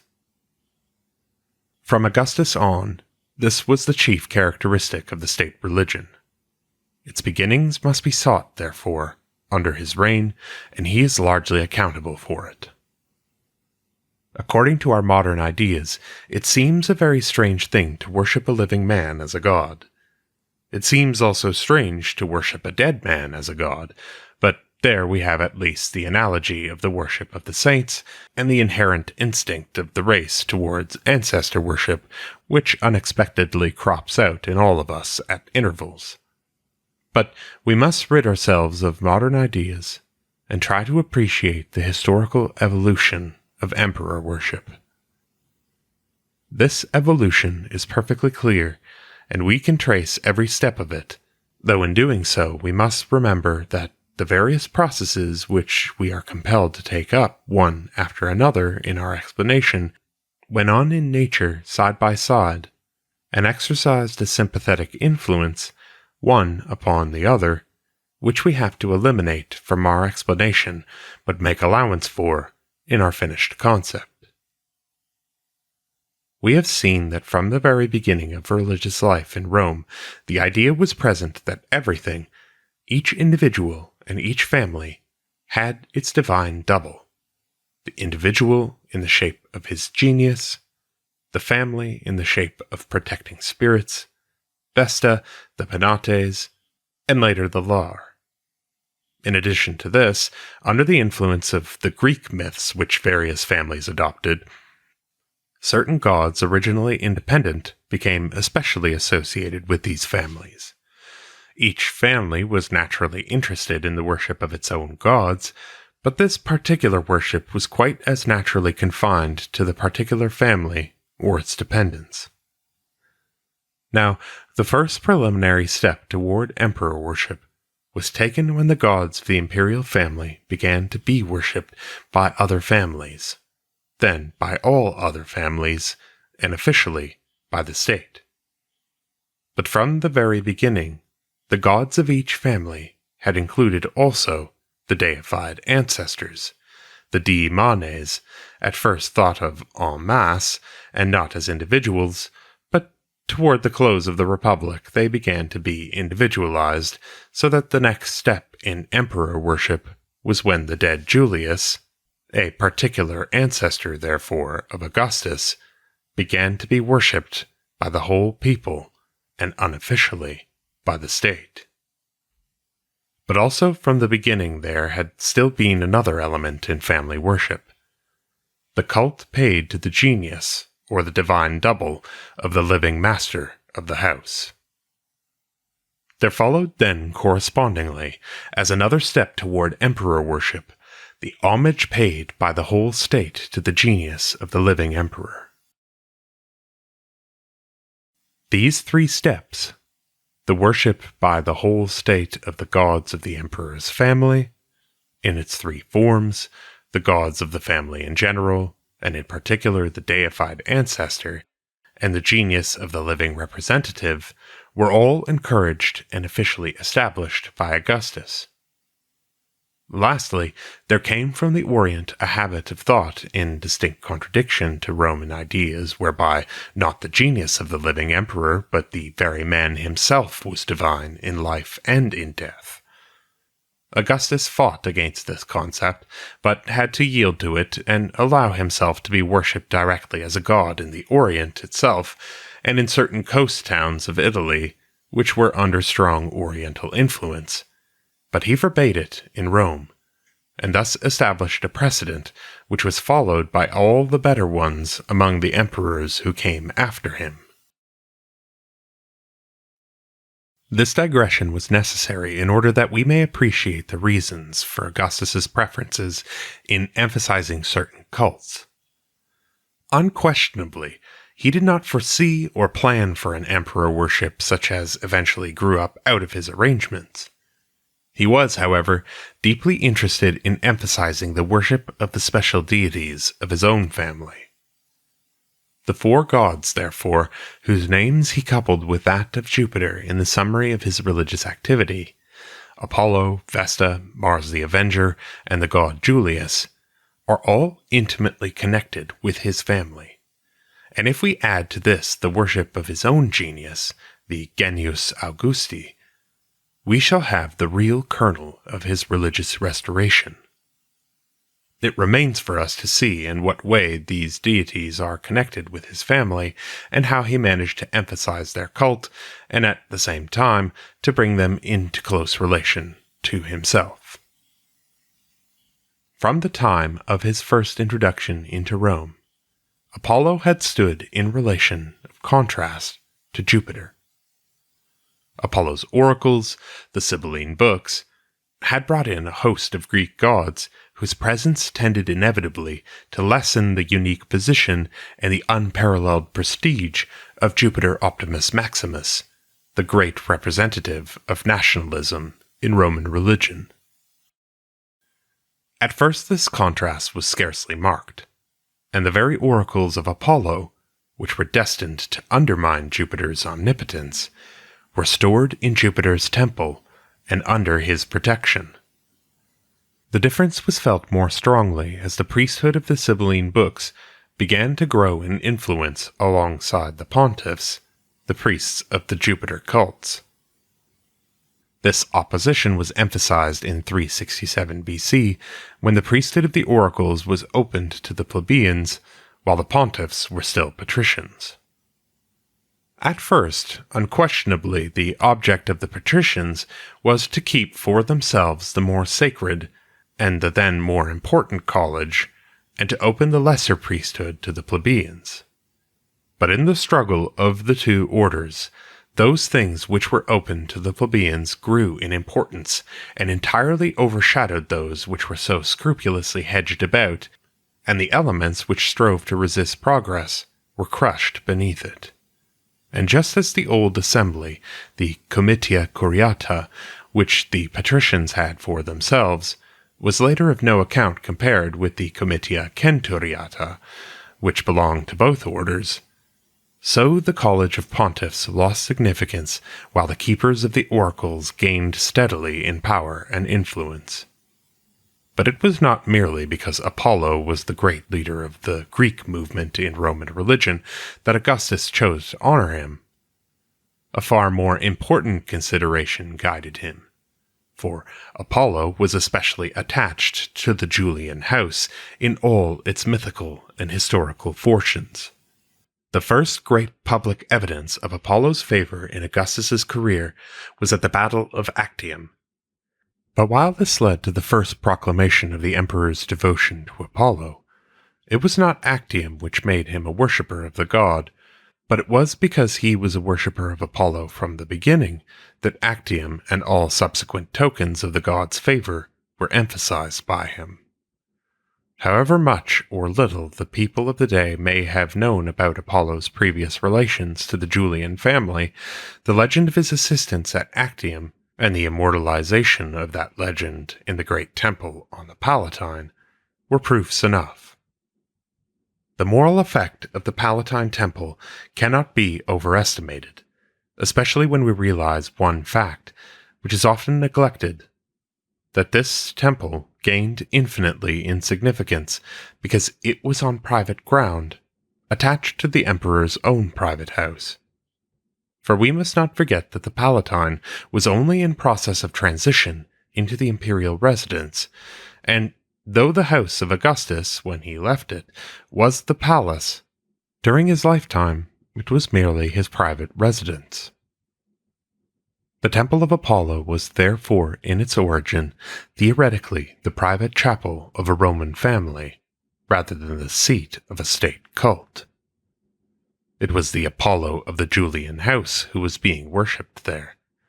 And yet it was far more than a private worship, for it began very soon to be a cult centered in distinct rivalry to Jupiter Optimus Maximus on the Capitoline.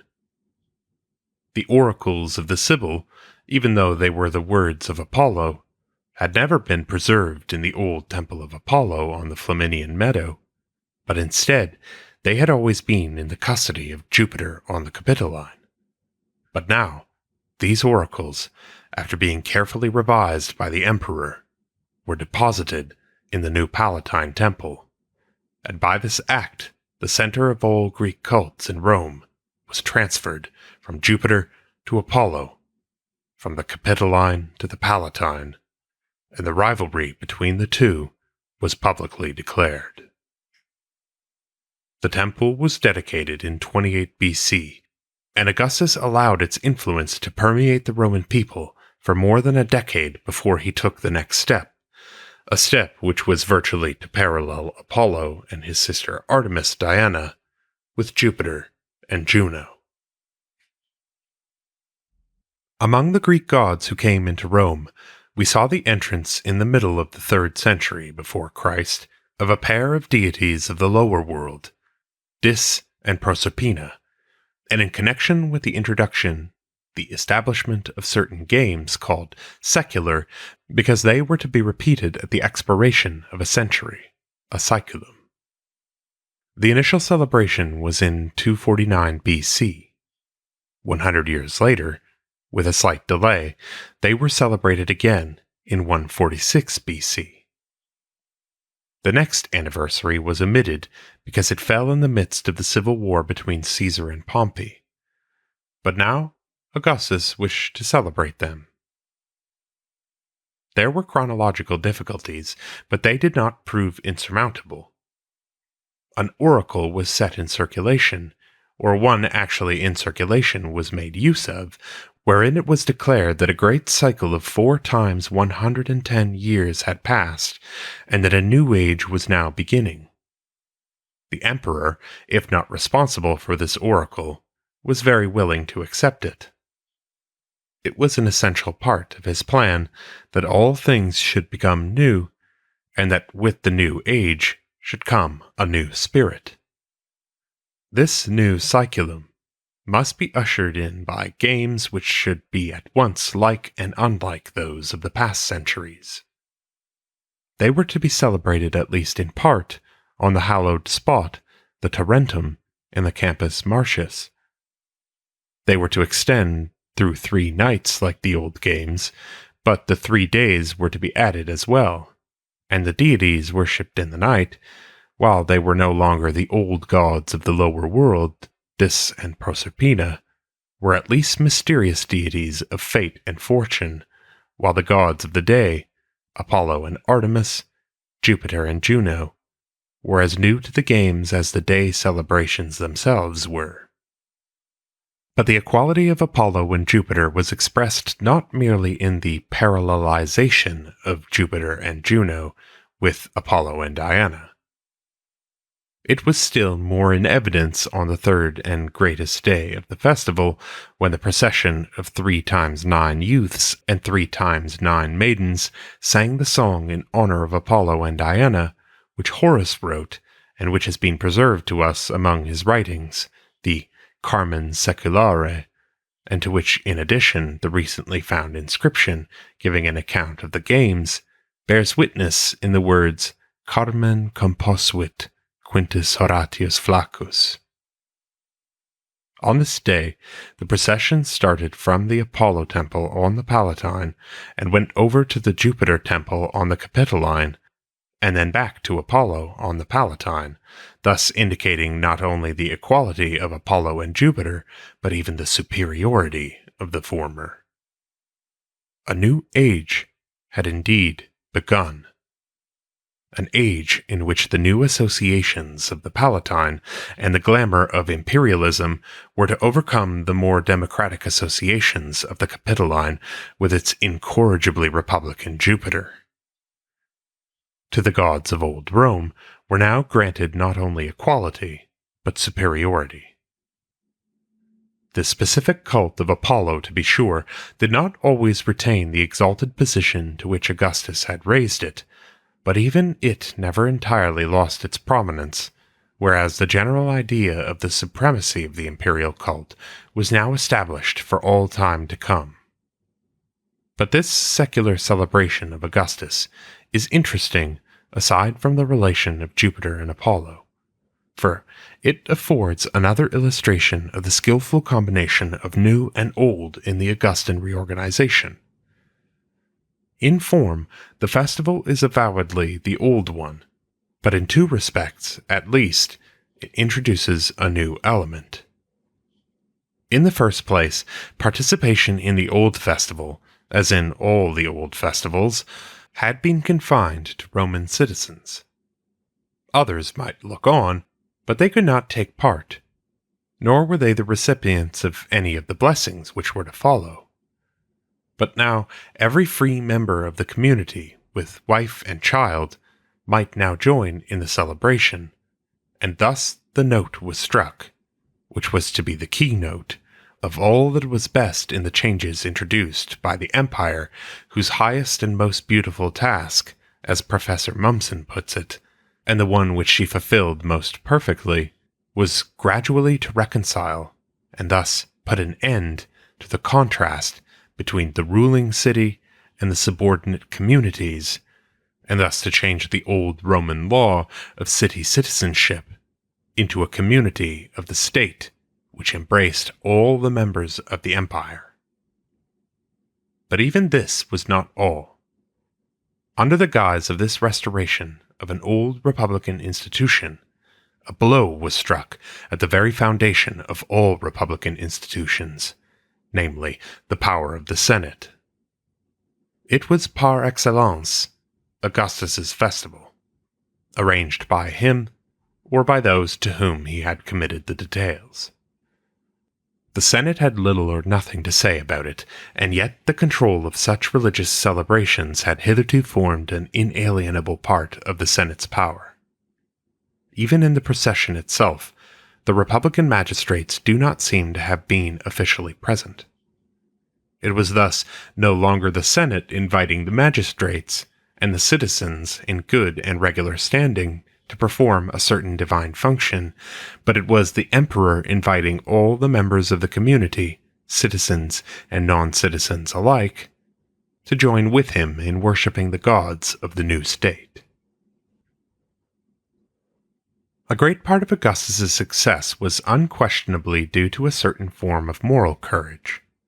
For all his diplomacy and his desire to feel the pulse of the people, he was never lacking in the courage of his own convictions. This can be seen nowhere better than in his attitude towards his adoptive father, Julius Caesar. From the very beginning, when he took upon himself, even at the cost of temporary impoverishment, the payment of Caesar's legacy, he was supremely true to the man whose successor he was, and this faithfulness is especially apparent in the field of religion. Here there are two cults, both relating to Julius Caesar, for which Augustus was largely responsible. That of the god Julius himself, and that of Mars the Avenger. In consideration of what Caesar had already done for the reorganization of the state, and in view of what he was planning to carry out, his death was a national calamity. But his influence might still be rescued and preserved by elevating him into the rank of the gods. For the accomplishment of this, it was necessary that the Senate should act, for in the hands of the Senate alone lay the power to receive new gods into the state. Thus the god Julius was created, and the word Deus received a new meaning. With that logic which was characteristic of Roman religion from the very beginning, the elevation of Julius into the ranks of the greater and more individual gods went side by side with his exclusion from the ranks of the ordinary deified ancestors, so that thereafter, at the funeral processions of the Julian family, his wax mask was absent from the procession of ancestors to which he no longer belonged.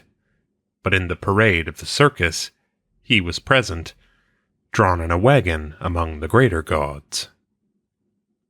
Nothing was left undone to render his cult both conspicuous and permanent.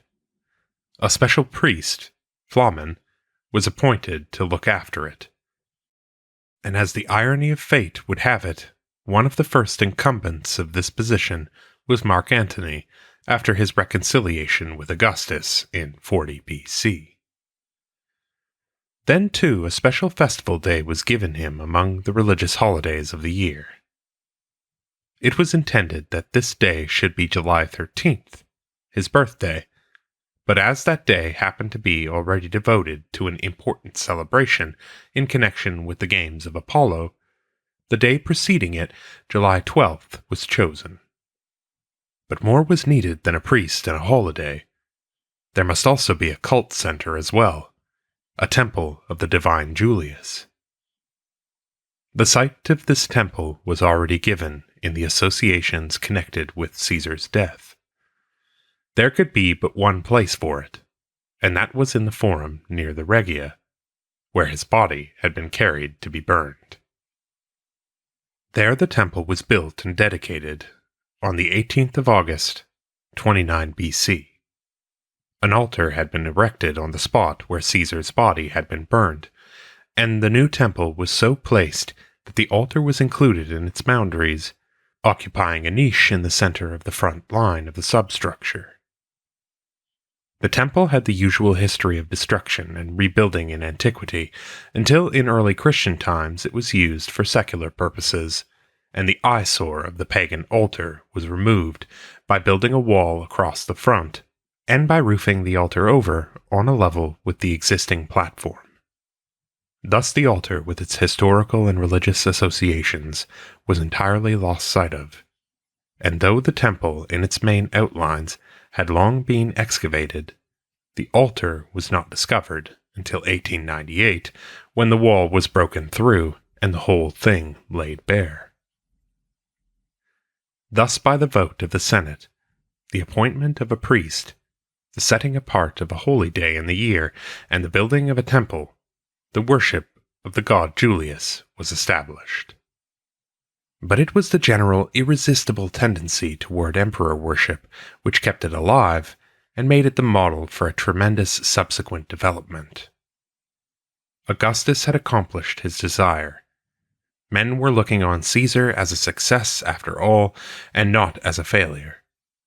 The dii manes of a murdered emperor had been profitably exchanged for the divus Julius, and just as the gods had founded the old Rome of Romulus, so again it was a god who had laid the foundations of the empire over which his successor was ruling.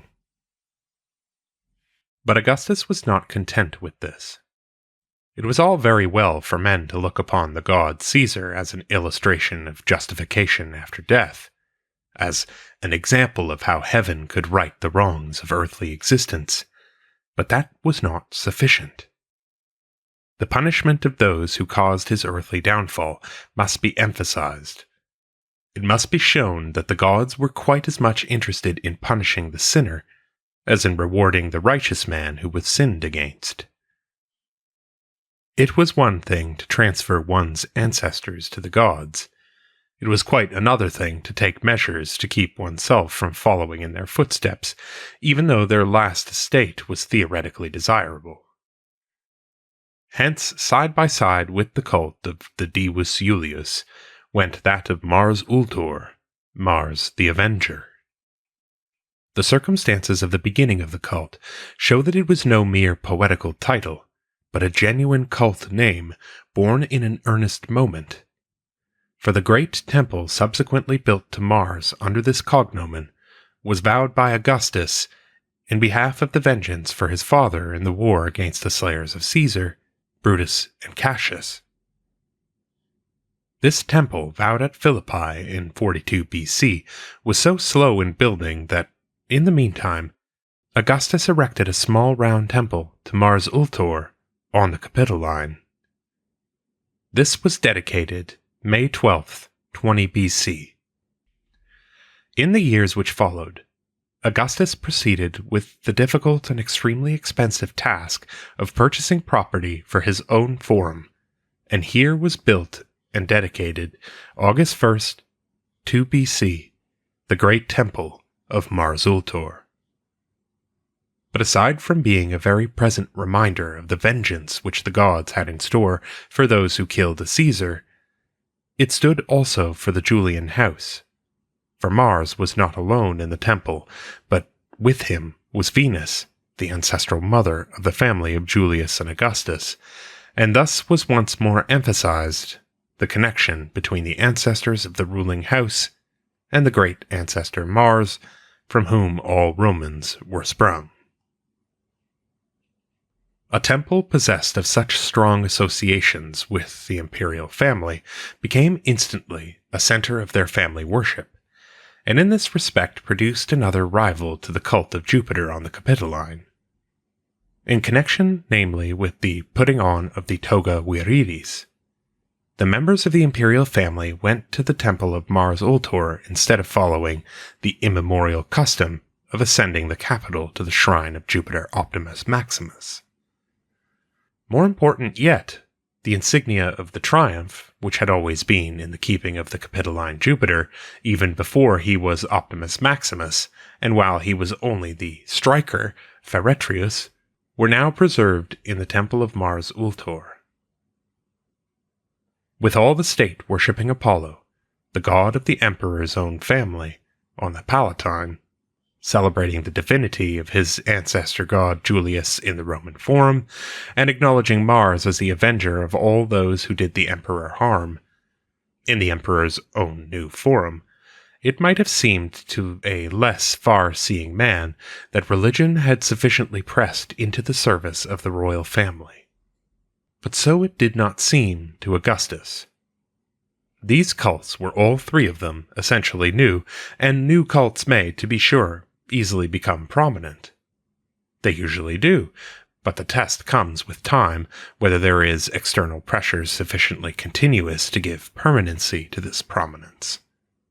As a matter of fact, not one of these three cults continued later to hold the rank in importance which it had under Augustus. On the other hand, if one went low enough, and looked sufficiently deep down, certain elements in the religious life of the community could be found which continued almost unchanged from century to century. These were the simple elements which were involved in family worship, the sacrifices at the hearth of Vesta, and those to the genius of the master of the house. Here, simple beliefs and elementary cult acts had continued virtually unchanged from the very earliest period down to the present. These cults did not need any formal restoration on the part of the emperor, for they had not experienced the decline which the other cults had suffered. But by just so much more, they would afford a firm foundation for his empire and his own rule, if he could, in some way, succeed in connecting them with himself. In the case of Vesta, this was comparatively easy.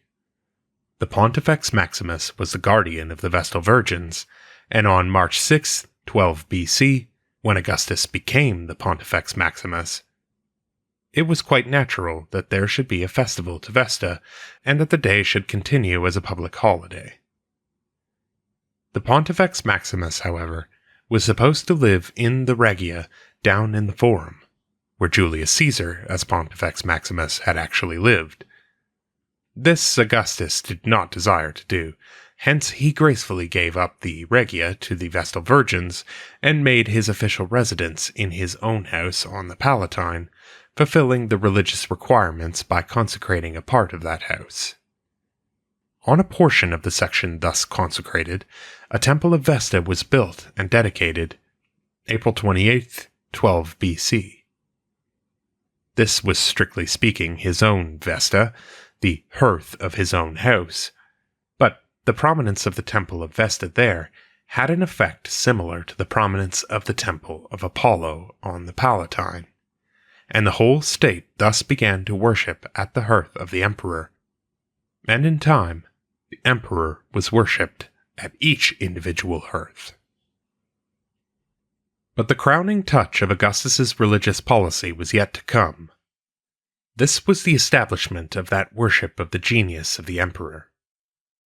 After Actium, in the earlier years of his reign, it is certain that Augustus would not have thought of putting himself, even in the spiritualized form of his genius, before the people as an object of worship. But the tendency to emperor worship, which Oriental influence had brought with it, was not without its effects on the emperor himself, and perhaps these effects were all the stronger because of his valiant struggle against it. Then, too, the state was already worshipping the gods of his family, even Vesta Augusta, the goddess of his own hearth. He had become, in substance, even if not yet in name, the father of his country. It had been an immemorial custom that the members of the household should worship the genius of the master of the house. In every household in Rome, that custom still existed.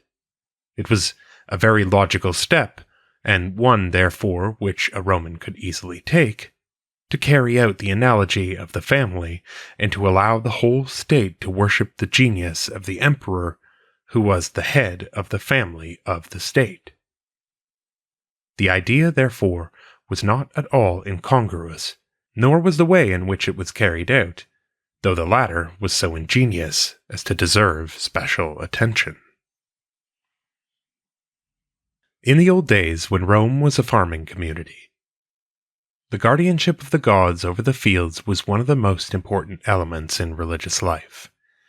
The gods were above all the protectors of boundary lines, and thus it came to pass that where two roads crossed, and thus the corners of 4 farms came together, the deities protecting these farms were worshipped together as the lares compitales, the lares of the compita, or crossroads.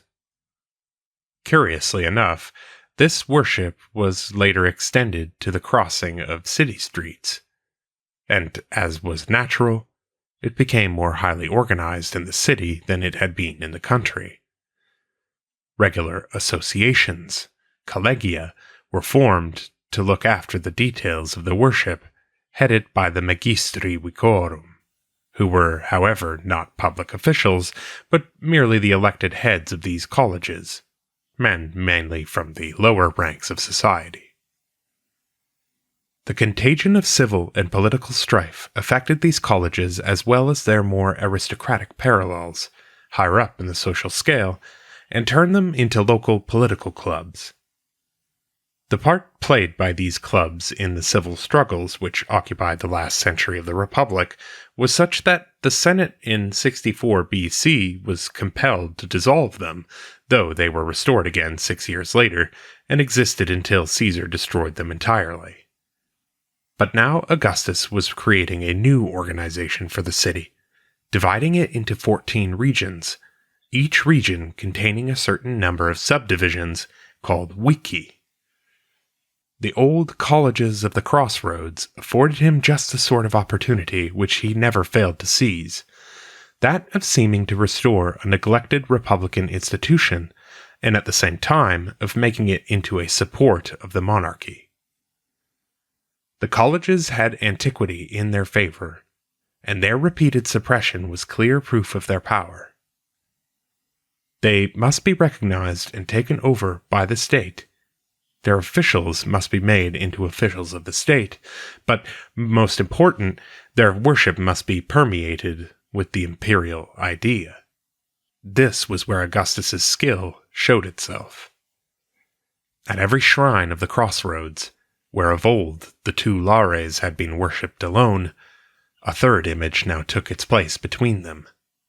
This was the genius Augusti, who thus formed, henceforth, an integral part of the local worship of every part of the city.